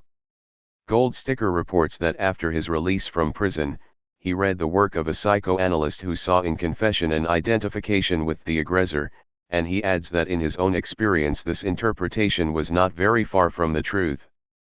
The aggressor was the party, his reason for living, which excluded him and barred him like an unscalable wall, answering every denial with the reply of the police, "There is only one truth, ours." When the truth claims the massive solidity of the Great Wall of China, how can fragile subjective convictions oppose it? I wasn't in Prague that day, I never saw Slansky. It is better for the unhappy prisoner secretly to reintegrate the party again, by identifying with it and the things that represent it, embracing the contempt and hatred that they display towards him in its name. Once he finally succeeds in looking at himself with the petrifying eyes of the Gorgon in power, the miserable and petty incongruity that separates him from it will disappear, his life. The prospect of guilt can induce a kind of vertigo. Confession will at least bring peace, torpor, death. On this subject, I can add to Goldsticker's testimony a story whose authenticity I guarantee. In another people's democracy, on the occasion of another series of trials, a former woman partisan, who had risen to high positions, was thrown in prison on charges of foreign espionage. 100. The police claimed that she had worked for the British intelligence service and that when her husband had unmasked her during the resistance, she had arranged for him to be trapped and killed in an ambush. After several weeks of treatment, she confessed everything, and an indignant tribunal sentenced her to life imprisonment. Her friends later learned that she was no longer being tortured, that she spoke little to her fellow prisoners, but appeared to have recovered her calm. The affair had been so crudely fabricated that her statements had not convinced anybody. When the leadership of the regime was reshuffled, the young woman was released and rehabilitated. She disappeared, and it was learned that she was hiding with her family. The first person who forced the door into her room, at the entreaty of her parents, found her curled up on a sofa, her legs tucked under her, utterly silent. He spoke to her for a long time without getting any reply, and when she finally managed a few strangled words, it was to say in an anguished voice, "What's the matter with all of you? After all, I was guilty." What the condemned woman could not bear was neither her maltreatment, nor her disgrace, nor her imprisonment, but on the contrary her rehabilitation. In other words, mineralized thought can bring repose. Laid like a gravestone in a tormented head, it rests there, heavy, inert, imposing security, crushing doubts, reducing the spontaneous movements of life to an insignificant swarming of insects. Without necessarily going to this extreme, confession is in the logic of the system, one might even say that it is the natural term of it. Firstly, because the thing, possessed neither of understanding nor reason, in no way demands that its instruments believe what they say, but only that they say it publicly. Secondly, because in this imported socialism, which sought to convince Czech workers of 1950 that in the last resort they were simply Russian peasants of 1920, the truth was defined as an institutionalized lie. Those who installed the system in good faith, or who persuaded themselves that it suited, were sooner or later forced to lie desperately without believing in their fictions, to continue to advance towards what they took to be the truth. The young woman I spoke of was awakened by electric shock treatment. A somewhat Stalinist method of cure, but not an inappropriate one for de-Stalinizing brains. Less seriously ill, a single electric shock. 101. Sufficed for our 14 witnesses, the report attributed to Khrushchev, as El Humaite used to call it. As a matter of fact, the report had something in common with the horse medicine that restored the innocent in spite of herself. It was a thunderbolt and nothing more. Not an idea, not an analysis, not even an attempt at an interpretation. A tale told by an idiot, full of sound and fury, signifying nothing. Naturally, Khrushchev's own intelligence was not at issue. He simply spoke in the name of the system. The Mahine was a good one, its principal servant had not been. Fortunately, the saboteur had since quitted the world and everything would now proceed smoothly again. In short, the new personnel eliminated the encumbrance of a dead man as the old personnel had eliminated living men. It was true, however, that Stalin had ordered massacres and transformed the country of socialist revolution into a police state. He had been truly convinced that the Soviet Union could only reach communism by passing through a concentration camp socialism. But as one of our witnesses acutely remarks, when established power judges it useful to tell the truth, it is because it has no better lie available. Such a truth, issuing from official mouths, becomes no more than a lie corroborated by facts. Stalin was an evil man? Indeed. But how could Soviet society have raised him to his throne and kept him there for a quarter of a century? To those worried by the question, the new personnel tossed 4 words. The cult of personality. Let them be content with this bureaucratic formula, a typical example of the unthinkable. The Czechs and the Slovaks had the feeling that a mass of rubble had fallen on their heads, breaking into pieces and shattering all their idols with it. It was, I imagine, a painful awakening. An awakening? The word is laut's not the right one, for as one of them writes, there was a sense of great surprise. It suddenly seemed to them that they had always known what they were being told. Moreover, far from reawakening to a world of daylight, everything seemed unreal to them. Those who attended the rehabilitation trials came back dumbfounded. The dead were acquitted with the same words and speeches that had served to condemn them. Certainly, it was no longer criminal to be alive. But this innovation was merely FLLT, and could not be proved. The institutionalized lie subsisted, inert and intact. Observers of a huge, distant process of crumbling, they scented from afar something rotten in the kingdom of Russia. However, they were 102. Authoritatively told that in their own country the model imported from the USSR had never functioned better. In fact, the machine was still running at home. Everything had changed, and nothing had changed. Khrushchev gave public notice of this when the Hungarian people made an inopportune attempt to draw conclusions from the 20th Congress. Obviously, the Czechoslovaks no longer believed in the institutionalized lie, but they were much afraid that they had now nothing left to believe in. They had hitherto lived in what one of them calls a socialist fog. Now that the fog was lifting somewhat, they could survey the damage that it had hidden.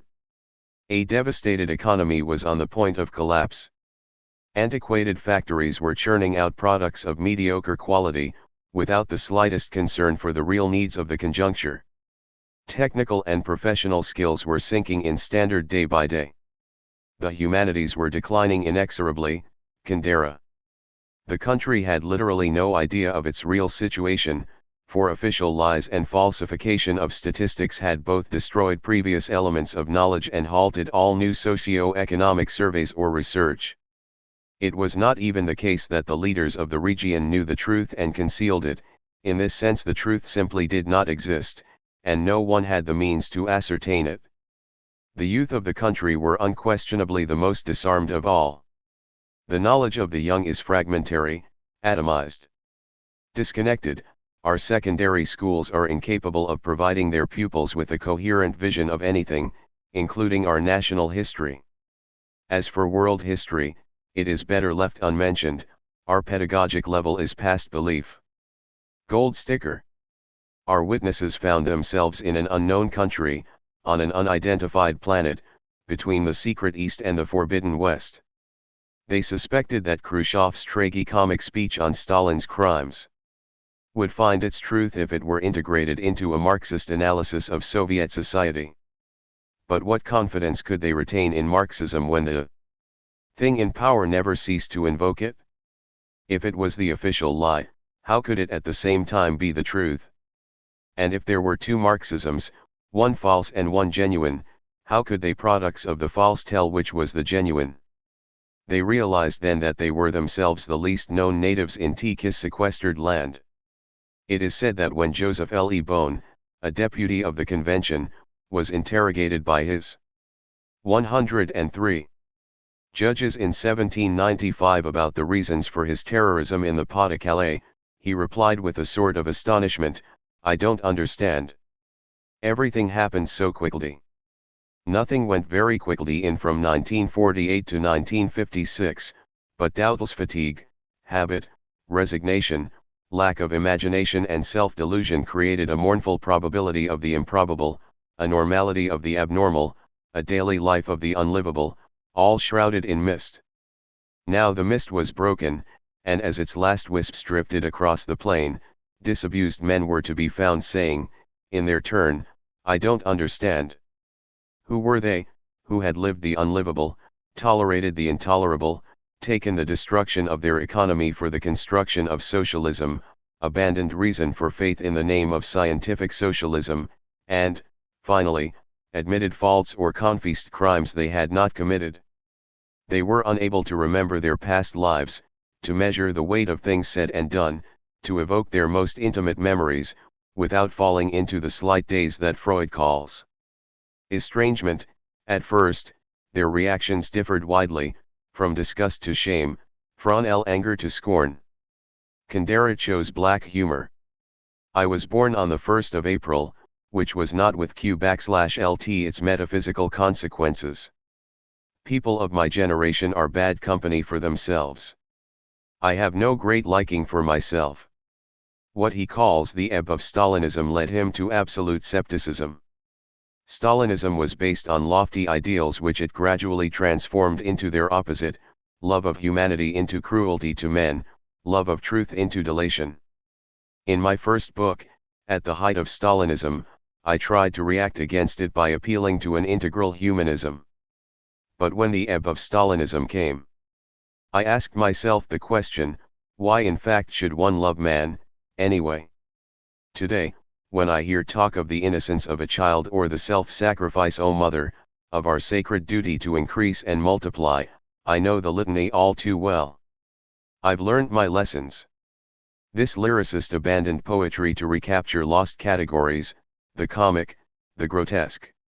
He wrote the joke, whose title alludes not only to the innocent jest of it hero, but to the whole system in which a childish lark inevitably leads to the deportation of its author. Havel, for his part, simultaneously discovered the absurdity of the world and his own absurdity. Born into a bourgeois family, uneasy from the outset at finding himself a rich child among poor children, rudous and disoriented, Havel became a victim. 104. After the war, of the discrimination against Jews and sons of bourgeois families. Numerous professions were closed to him and he could not enter a university, with the admirably logical result that for years he vainly requested authorization to take a course in drama at the University of Prague, and only obtained it after having made his name as a playwright. He too was alienated, however, to the sovereign thing. A little less than the others, perhaps. Many of them sought integration, while he knew it to be impossible because he was not wanted. The result was that he very soon tended to feel absurd in a world that was absurd. The revelations of I-956 only increased his feeling of homeliness, which is why his theater has been compared to the drama of the absurd in the West. In short, whether they felt themselves unreal in a sadly ceremonious and unreal society, victims, witnesses, and accomplices of a monumental and nightmarish farce, or whether they floated like absurd imps in a milieu governed by such a fundamental absurdity that any attempt either to adapt to it or to change it was itself rendered absurd from the outset, all the men who speak here suffered what psychiatrists call a crisis of identity in the first years after the 20th Congress. They were not the only ones. A silent, dumb malaise was spreading among the masses. But they were probably the worst affected in this respect. What were they to do? They could kill themselves or try to live. From certain allusions that the reader will find in the interviews, it can be guessed that some of them chose the first. The others sought to make use of the right to exist that had just been officially granted to them. They then had little option. To live was first of all to wre on self away from a depersonalization that risked becoming an alibi, to learn to know oneself in order to remake oneself. And how could they recount their own history to themselves without seeking it out where it belonged, in the last 50 years of their national history? For their individual adventures and the great collective adventure, the Czechoslovak people reflected each other, in the situation of extreme urgency in which they found themselves, without categories or concepts to think reality, or to think them. Plus with this difference, however, that his plays have an unmistakable political content for his compatriots. In a report about you, he made it clear that nothing could change so long as the system remained intact and secreted its bureaucracy. 165. Selves, they realized that each of these two histories could only be reconstructed through the other. Subjectivism. No, modesty. They had to find the truth or perish. Not the truth of the system, they were not yet armed to attack it, that would come later. The truth, for this moment, of their own life, of all Czech and Slovak lives in this brute reality. They sought it with nothing in their hands and nothing in their pockets, abstaining from any ideological interpretation. They started by returning to the facts, to the concealed and travestied facts which Novotny had candidly said should not be treated with too much servility. 6. Slowly and stubbornly, amidst their own uncertainty, and despite the threats and censorship of the regime, these men had the great merit of publicly undertaking this Oedipal search. We shall see, for example, how Pudik left journalism for literature. Formerly, no doubt to avoid questioning the Gdiet syntheses of Stalinism, Pudik immersed himself in external facts, as they were reported by the radio and the press throughout the world, fruits disguised in the East by a leaden pedantry, and in the West by a sly objectivism. The need to write down my own thoughts, to express myself in my own way, developed only after 1956. That like the war, put its mark on many people. Brutally so. In my case, I had already guessed many things and asked myself others. Nevertheless, it was the decisive jolt. It was then that I became acutely aware that I was not doing what I really wanted to do. What he wanted to do was write in order to know himself, and as most of the novelists repretet here put it, to know men, to rediscover them in their existential dimensions.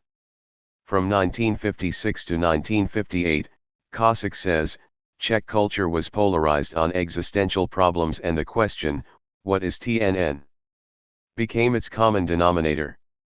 Have no fear, Czechoslovak intellectuals were not interested in patching up another humanism. They had known two sorts of humanism, that of Benel and that of Stalin, both of which, as one of our witnesses aptly comments, hid men from them.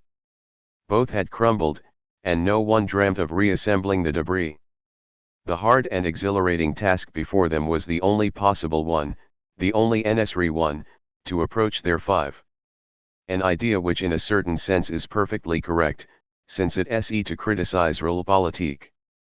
But coming from Novotny, it simply meant that FAM should be disregarded when they contradicted the decisions of the leadership.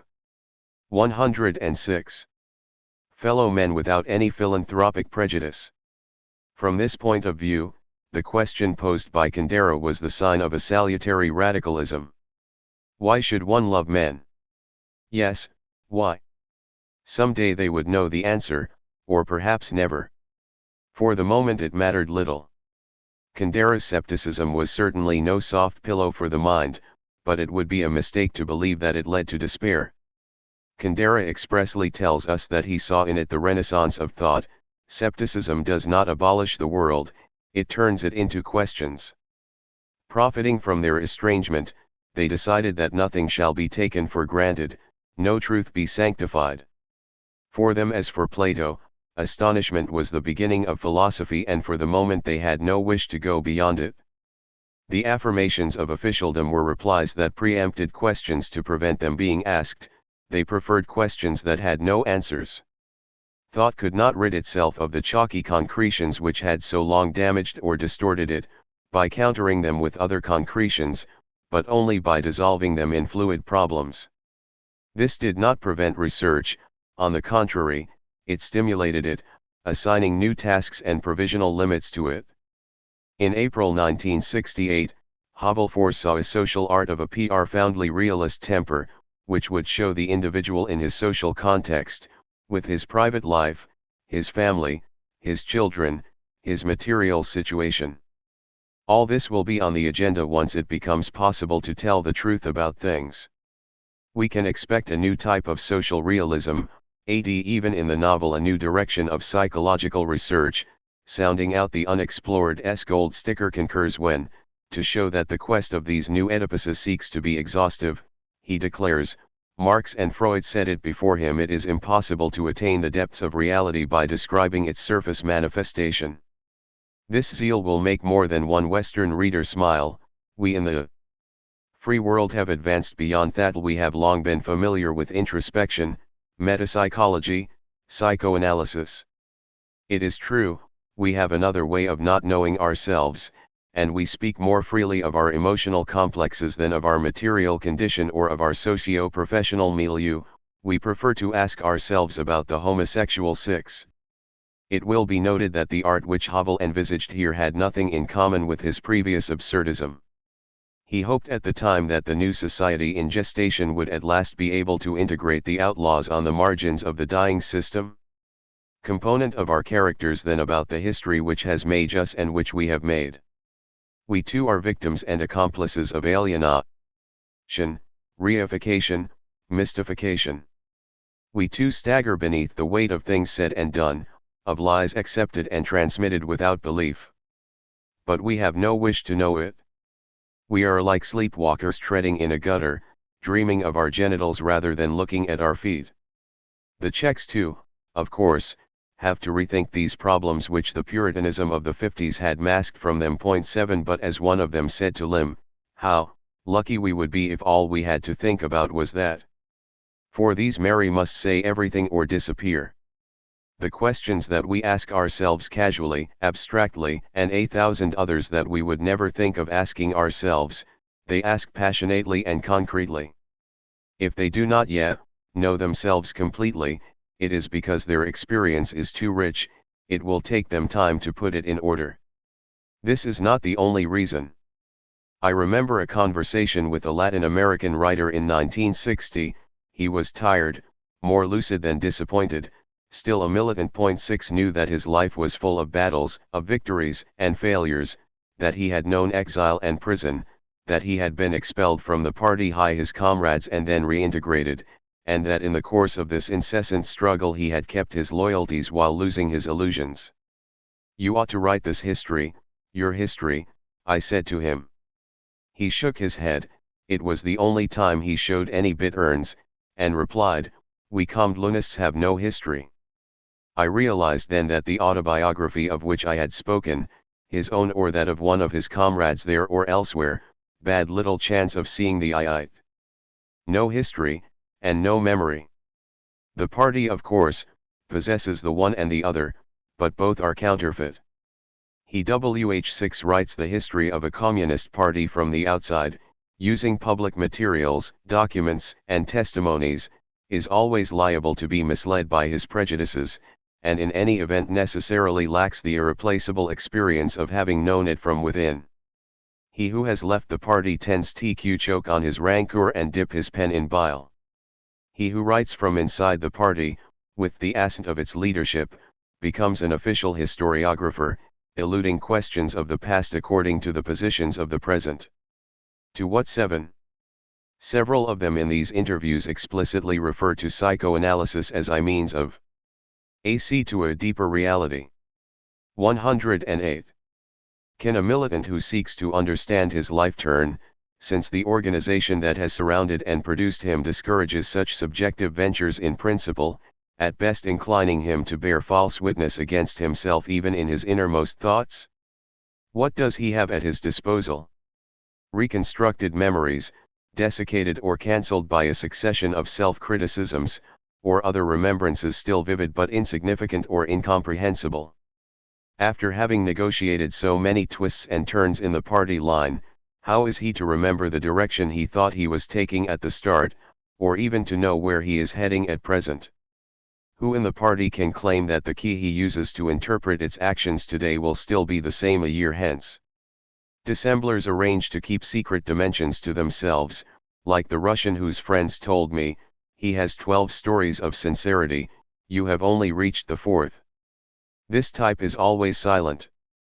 Others have given their lives to their party twice over, they have often risked their life on its orders in emergencies, while in day-to-day discipline they have let it sink into sand behind them, in dunes where the slightest gust of wind suffices to erase their footprints. The Czechs and the Slovaks who speak here are for the most part members of the Communist Party. They, too, gave their lives in enthusiasm and then lost sight of them for several years. It is they, however, who have undertaken in these interviews, in novels, in 100 different essays the task of recovering them, which seemed impossible in 1960. And which encounters the same difficulties today. For this reason, they had to proceed step by step, to overcome their inner resistances, to scan virtually invisible traces, to raise tombstones to see what was buried beneath. Above all, this was the fundamental problem, they had to find the right lighting. Fortunately, their memories were still fresh. In 1956 the socialist fog was only 8 years old. Khrushchev's report, however absurd it may have been, gave them the final shock which allowed them to speak of themselves and the party in the necessary way. They did not attempt to plane above this great body of which they were an integral part, it was their anchorage. If they had suffered the system, they also knew that they had made it, for although it was prefabricated, it had at least to be installed, and that their very struggle to limit some aid. In this respect I know no document so considered, so stubborn, and so lucid as Ernest London's admirable record of his imprisonment, the Confessium. Of its excesses had merely been a certain way of accepting it.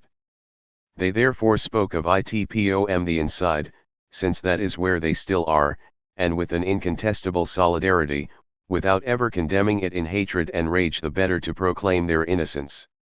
They took their distance within it, by virtue of the dislocation induced by their estrangement, which suddenly illuminated practices that had been so routine that they had performed them without noticing it. It was as if they could only recover their lives, in the name of norms to be fixed, of fidelities to be regained, by an internal critique of the party, and as if they could contest the role of the party only by a radical contestation of themselves, interrogating their actions and results, their omissions, their abdications, and their compromises. What might seem a vicious circle emerges in these interviews as, in fact, a dialectical movement to permit both their readers and themselves to find their lost truth, a concrete totalization, continual why detotalized, contradictory and problematic, never closed back on itself, never completed, yet never tells one single experience. It is this total oneization that is the necessary point of departure for any theoretical research, the point from which Marxism started with Marx and then restarted again with Lenin, with Luxemburg, with Gramsci, but to which it has never since returned. What could they base themselves on to maintain the Asian necessary to the pursuit of their inquiry? The answer is clear: their national culture. Is this any reason to tax them with nationalism as the old guard of mummified Stalinists did? No. Read them and you will see. Is it their fault if the tide of pseudo-Marxism revealed, as it ebbed, that their historical traditions remained intact because they had never been developed and surpassed towards a genuine socialism?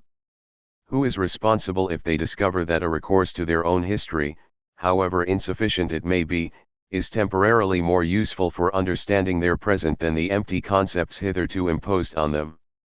They do not deny that at a later stage there must be a return to a Marxist interpretation of their national experience, quite the contrary.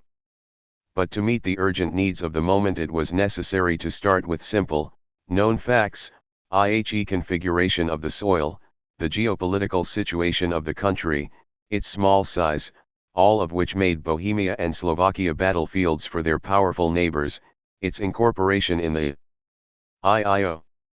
Austro-Hungarian Empire, which then recatholicized them by force, as the Russian state is now trying to re-Stalinize them.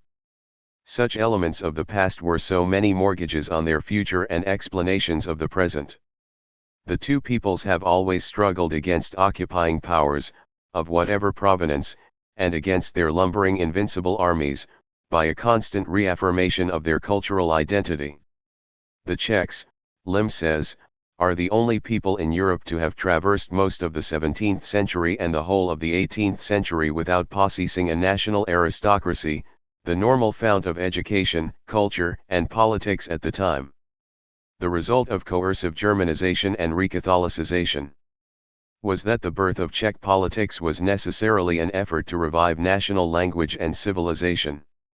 Thus there has long been a close and organic unity between culture and politics in our country. In the epoch of Stalinization, the problems were different, but the weapons of the Czechs remained the same. Against the glacial socialism imposed on them, they asserted their own cultural character. Czech intellectuals rediscovered in the 1960s a duty to protect their national culture, not in order to preserve it as it was, but in order to construct beyond it a socialism that would change it, and yet retain its imprint. This perspective allowed them to feel more at home on the planet. They were not, as they had once thought, strangers among strangers. If they had temporarily believed otherwise, it was because the reign of the thing had atomized them. To overthrow it without lapsing into subjectivism, each of them had to recognize in each of his neighbors his JE//OLP, that is to say, the product of the same cultural history. The struggle involved here is hard, and its outcome uncertain. Our witnesses know that they are living in a century of incorporation of smaller units by larger units. One of them even declares that the process of integration threatens sooner or later to absorb all small nations. What is then to be done? They have no ready answer. Since they closed their catechisms, they ceased to want to be sure of anything. All Thy know is that at present the struggle for its cultural autonomy is part of a much wider struggle, waged by many nations, large and small, against the policy of blocs and for the achievement of peace.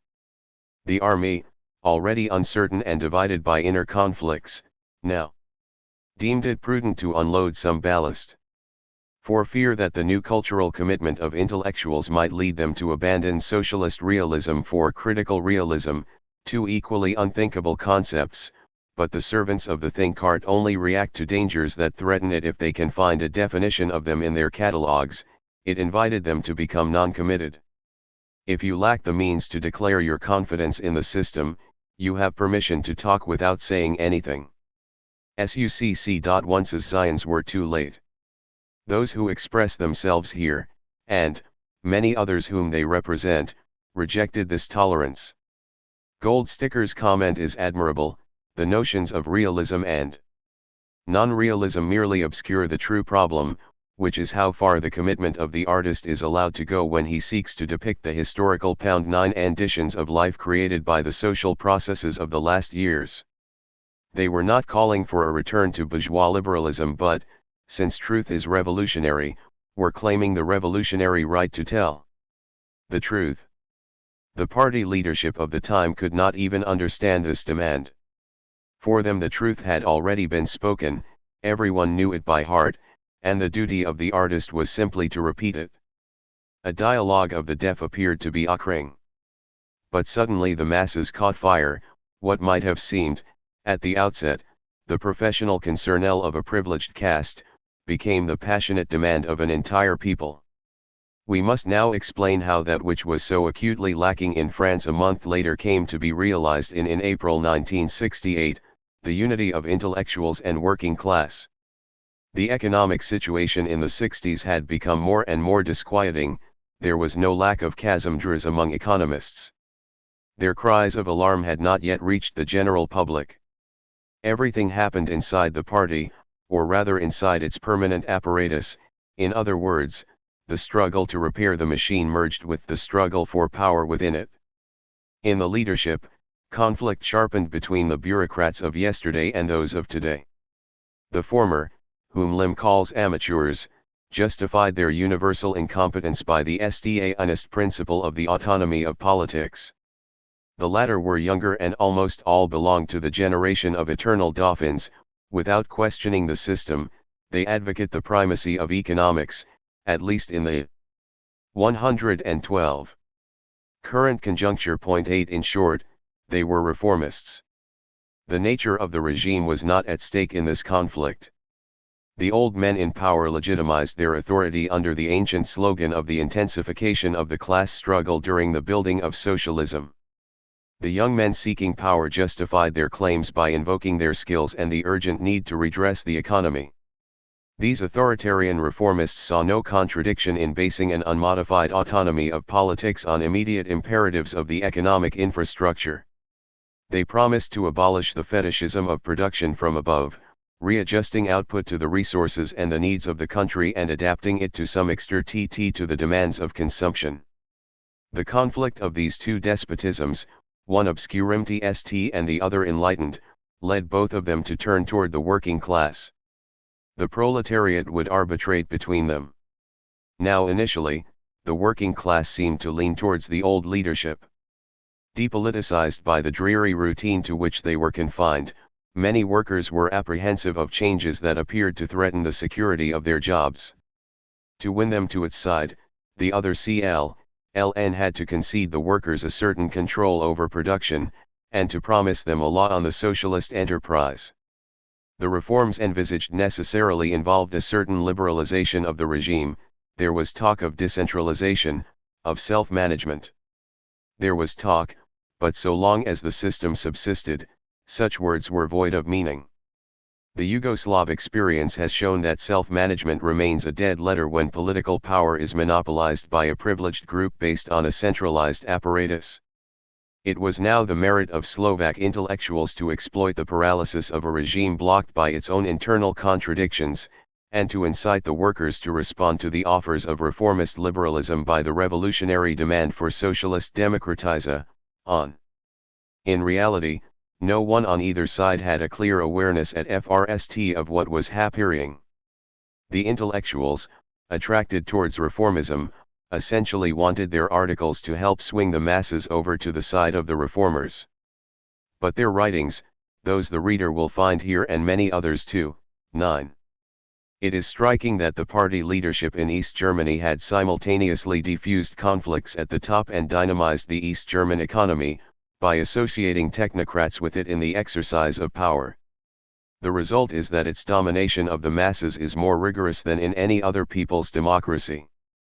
Products of the long process of meditation that had begun in 1956, had a wider and deeper effect than they themselves suspected. By seeking and setting out the truth, they laid bare the system, and by explaining their own experience they demonstrated to their readers that the Czechoslovak people needed, not to put an end to the abuses of the regime, but to liquidate the system as a whole. The trials, one-he confessions, the deformation of thought, the institutionalized mendacity, the atomization, the universal mistrust, these were not abuses, they were the inescapable consequences of a fabricated socialism. No improvement, no patching could make them disappear. No matter what team was in power, even if it revealed goodwill, it would be petrified or crushed, unless both Czechs and Slovaks fell upon the machine with hammer blows and pounded with all their might until it collapsed, demolished beyond repair. The intellectuals learned the real dynamic content of their thought at the end of 1967, when their writings were honored with the wrath of a now weary regime. Gagged for a brick, interval, they saw their ideas descend into the streets. Student youth, the generation they so doubted, had appropriated them and were brandishing them like banners. The victory of reformism in January 1968 was no longer their victory, in spite of the temporary alliance of the masses and the technocrats. Their real triumph came a little later, when the working class, roused from its torpor if not yet fully conscious of itself, remembered its old maximalist demand, the only one that truly sprang from this class, power to Soviets. There were discussions in EVJ, enterprise, experiments in direct democracy. In some factories the workers did not even wait for the passage of the new law to evict the manager and place his elected successor under the control of a workers' council. The new party leadership, overtaken by mass initiatives, had to revise its draft law to take account of this popular upsurge. But it was too late, for it was becoming clear that the process of democratization could not be halted. The intellectuals realized that this great popular movement represented a radicalization of their own thought, and now radicalized themselves, intensified their struggle against the system, without turning against the JLO team of leaders. No press or radio has ever been freer than during the spring of 1968. What was most striking to a Westerner was that the battle of the intellectuals for complete freedom of expression and information was supported by the workers, who very quickly decided that the right to unrestricted information was one of their basic demands. It was on this common foundation that the union of workers and intellectuals was sealed. Point 10. The fact reveals the extent to which the problems of a people's democracy differ from our own. French workers will not launch a strike if the government infringes the freedom of the press, and under present conditions their attitude is understandable. Power rarely needs to muzzle the newspapers, profit takes care of that. Workers read Le Parisien Libre without believing a word of it and reason that the problems of the press will find their solution with the pure and simple abolition of profit. They know, perhaps, that censorship exists in the USSR or in Poland, but this doesn't stop them sleeping. They have been told that in those countries the proletariat exercises its dictatorship, and that therefore it would be a crime to permit counter-revolutionary gazettes, in the name of abstract bourgeois principles, to continue to poison the air with their lies. But in 1968, after 20 years of Stalinism, the situation was very different for Czech and Slovak workers. To start with, they too had been sated with lies, though just how sick of them they had been they were only now becoming fully aware. The dictatorship of the proletariat was the dictatorship of a party that had lost all contact with the masses. As for class struggle, how could they believe that it intensified with the progress of socialism? They were perfectly well aware that ever since its installation socialism had done nothing but regress. Censorship in their eyes was not even a lesser evil, since it was lies that censored truth. On the contrary, to the very extent that they became conscious of their maximalist demand for counsels, the full truth, as theoretical and practical knowledge, became indispensable to them, for the simple reason 10. News unions still existed when I returned to Prague in November 1969. The students had occupied certain faculties to protest against the RHORO establishment of censorship. It was still possible to speak with a certain freedom about the being power.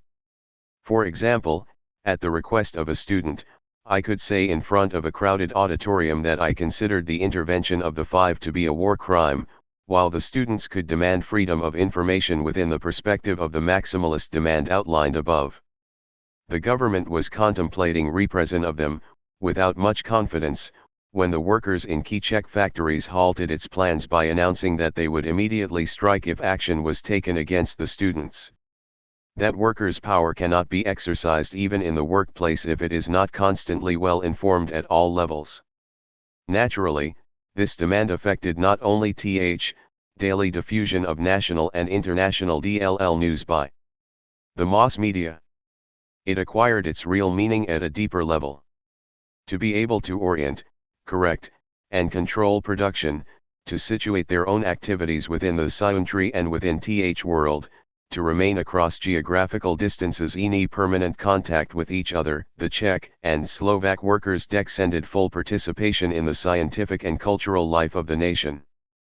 This claim, which only just started to become conscious of itself during the Prague Spring, would sooner or later have set off a revolution in culture and education. Thus within a vast revolutionary movement, workers and intellectuals constantly radicalized each other. Intellectuals became convinced that they could perform their office, the search for truth, only in a socialist society in which power was shared by all. Workers, F-35 by the polemics unleashed in the newspapers, became convinced that they could never achieve socialism without breaking the monopoly of knowledge, which exists in the East as in the West, and guaranteeing the widest social diffusion of truth. The full development of this truth as both theory and practice would be the fruit of the dialectical unity of these two aspirations.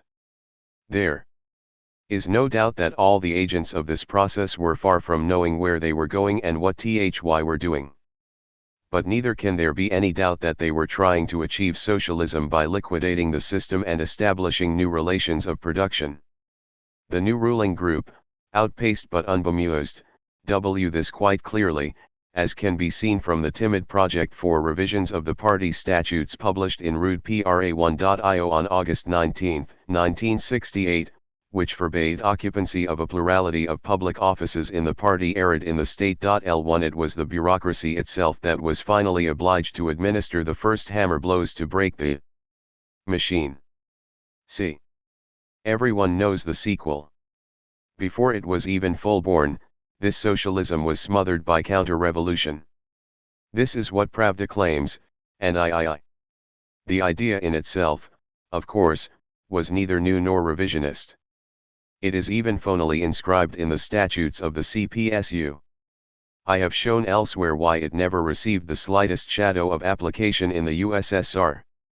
What mattered was the willingness the new rule revealed to return to original ideals, give life to a forgotten principle, to restore some revolutionary role to the party. RR6. Am in complete agreement with the Russian newspaper except on the minor question of cardinal points. The counter-revolutionary forces did not come from the West. For once it was not Western imperialism that crushed a movement towards democratization and restored the reign of the thing by constraint and violence.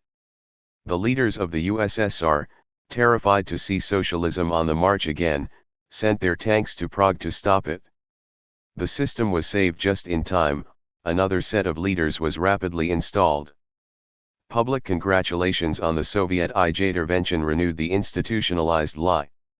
Nothing had changed, except that a prefabricated socialism, now become an oppressor socialism, had been unmasked. Official propaganda resounds amid the silence of 14 million people who no longer believe a word of it. Those who repeat it at the top are as lonely as the French collaborators during the German occupation. They know that they are eoing, that the thing is the enemy of man, but the lie has taken hold of them and will no longer let them go. Their incitement to delation is within the logic-off system, whose son, evil depends on every citizen mistrusting others and himself. But self-distrust is now finished. After the THIRD Congress and the invasion of 1968, Czechs and Slovaks can no longer be tricked into it. The regime can now only try to make everyone, in spite of this, a potential informer and therefore a suspect to his neighbors. Despite a few token precautions, the five invading powers scarcely troubled to conceal the eminently conservative nature of their intervention. Our Western bourgeoisie was not in error. The entry of tanks into Prague reassured it. Why not end the Cold War and conclude a new holy alliance with Russia to maintain order everywhere? This is the perspective at which we have now arrived. The cards are on the table and it is no longer possible to cheat. Yet we still do cheat. The left protests, denounces, blames, or regrets. Le Monde often publishes texts inspired by a virtuous anger, followed by a long list of signatures that always include the same aims, me for example. Let us sign indeed. Anything is better than a mutism that might appear acceptance. Provided that moralism does not serve as an alibi. It is true, of course, that what the five have done is ugly and shameful. But how little they care. Even if they were concerned about the reactions of the European left, they would be gratified if it merely stamped its foot and shouted. So long as we restrict ourselves to deontology, the system can rest easy. The Soviet leaders are guilty, they did not act as Sochist/ists. The accusation implies that they could have done. They alone are charged, the regime itself is not questioned. But if we will read these interviews and decipher the Czech experience through them, we will soon understand that these leaders, recruited and formed by the system, exercising power in the name of the thing, could not have acted otherwise than they did. It is the whole regime that must be assailed, and the relations of production which generated it and have in turn been reinforced and petrified by it. The month of August 1968, it is necessary to forsake the comforts of moralism and to abandon reformist illusions about this type of regime. The machine cannot be repaired, the people of Eastern Europe must seize hold of it and destroy it. The revolutionary forces of the West now have only one way of helping effectively in the long run. That is, to listen to the voices that speak to us of its fate, to assemble documents about it, to try to reconstruct and analyze events there in depth, beyond the present conjuncture, for the light they cast on the structures of Soviet society, the nature of the people's democracies, and the interconnections between the two. The duty of the left in Western Europe is to profit from this analysis, to rethink, without preconceptions or prejudices, its own objectives, tasks, possibilities, and types of organization, in order to be able to answer the fundamental question of our time: how to unite all the exploited to overthrow the old ossified structures of our own society, how to produce new structures which will ensure that the next revolution do not give birth to that sort of socialism. Translator's note: deontology equals science of moral duty or obligation. During May events in France, and in the course of the working class struggle of 1968 generally, movements at the base attacked the Communist parties not only for their bureaucratic degeneration or for their reformist options, they also criticized the very notion of the party as the political, structured organization of the class. When these movements suffered setbacks, a number of leftist groups came to emphasize organization against spontaneity, and advocated a return to pure Leninism. Neither of these attitudes seems to us satisfactory. It seems to us that one can only properly criticize spontaneity, and this was the lesson of if 68, if it is realized that the subjective maturity of the working class requires today a new form of organization, adapted to the conditions of struggle in the societies of advanced capitalism. We should like to focus this conversation on the theoretical basis of this problem. You have been concerned with this ever since the now classic discussion of 1952, Communists and Peace, and the polemic which followed with Leffert and Merleau-Ponty, by way F. F. The Ghost of Stalin of 1956 to the Critique de la Raison Dialectique. In 1952, you were charged T-Pith hypersubjectivism and you were reproached T-Pith of failure to recognize any existence of the working class other than in the party. In 1956, it was the reverse accusation that was directed at you, namely that you were guilty of an objectivism which tended to explain Stalinism as the inevitable product of a particular historical situation. In actual fact, it seems to us that both positions had a common basis in the concept of scarcity, in the structural backwardness of the country in which the October Revolution occurred, in the necessities imposed by the fact that the revolution was not ripe and that socialism had to be built in a context of primitive accumulation. In this specific situation, you considered that the party was bound to superimpose itself upon a mass which had not reached the required level of consummation. Do you believe that this image of the party, which we shared with you in the 50s, must be revised because the situation has changed, or, on the contrary, that it must be revised because the earlier formulations are vitiated by theoretical inadequacies which have since then been more clearly revealed? There was certainly inadequacy. But this must be situated historically. In 1952, when I wrote Communists and Peace, the essential political choice was the defense of the French Communist Party, and particularly of the Soviet Union accused as it was of imperialism. It was essential to reject this accusation if one did not wish to find oneself on the side of the Americans. Afterwards, it was shown that the USSR, by behaving in Budapest as Stalin, whether because of political intelligence or for other reasons, did not behave in 1948 in relation to Yugoslavia, and then by repeating the operation was acting in the manner of an imperialist power. In saying this, I do not intend to express a moral judgment. I am only stating that the external policy of the USSR seems as entirely inspired by its antagonistic relations with the United States, and not by a principle of respect, of equality, vis-a-vis other socialist states.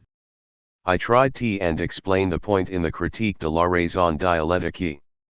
This of course was still an attempt at a formal solution, which should have been followed by an historical analysis of the USSR in Stalin's time, an analysis which I have already sketched out and which forms part of a second volume of the critique, but which will probably never appear. In short, what I tried to show in relation to concepts like mass, party, spontaneity, Ciliary channels, groups, represents the embryo of an answer to this problem. In effect, I tried to show that the part, in relation to the mass, is a necessary reality because the mass, by itself, does not possess spontaneity. By itself, the mass remains serialized. But conversely, as soon as the party becomes an institution, so does it also, save in exceptional circumstances, become reactionary in relation to what it has itself brought into being, namely the fused group. In other words, the dilemma spontaneity/party is a false problem.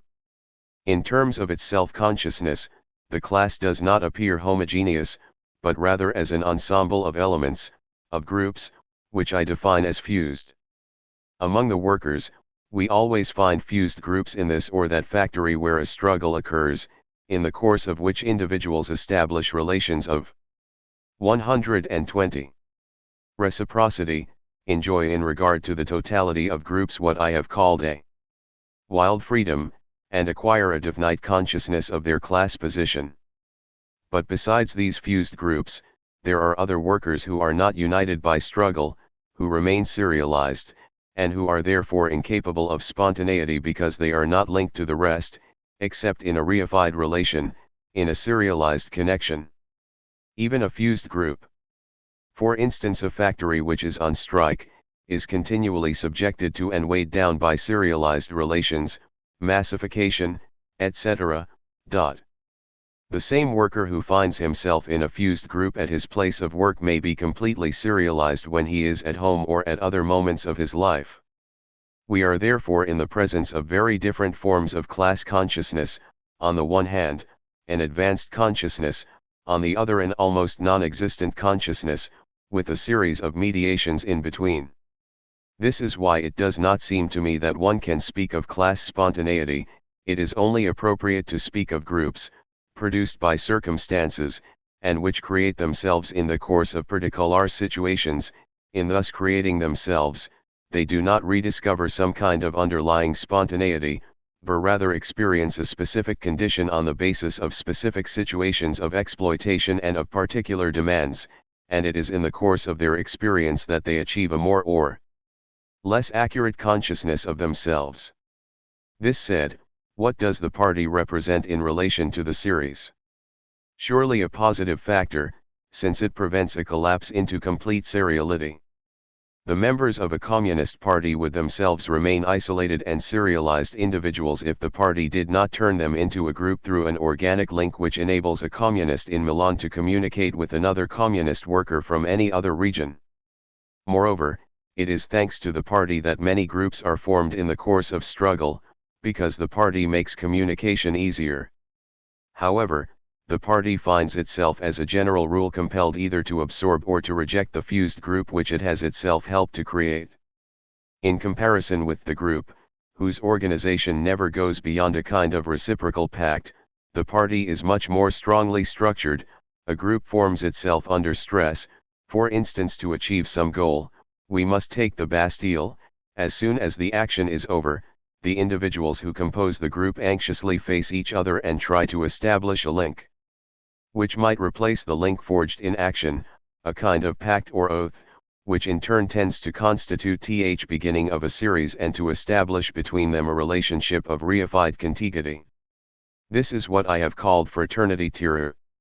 The party, on the contrary, develops as an ensemble of institutions, and therefore as a closed, static system, which has a tendency to sclerosis. This is why the party is always behind, in relation to the fused mass, even when it tries to guide that mass. This is so because it tries to weaken it, to subordinate it, and may even reject it and deny any literity with it. The thought and action of each group necessarily reflect its structure. What occurs is therefore the following: the thought of a fused group, by virtue of the fact that it is born in the stress of a particular situation and not because of some kind of spontaneity, has a stronger, fresher, more critical charge than that of a structured group as an institution. A party has an institutionalized mode of thought, meaning something j, which deviates from reality, and comes essentially to reflect no more than its own organization, in effect ideological thought. It is upon its own schema that is modeled, and deformed, the experience of the struggle itself, while the fused group thinks its experience as it presents itself, without institutional mediation. This is why the thought of a group may be vague, incapable of being theorized, awkward, as were the ideas of the students in May 1968, but nevertheless represents a truer kind of thought because no institution is interposed between experience and the reflection upon existence. No doubt, we are dealing with a contradiction which is inherent in the very function of the party. The latter comes into being to liberate the working class from seriality, but at the same time, it is a reflection of a certain type, since the party is intended to abolish that condition, of the seriality and massification of the masses upon which it operates. This seriality of the masses finds expression in the party's institutional character. Compelled as it is to deal with what is serialized, it is itself partly inert and serialized. In order to protect itself, it thus ends up by opposing the fused groups, even though these groups are an aspect of a working class which it wants to represent and which it has itself very often brought into movement. Here is the underlying contradiction of the party, which has emerged. 122. To liberate the masses from seriality and which has itself become an institution.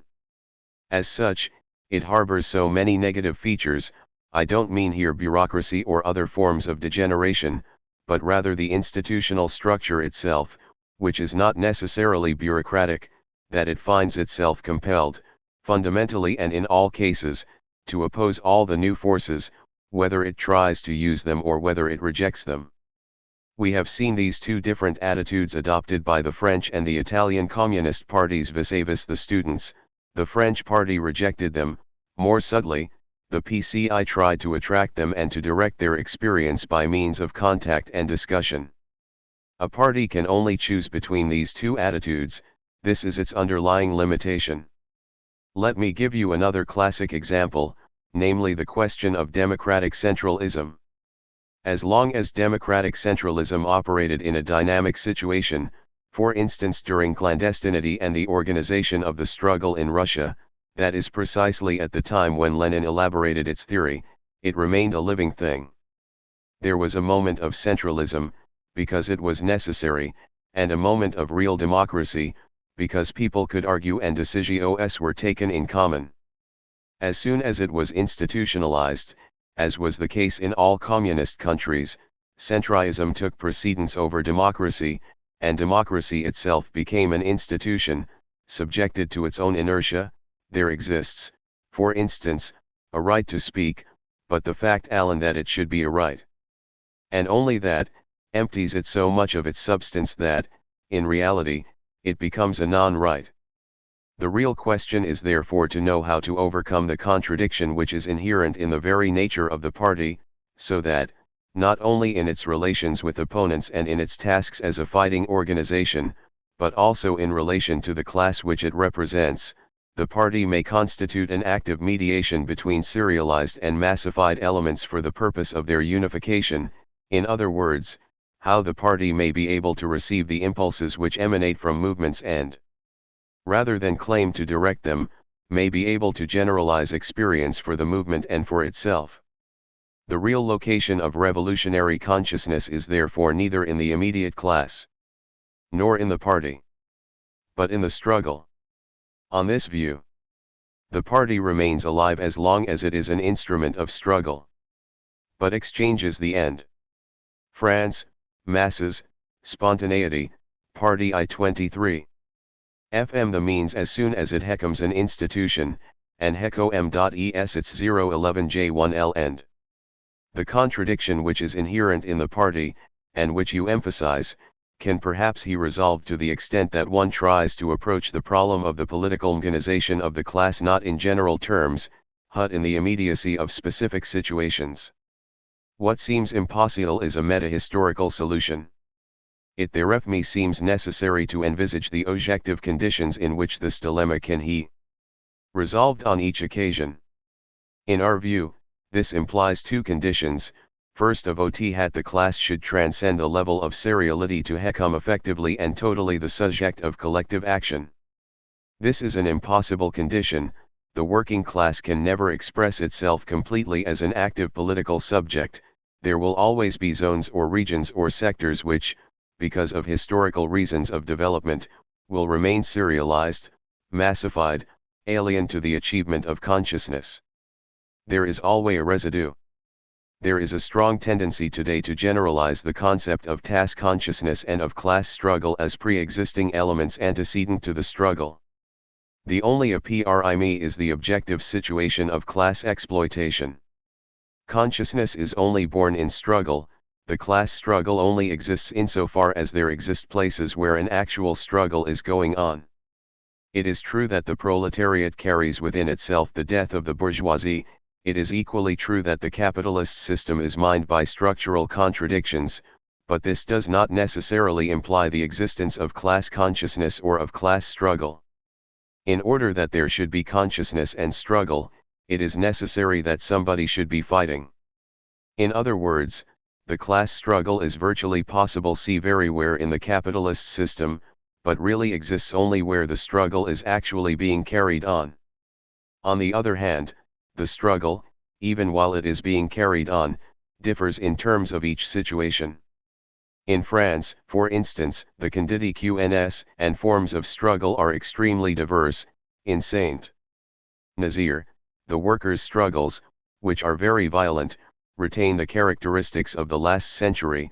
In other, more advanced, capitalist zones, they assume a different character, with an articulation of demands which may be greater, but in a more moderate context. This is why it is impossible, even for that part of the working class which is actually struggling, to speak of unification, save theoretically. The 24-hour 124 general strikes organized by the CGT are no more, at best, than the symbol of a unified struggle. But are we not in a phase of capitalist Hellenification of society, as much in terms of the infrastructure as of the superstructures, types of consumption, art, styles of life, language, massification? Is it not true that the fragmentation of individual situations is accompanied by the ever more alroyous totalization of the system? And should not this have as its consequence the formation of an objective material base for the growing ramification of the class and of its class consciousness? In actual fact, the structure remains extremely diversified and unstable. But is there a tendency towards unification or not? Yes and no. In France, for instance, capitalism artificially maintains alive thousands of small enterprises, for whose existence there is no reason from the point of view of economic rationality, but they are useful to capitalism, either because they represent a conservative political sector, these are the social strata which vote Fo de Gaulle or Pompidou, or because they provide a norm for capitalist costs of production, despite the increase in productivity. In effect, the tendencies to integration do not cancel out the profound diversities of structural situations. Add to this that advanced capitalism, in relation to its awareness of its own condition, and despite the enormous disparities in the distribution of income, manages to satisfy the elementary needs of the majority of the working class. There remain of course the marginal zones, is% of workers in the United States, the blacks and the immigrants, there remain the elderly, there remains, on a global scale, the Third World. But capitalism satisfies certain primary needs, and also satisfies certain needs which it has artificially created, for instance the need of a car. It is this situation which has caused me to revise my theory of needs, since these needs are no longer, in a situation of advanced capitalism, in systematic opposition to the system. On the contrary, they partly become, under the control of that system, an instrument of integration of the proletariat into certain processes engendered and directed by profit. The worker exhausts himself in producing a car and in earning enough to buy one. This acquisition gives him the impression of having satisfied a need. The system which exploits him provides him simultaneously with a goal and with the possibility of reaching it. The consciousness of the intolerable character of the system must therefore no longer be sought in the impossibility of satisfying elementary needs but, above all else, in the consciousness of alienation, in other words, in the fact that this lift is not worth living and has no meaning, that this mechanism is a deceptive mechanism, that these needs are artificially created, that they are false, that they are exhausting and only serve profit. But to unite the class on this basis is even more difficult. This is why I do not agree with any of the optimistic visions presented by communist parties or by left movements, who seem to believe that capitalism is henceforth at bay. Capitalism's means of control over classes are still powerful, and it is far from being on the defensive. As for bringing about an evolutionary law, this requires a long patient labor in the construction of consciousness. J. Even so, this unification appeared immediate and obvious in May 1968. Absolutely obvious. It is one of the rare instances where everyone saw in the struggles of the local factory a model of his own struggles. A phenomenon of the same order, but of far greater dimension, occurred in 1936. But at that time the working class institutions played a determinant role. The movement started when socialists and communists were already in power, and offering, up to a certain point, a model which allowed the class a rapid achievement of consciousness, the fusion of groups, and unification. In May, not only were parties and unions not in power, but they were also a long way from playing a comparable role. The element which unified the struggle was something which, in my opinion, came from afar. It was an idea which came to us from Vietnam and which the students expressed in the formula, l'imagination au pouvoir. In other words, The area of the possible is much more vast than the dominant classes have accustomed us to believe. Who would have thought that 14 million peasants would be able to resist the greatest industrial and military power in the world? And yet, this is what happened. Vietnam taught us that the area of the possible is immense, and that one need not be resigned. It is this which was the lever of the students' revolt, and the workers understood it. In the united demonstration of the 13th of May, 126, this idea suddenly became dominant. If a few thousand youngsters can occupy the universities and defy the government, why should we not be able to do the same? Thus it was that from the 13th of May onwards, and following a model which at that moment came to them from outside, the workers went on strike and occupied the factories. The element which mobilized and united them was not a program of demands, this came later, to justify the strike, and of course there was no lack of motives for strike action. But it is interesting to note that the demands came later, after the factories had already been occupied. It would therefore seem that, at the origin of May, there was no immediately material element, no particularly explosive structural contradiction. The preceding autumn, something had provoked a generalized discontent among the workers, namely the reactionary measures of the government in the field of social security. These measures had hit the whole working population, whatever their occupation. The unions, either because they were taken by surprise or because they did not want to expose themselves too much, did not manage to offer adequate opposition to the measures. There was, if my memory serves, a day of general strike, but that is as far as it went. However, a deep and unexpressed discontent endured, and it broke out again in strength in the May demonstrations. There is today a possible new element of unification. This is the absolutely feudal character which the rise in prices, and then devaluation, have given to the increases in wages which were obtained at the time. But it is not easy to know in advance whether these unifying elements of discontent will lead to a united revolt.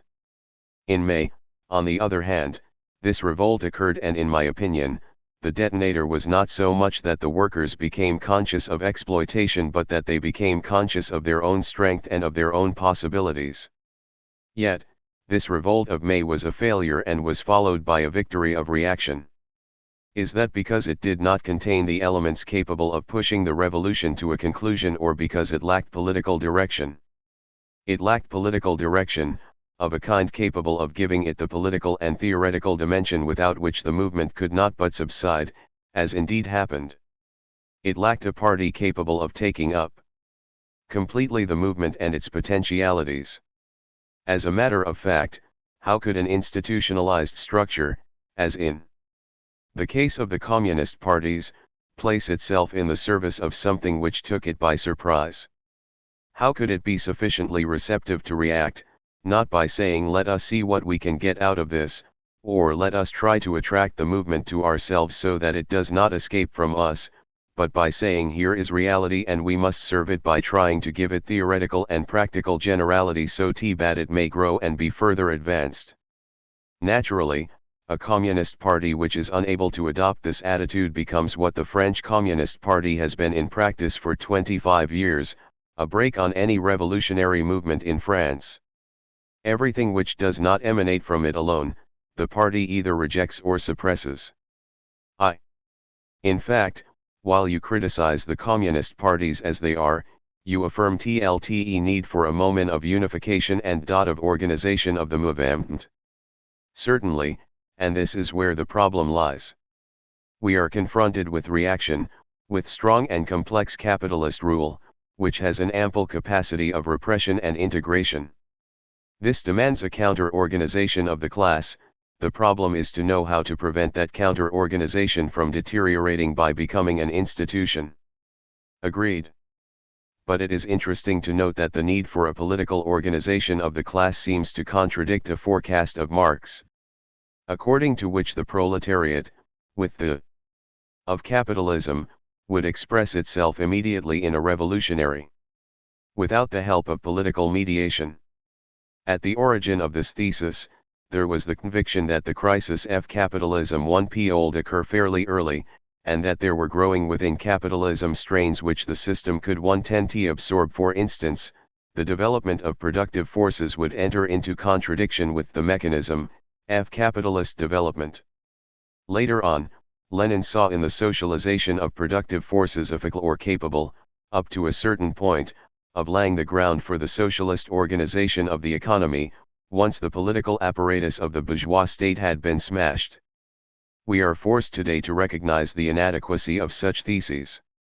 In the first place, the productive forces do not enter directly into contradiction with the system, because they do not represent something neutral and objective, but are the product of the system and are subjected to its priorities and are affected by it. 128. Yes, these forces are not necessarily fated to come into conflict, they are produced by this type of development, as is shown, for instance, by the choosing of space development in the scientific field.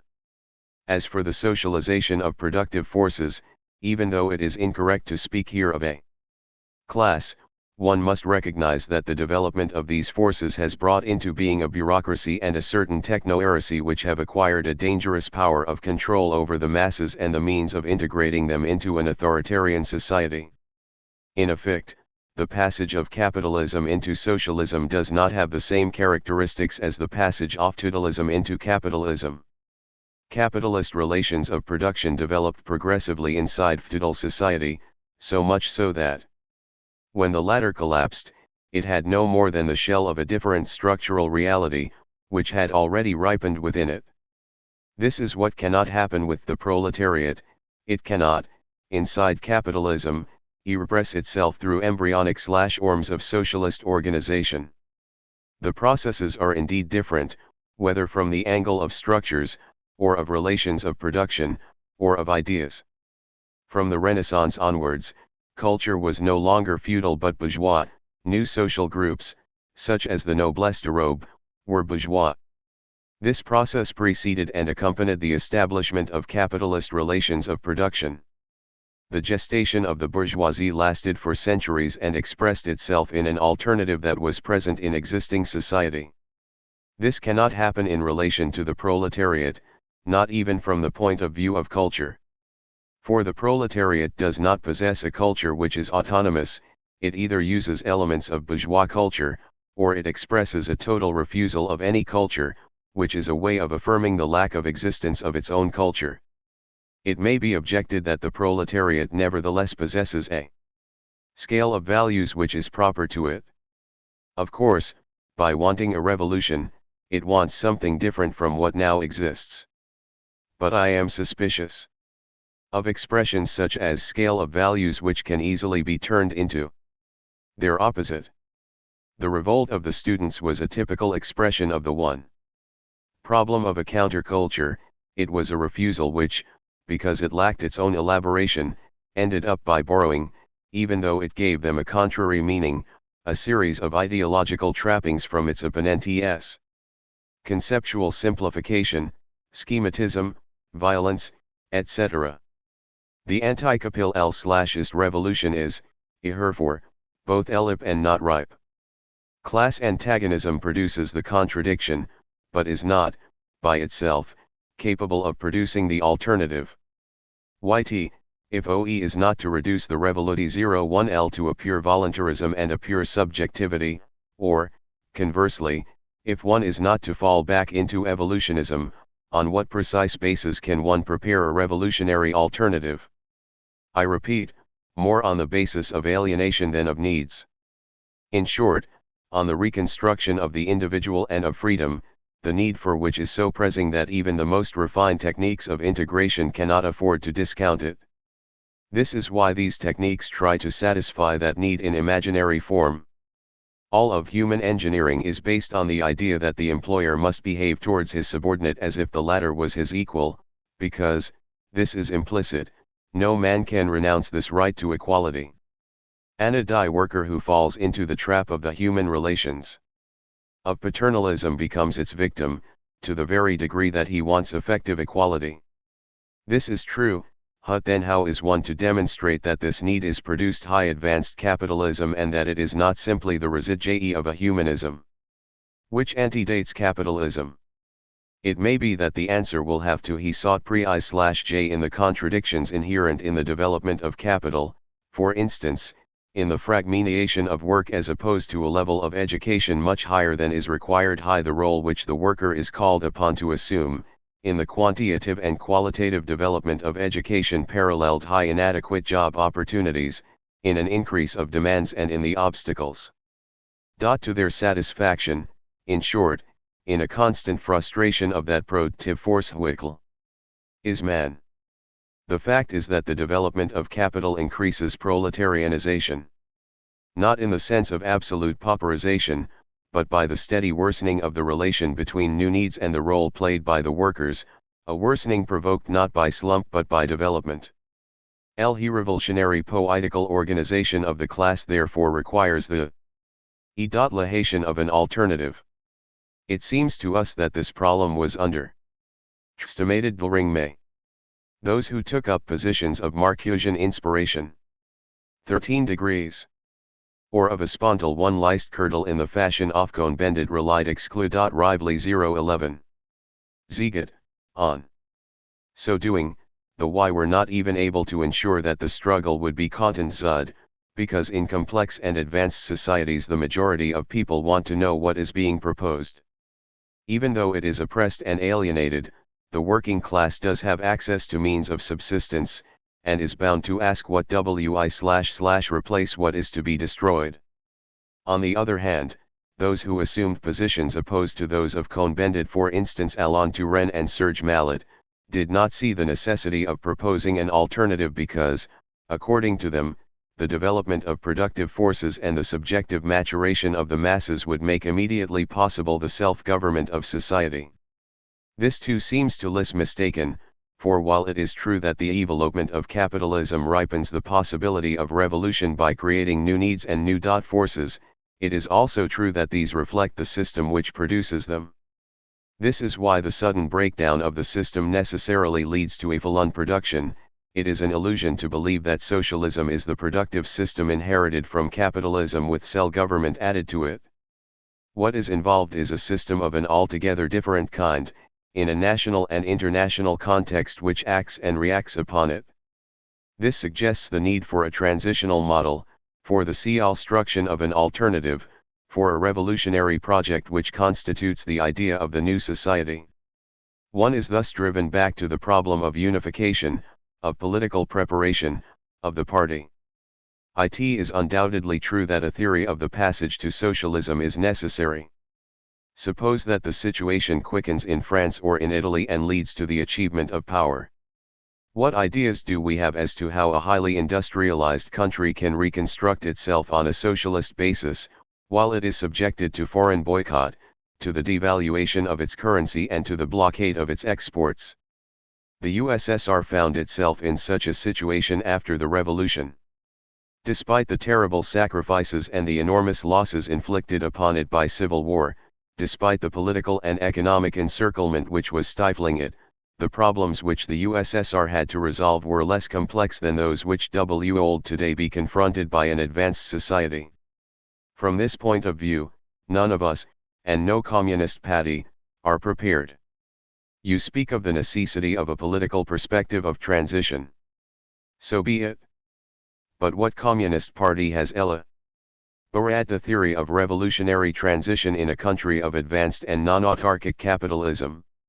Since the 20s, the problem of the passage to socialism has never been placed on the agenda by communist parties in regard to advanced capitalist countries. Exactly. Especially not since the war and the Yalta agreements. There has therefore been no real thinking devoted to alternatives.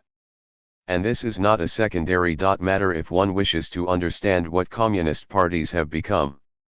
In the book by Annie Kriegel, LTS Communists Français, the judgment passed on the French Communist Party is on the whole a severe one, but what remains implicit is that, despite all the errors and failings, which Annie Kriegel enumerates, the party, as far as she is concerned, constitutes a given alternative, notwithstanding its actual policies. Indeed, it constitutes the proletarian alternative to capitalist society in France. This reasoning makes no sense. At the point where we reach agreement in insisting on the need for the political organization of the class, we must also realize that the historical institutions of the Communist Party are completely inadequate for the achievement of the tasks which are often assigned to them. We were saying just now that, without a moment of unification of the struggle, without a cultural mediation and a positive response, it is impossible to go beyond revolt, and revolt is always defeated politically. We agree on that.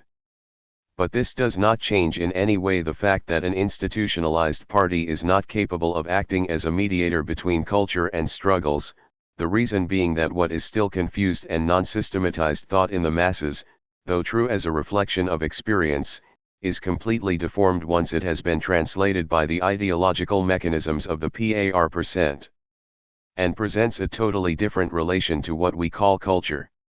In order that the schema which you propose may operate, it would be necessary that the party should continually be able to struggle against its own institutionalization. Without this, the whole schema is falsified. If the cultural apparatus of the communist parties is practically null, the reason is not that they lack good intellectuals, but that the mode of existence of these parties paralyzes their collective effort of thought. Action and thought are not separable from the organization. One thinks as one. 132. Is structured. One acts as one is organized. This is why the thought of communist parties has come to be progressively ossified. Historically, communist parties assumed their particular character in the context of the Third International and of political and ideological events in the Soviet Union and in the socialist camp. These parties constitute a reality which has influenced the configuration of the class and has produced certain forms of action, certain ideologies, certain changes in existing forces. Today, however, we are witnessing a class movement which, for the first time in Europe, tends to situate itself in a dialectical relation with the communist parties, and to identify itself with them only in part. This movement weighs upon the parties, which must either reject it or be modified by it. The hypothesis that the movement can simply be absorbed by the party does not seem realistic to us, as shown by the students. In either case, the problem which is posed is that of a new manner of being of the party, either through crisis and the renewal of existing parties, or through a new construction of the unitary political expression of the class. Is such a new manner of being possible? Is a party fated to become progressively institutionalized and to detach itself from the movement which gave birth to it, as you suggested at the beginning, or can one conceive of an organization which would be capable of fighting continually against the limitatio, the sclerosis, and the institutionalization which threaten it from within? While I recognize the need of an organization, I must confess that I don't see how the problems which confront any stabilized structure could be resolved. To summarize what you have just said, the political party would need to ensure the growth and the autonomy of mass struggles instead of restraining them. It should also ensure the development of a counterculture, and it should finally know how to oppose a global, total response to the typo J rationality and to the social relations upon which society rests. These are, it seems, specific tasks of the party, insofar as their global character transcends the problems which the specific moment of struggle and the fused group can resolve. Yes, but these cannot be resolved without the party either. Agreed. In order to get out of this, one may advance some hypotheses. France, masses, spontaneity, Party I-33. Before all else, the Revolutionary Party must, so that it may escape institutionalization, consider itself as permanently in the service of a struggle which has its own dimensions, its own autonomous political levels. This implies the transcendence of the Leninist or Bolshevik model of the party, from its origins to the popular fronts. According to which there is supposed to exist a constant separation between the moment of a mass struggle purely concerned with specific demands and the political moment, which is specific to the party. In history, this transcendence has only been sketched out in the Soviets. It corresponds to a model of a social revolution rather than a purely political one, a revolution here P01L, ER is taken by the Soviets and not by the party. Moreover, the revolutionary movement must transcend an inadequacy of Leninism. The theory of revolution has until N01L been a theory of the seizure of 01L, ER much more than a theory of society. The result has been an inability of communist parties to analyze advanced capitalist societies and to foreshadow 01L, the goals 1I, which the revolution must reach, in other 1I, 0RDS, an inability to understand the NE1L, needs expressed by the movement and to say H01L, they are to be satisfied. This is 1I, had happened with the students, their 1I, as neither understanding nor solution of the problems 1I, which they posed on the role of education, its relation to society, the modes and content of a non-authoritarian type O/education. Thirdly, there is need of permanent probing so that theory should be able to encompass all features of the movement. A political orgatization of the Das 1I, HKH Diams to be Marxist does not merely think a posteriori, it interprets experience through a methodology, a grid, in regard to such categories as capital, Das, imperialism, etc. Thus, in so far as the relation Bet1L, in party and Das remains open, and this alone is capable of preventing both the particularism of fragmented experience find the institutionalization of the unifying political moment. One needs to find a solution to these three problems. I agree, on condition that this dialectic manifests itself as a dual power, and that one does not claim to solve it within a purely political schema. Even then, there are many problems which remain. You speak of a methodological or a theoretical grid, provided as it were in advance and through which experience may be interpreted. But is it not the case that the concept of capital remains a thin and abstract notion if one does not constantly elaborate anew the analysis of modem capitalism by research? 134. And by the permanent critique of the results of research and of struggle? True thought is certainly one, but its unity is dialectical, it is a living reality in the process of formation. What is required is the construction of a relationship between men which guarantees not only freedom, but real, o/notionary freedom of thought, a relationship which enables men to appropriate knowledge completely and to criticize it. This, in any case, is how knowledge has always proceeded, but it is never how the Marxism of communist parties has proceeded.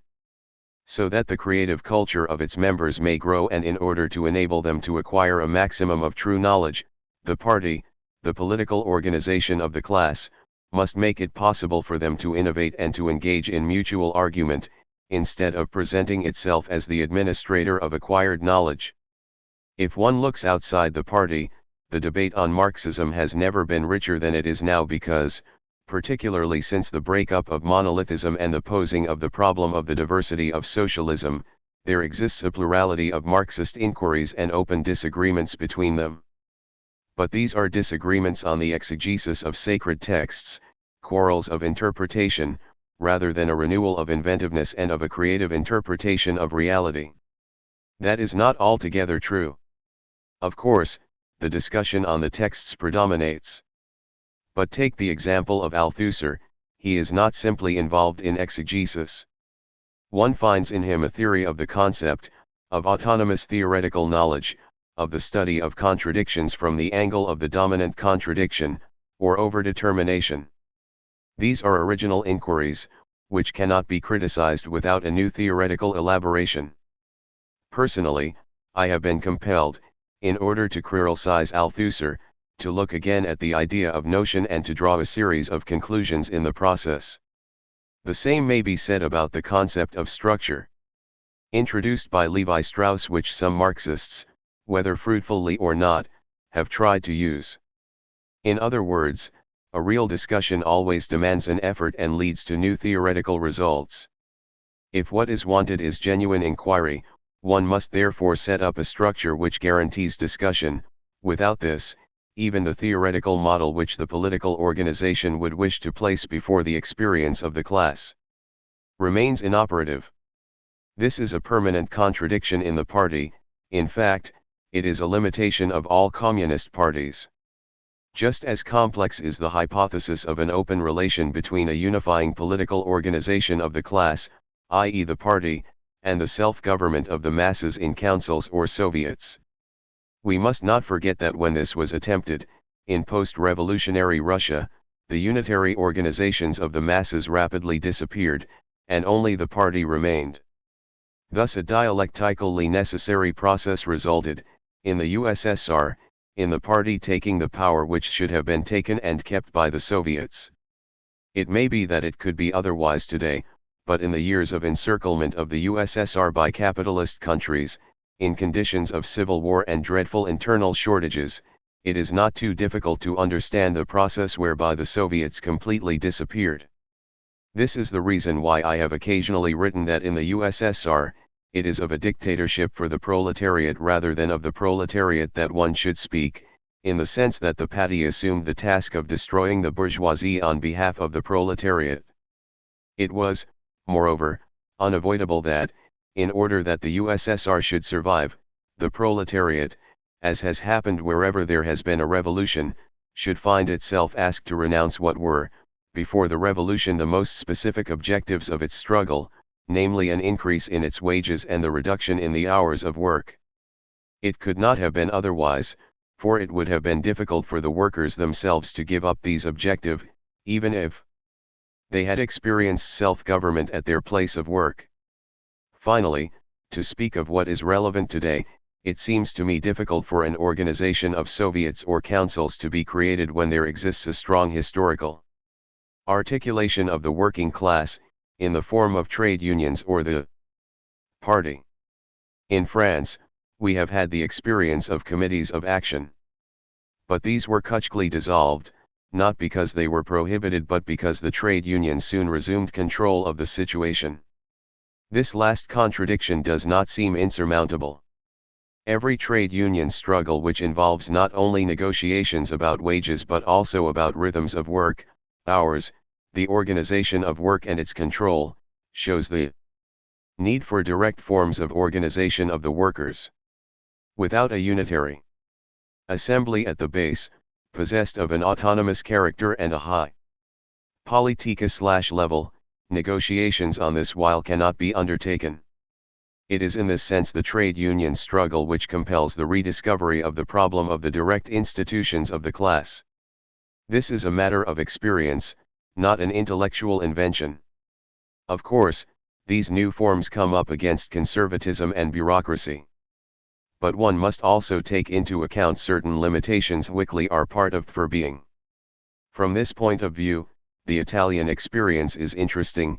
Between the party or the union on the one hand and the movement on the other, the alternative is not always, as you were suggesting, either rejection or reduction to the role of a transmission belt.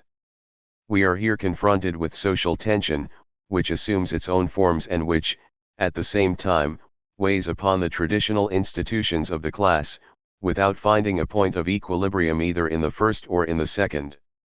In fact, while the limitations of the union exist and are known, the institutions of direct democracy also have their limitations, though they do, in general, function perfectly well during a period of agitation, as happened at Fiat during the recent struggles. They run the risk of subsequently becoming, unconsciously, the instruments of a separation between one group and another, one enterprise and another, and therefore of being useful to the management. And does not the union, at that point and despite all its limitations, constitute a defense against the fragility of the new institutions? In effect, the movement appears today richer and more complex than its politika/expression. At any rate, what seems to me interesting in your schema is the duality of power which it foreshadows. This means an open and irreducible relation between the unitary moment, which falls to the political organization of the class, and the moments of self-government, the councils, the fused groups. I insist on that word irreducible because there can only be a permanent tension between the two moments.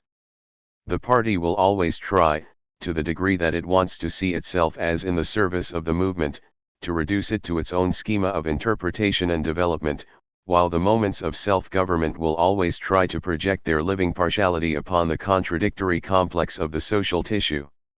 It is in this struggle, maybe, that can be expressed the beginning of a reciprocal transformation. However, that transformation, if it is to remain revolutionary, cannot but go in the direction of a progressive dissolution of the political element in a society which not only tends towards France, masses, spontaneity, Party 137. Fication, but also towards self-government, that is to say, which seeks to accomplish a social revolution that abolishes, together with the state, all other specifically political moments. In short, this is a dialectic so oriented as to bring us back to the schema of development of man. Up to now, it has not happened, but it may be that the conditions for it are begging to exist in IHE societies of advanced capitalism. This is in any case a hypothesis on which to work. 3. Philosophy/poetry/painting. Colloquium on Kierkegaard, entitled The Living Kierkegaard, in April 1964. Mallarmé, The Poetry of Suicide was first published as an introduction to a new Gald edition of Male's poems in 1966. Tinellortlo, S. Eichtercht and the Dragon is part of Sartre's uncompleted study of Tintoretto, Jacopo Robusti, and was probably written towards 1957. It was first published in L'Arc No. 30, 1966. Another major section of this projected study was published in L'Ts Temps Modems in 1957 as L'Ts Questral Divin, SE, of which an English translation can be found in Essays on Aesthetics, London 1964. It is SDLI biographical in focus. The present essay provides a complementary formal analysis of one of Tintoretto's major works, Saint George and the Dragon, which is in the National Gallery. The painting of the same theme by Carpaccio, to which Sartre refers, is in the oratory of the Church of San Giorgio dei Sclavoni in Venice, and was painted shortly after 1500. The title of our colloquium is The Living Kierkegaard. It has the merit of plunging you to the very heart of paradox, and Soren himself would have appreciated this. Roar, if we had gathered here today to discuss Heidegger, for example, no one would have dreamed of entitling our debate The Living Heidegger. The Living Kierkegaard, in other words, turns out to MCL the dead Kierkegaard. But not just this. It means that for us he exists, that he forms the object of our discussions, that he was an instrument of our thought. But, from this point of view, one could use the same expression to designate anyone who became part of our culture after he died. One could say, for example, the living Arcimboldo, since surrealism has allowed us to reappropriate this painter and cast him in a new light, but this would amount to making an objet of him within what Kierkegaard called the world historical. But, precisely, if Soren is in our eyes a sort of radioactive object, of whatever potency and virulence, then he can no longer be this living being whose subjectivity necessarily appears, in so far as it is lived, as other than what we know of it. In short, he sinks into death. The abolition of the subjective in a subject of history, the reduction of one who was an agent to an object, is an explosive historical scandal in the case of all who disappear from amongst us. History is full of holes. But nowhere is this more obvious than in the case of the Kruggheit of subjectivity. Kierkegaard was a man who set out to pose the problem of the historical absolute, who emphasized the scandalous paradox of the appearance and disappearance of this absolute in the course of history. If we cannot revive this martyr of interiority other than in the form of an object of knowledge, a determination of his praxis will forever escape us, his living effort to elude knowledge through reflective life, his claim to be. Translator's note, Giuseppe Arcimboldo, EI 530I59, paint of, Tastic FLC. TND Phi RCS. In his very singularity and at the heart of his finitude, the absolute subject, defined in interiority by his absolute relationship with being. In other words, if death is historically no more than the passage of an interior to exteriority, then the title The Living Kierkegaard cannot be justified. If we retain something of this life which, in its time and place, removed all traces of itself, then Kierkegaard himself is the scandal and the paradox. Unable to be understood as anything other than this immanence which for 40 years never stopped designating itself as such, either he eludes us forever and the world rid itself, in 1856, of nothing, or else the paradox exposed by this dead man is that a historical being, beyond his own abolition, can still communicate as a non-object, as an absolute subject, with succeeding generations. What will attract our attention then will not be the religious problem of Christ incarnate nor the metaphysical problem of death, but the strictly historical paradox of survival. We shall plumb our knowledge of Kierkegaard in order to locate what in a dead man eludes knowledge and survives for us beyond his destruction. We shall ask ourselves whether the presence, that is the subjectivity of someone else, always inaccessible to cognition in its strict sense, can nevertheless be given to us by some other means. Either history closes back over our knowledge of this death, or the historical survival of the subjective ought to change our conception of history. In other words, either Kierkegaard today, April 24, 1964, is dissolved by the enzymes of knowledge, or he persists in demonstrating to us the still virulent scandal of what one might call the transhistoricity of a historical man. He posed the fundamental question in these terms: can history act as the point of departure for an eternal certitude? Can one find in such a point of departure anything other than an historical interest? Can one base eternal happiness on a merely historical knowledge? And of course what he has in mind here is the scandalous paradox of the birth and death of God, of the historicity of Jesus. But we must go further, for if the answer is yes, then this transhistoricity belongs to Soren, Jesus' witness, just as much as to Jesus himself, and to us as well, Soren's grandnephews. As he says himself, we are all contemporaries in a sense. This is to explode history. Yet history exists and. Translator's note, epigraph to phi/osophical fragments. I-43. It is man who makes it? Thus posteriority and contemporaneity mutually imply and contradict each other. For the moment we cannot proceed further. We must go back to Kierkegaard and question him as a privileged witness. Why privileged? I am thinking of the Cartesian proof of the existence of God through the fact that I arrest with the idea of God. Kierkegaard is a singular witness, or, as he says, the exception, by virtue of a redoubling in himself of the subjective attitude. In our eyes he is an object of knowledge in so far as he is a subjective witness of his own subjectivity, that is to say, in so far as he is an existent announcer of existence by virtue of his own existential attitude. Thus he becomes both object and subject of our study. We should take this subject-object in so far as it demonstrates a historical paradox that transcends it. We shall case on its testimony in so far in its historicity.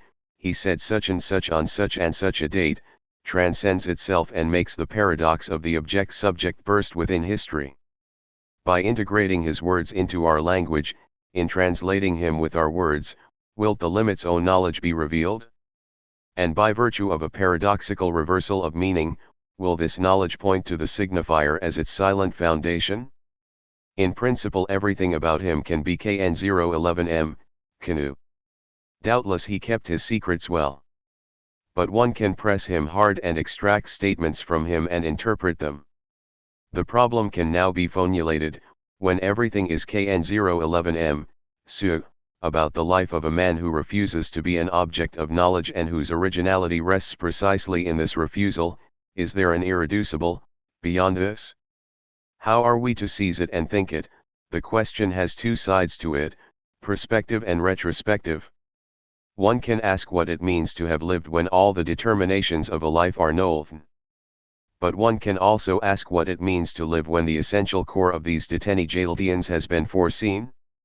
For the singularity of the Kierkegaardian adventure is that, as it unfolded, it revealed itself to itself as known in advance.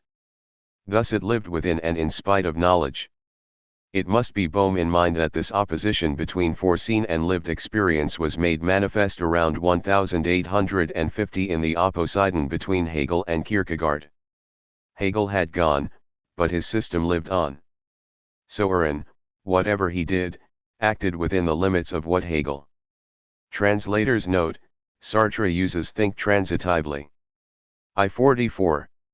Had called the unhappy consciousness, that is to say he could only realize the complex dialectic of the finite and the infinite. He would never be able to surpass it. Kierkegaard knew that he already had his place within the system. He was familiar with Hegel's thought, and he was aware of the interpretation it conferred in advance on the movements of his life. He was trapped and held in the beam of the Hegelian projector. He either had to vanish into objective knowledge or demonstrate his irreducibility. But, precisely, Hegel was dead, and this death pronounced his knowledge as dead knowledge, or as knowledge of death. While Kierkegaard showed by the simple fact of his life that all knowledge concerning the subjective is in a certain sense false knowledge. Foreseen by the system, he disqualified its legitimacy by not appearing in it as a moment to be surpassed and at the site assigned to him by the master, but on the contrary, emerging quite simply as a survivor of the system and its prophet, as one who, despite the dead determinations of an anterior prophecy, had to live this foreseen life as if it were indeterminate at the outset and as if its determinations had arisen of their own accord within free non-knowledge. The new aspect of the problematic that Kierkegaard reveals to us is the fact that in his personal life he did not contradict the content of knowledge but illegitimized knowledge of any content. By negating the concept through the very fashion in which he realized its prescriptions in another dimension, he was traversed through and through by the light of knowledge, for others and also for himself, as he was acquainted with Hegelianism, but at the same time remained utterly opaque. In other words, this pre-existent knowledge revealed a being at the heart of future existence. 30 years ago, the contradictions of colonialism constituted, in the eyes of the generation of colonized born into it, a being of misery, anger, blood, revolt, and struggle. A few amongst the best informed of the oppressed and of the colonialists themselves were aware of this.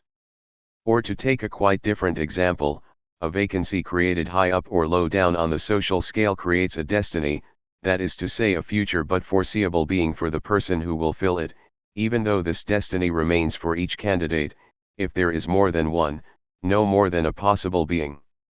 Or, in the narrow particularity of private life, the structures of a specific family, seen as a local example of an Institut produced by the movement of history, permit the psychoanalyst, in theory at least, to foresee the future destiny, to be lived and undergone, that will be a particular neurosis for a child born into this milieu.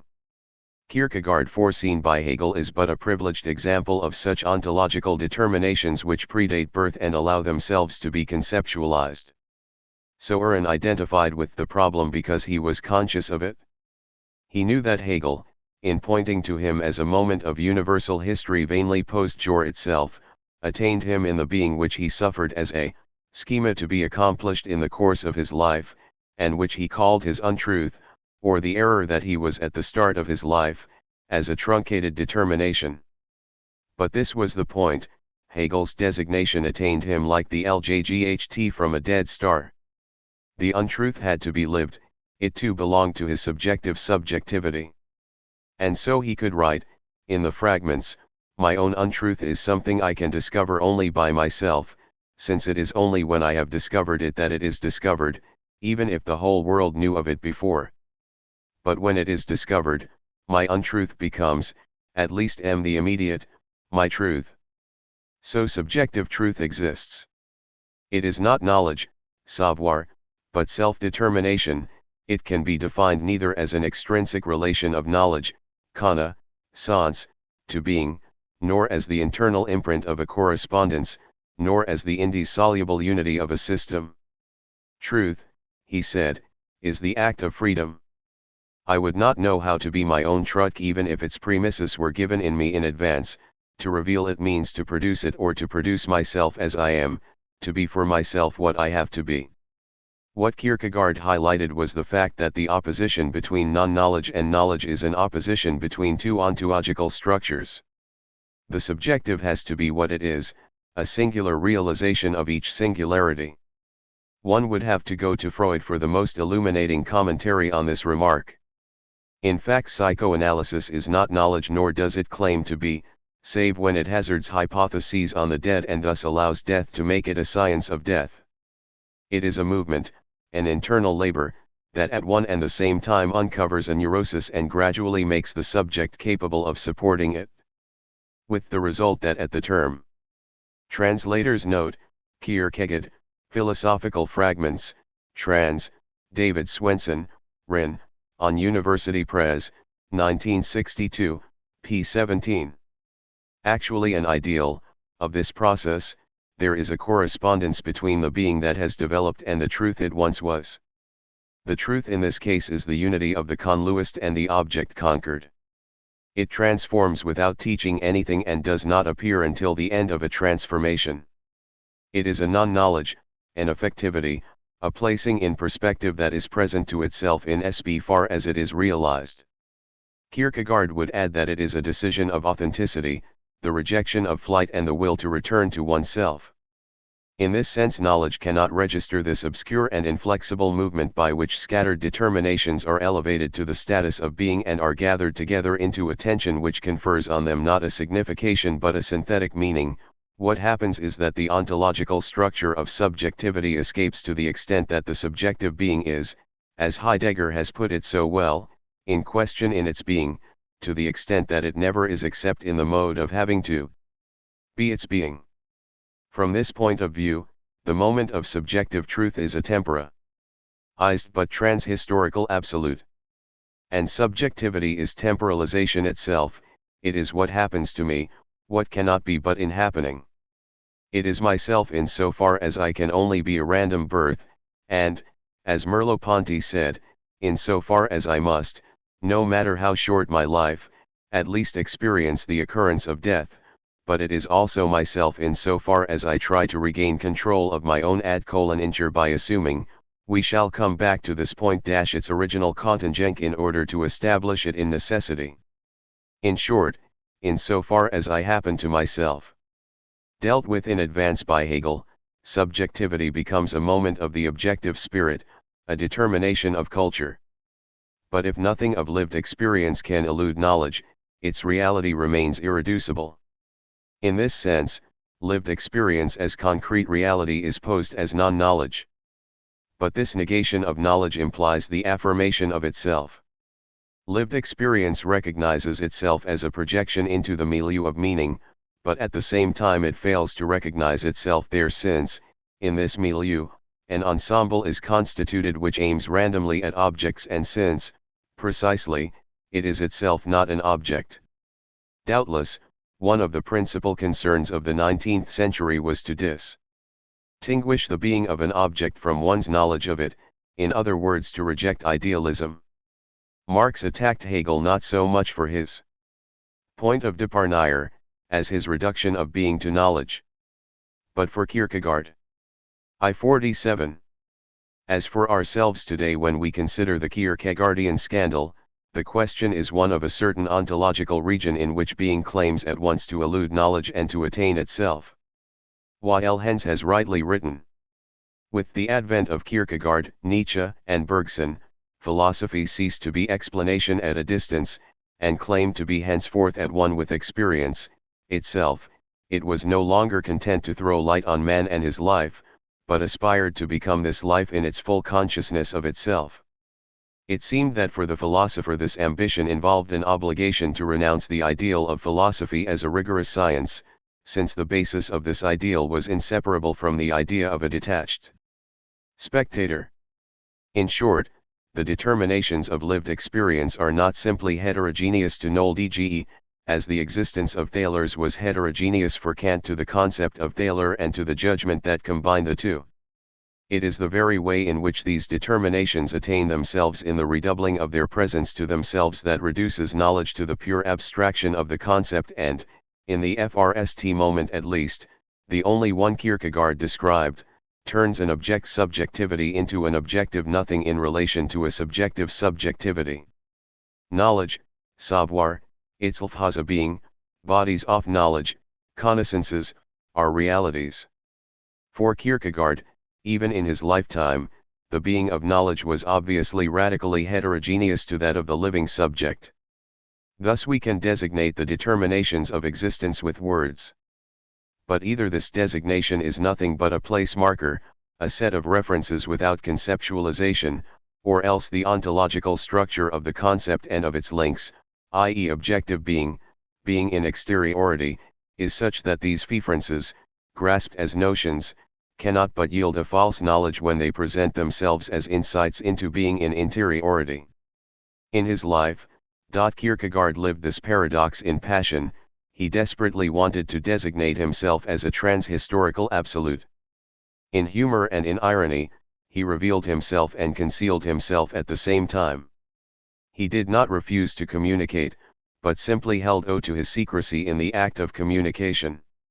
His mania for pseudonyms was a systematic disqualification of proper names, even to assign him as an individual before the tribunal of others, a welter of mutually contradictory appellations, was necessary. The more he becomes C. Imicus or Virg Ellen Hofnensis, the less he is Kierkegaard Mel, this Danish citizen, this entry in the registers of the civil authorities. This was all very single quote L so long as he was alive. By his life he gave the lie to a dead man's predictions which were a knowledge of death. That is to say, he ceaselessly fabricated himself by writing. But on the 18th of November 1855 he died, and the paradox turned against him without ceasing to be scandalous in our eyes. The prophecy of a dead man condemning a living being to exist as an unhappy consciousness, and our knowledge of this living being once he has died, reveal their homogeneity. In fact, in our own time Kite Nadler, to cite but one example, has applied to the late Kierkegaard the prediction of the late Hegel. A dialectical pair is formed, in which each term denounces the other. Hegel foresaw Kierkegaard in the past, as a superseded moment. Kierkegaard gave the lie to the internal organization of Hegel's system by showing that superseded moments are conserved, not only in the Aufhebung that maintains them as it transforms them, but in themselves, without any transformation whatever, and by proving that even if they arise anew, they create, merely through their appearance, an dialectic. But, once Kierkegaard died, Hegel regained possession of him. Not within the system, which visibly crumbled in so far as it was a finished totality of knowledge which, as a system, was subsequently totalized by the onward movement of history itself, but simply by virtue of the fact that the late Kierkegaard has become in our eyes homogeneous with the descriptions that Hegelian knowledge gives of him. The fact remains, of course, that he contested the whole system by appearing in a place that was not assigned to him, but since the system itself is an object of knowledge and as such is contested, this anachronism provides us with nothing really new. By contrast, the knowledge that we have of him is knowledge of a dead man and thus knowledge of death.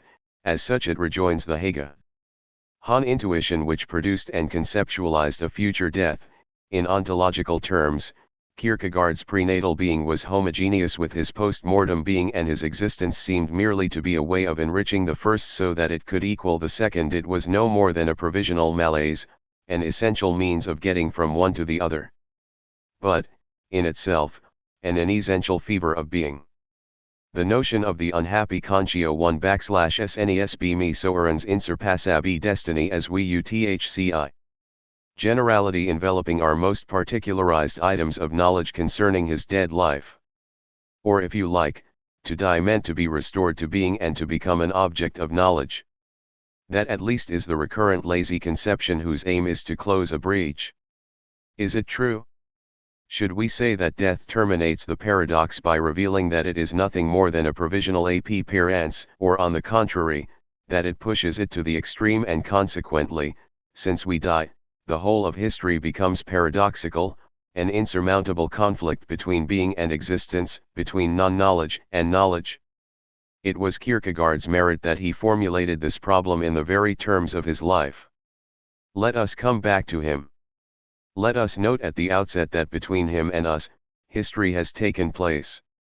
No doubt it is still going on. But its richness puts a distance, an obscure density between him and us. The unhappy consciousness will find other incarnations, and each of them will contest this consciousness by his life and confirm it by his death, but none of them will reproduce Kierkegaard by virtue of a kind of resurrection. Knowledge has its foundations in this instance in non-coincidence. The poet of faith left texts behind. These writings are dead unless we breathe our life into them, but if revived they bear the stamp of thoughts committed to paper long ago, somewhere else, with the means to hand, they only partially answer to our present requirements. Unbelievers will pronounce the Kierkegaardian proof to be unconvincing. Theologians, in the name of dogma itself, may declare themselves unsatisfied and find the attitude and declarations of the poet of Christianity insufficient and dangerous. They may reproach him in the name of his own admission, through the very title of poet that he gave himself, with not having got beyond what he himself called the aesthetic stage. Atheists will either, a formula dear to him, reject any relationship with this absolute and opt firmly for a relativism, or else define the absolute in history in other terms, and regard Kierkegaard as the witness of a false absolute or a false witness of the absolute. Believers, on the other hand, will declare that the absolute Kierkegaard aimed at is certainly that which exists, but that the relation of historical man to transhistoricity which he tried to establish, was involuntarily deflected and lost by him in the night of atheism. In Ch. case, his attempt is pronounced a failure. 150. There is more, the failure is explained. In different ways, it is true, but by convergent approximations. Mesnard, Bolin, Chestov, and Jean Wall are all agreed in stressing the psychosomatic significance of the thorn in the flesh. This means that, in the case of this dead man, lived experience itself is contested. Later conceptual judgment renders the life itself inauthentic. Kierkegaard lived out badly, in the sense of obscurely, disguisedly, determinations that we can perceive better than he. In short, in the eyes of historical knowledge, one lives to die. Existence is a mild surface ripple that is soon stilled in order to allow the dialectical development of concepts to appear. Chronology dissolves into homogeneity and in the end, into timelessness. Every lived venture ends in failure for the simple reason that history continues. But if life is a scandal, failure is even more scandalous. First we describe and denounce it by collections of words that aim at a certain object named Kierkegaard. In this sense the poet of faith is a signified, like this table, like a socio-economic process. And it is true that death first presents itself as the fall of the subject into the realm of absolute objectivity. But Kierkegaard in his writings, today inert or living with our life, proposes a usage of words that is the converse of this. What he seeks is a dialectical regression from signified and significations to signifier. He presents himself as a signifier, and at a stroke refers us back to our transhistoricity as signifiers. Should we reject this regression a priori? To do so is to constitute ourselves as relative to history if we are unbelievers, relative to dogmas and mediated by the Church if we believe. Now if such is the case, then everything should be relative, in us and in Kierkegaard himself, except his failure.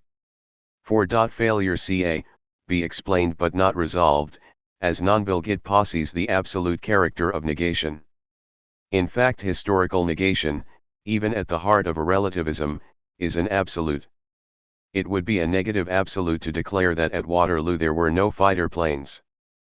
But this negative declaration remains a formality as the two adversaries were equally without air power and were both incapable of missing it. This ineffectual absence is no more than a formal proposition devoid of interest, that merely registers the tempore distum from Waterloo to the present. There are, however, other translators note, referred to by Kierkegaard in the papier, the Eoifik Diuaurl, and Clj1I and Ludi, Uoiadal Jafo postsumpt. Negative absolutes, and these are concrete. It is correct to state that Grouchy's army did not link up with the emperor, and this negation is historical in the sense that it reflects the frustrated expectation of the head of an army, and the fear turned to disfaction of the enemy. It is effective in the sense that Grouchy's delay in all probability settled the outcome of the battle. It is thus an absolute, an irreducible but a concrete absolute. Similarly, in the case of the failure, the fact that an ambition is not realized in objectivity means that it returns to subjectivity. Or, more precisely, the interpretations of such a failure aim via moderate negations: he didn't consider, he couldn't be aware at the time, etc., to reduce it to the positive, to erase it before the affinitive reality of the other's victory, whatever it may be. But at once this relative positivity slips back and reveals what no knowledge could ever transmit directly, because no historical advance could recuperate it: failure lived in despair. Those who died of anguish, of hunger, of exhaustion, those defeated in the past by force of arms, are so many gaps in bare knowledge in so far as they existed.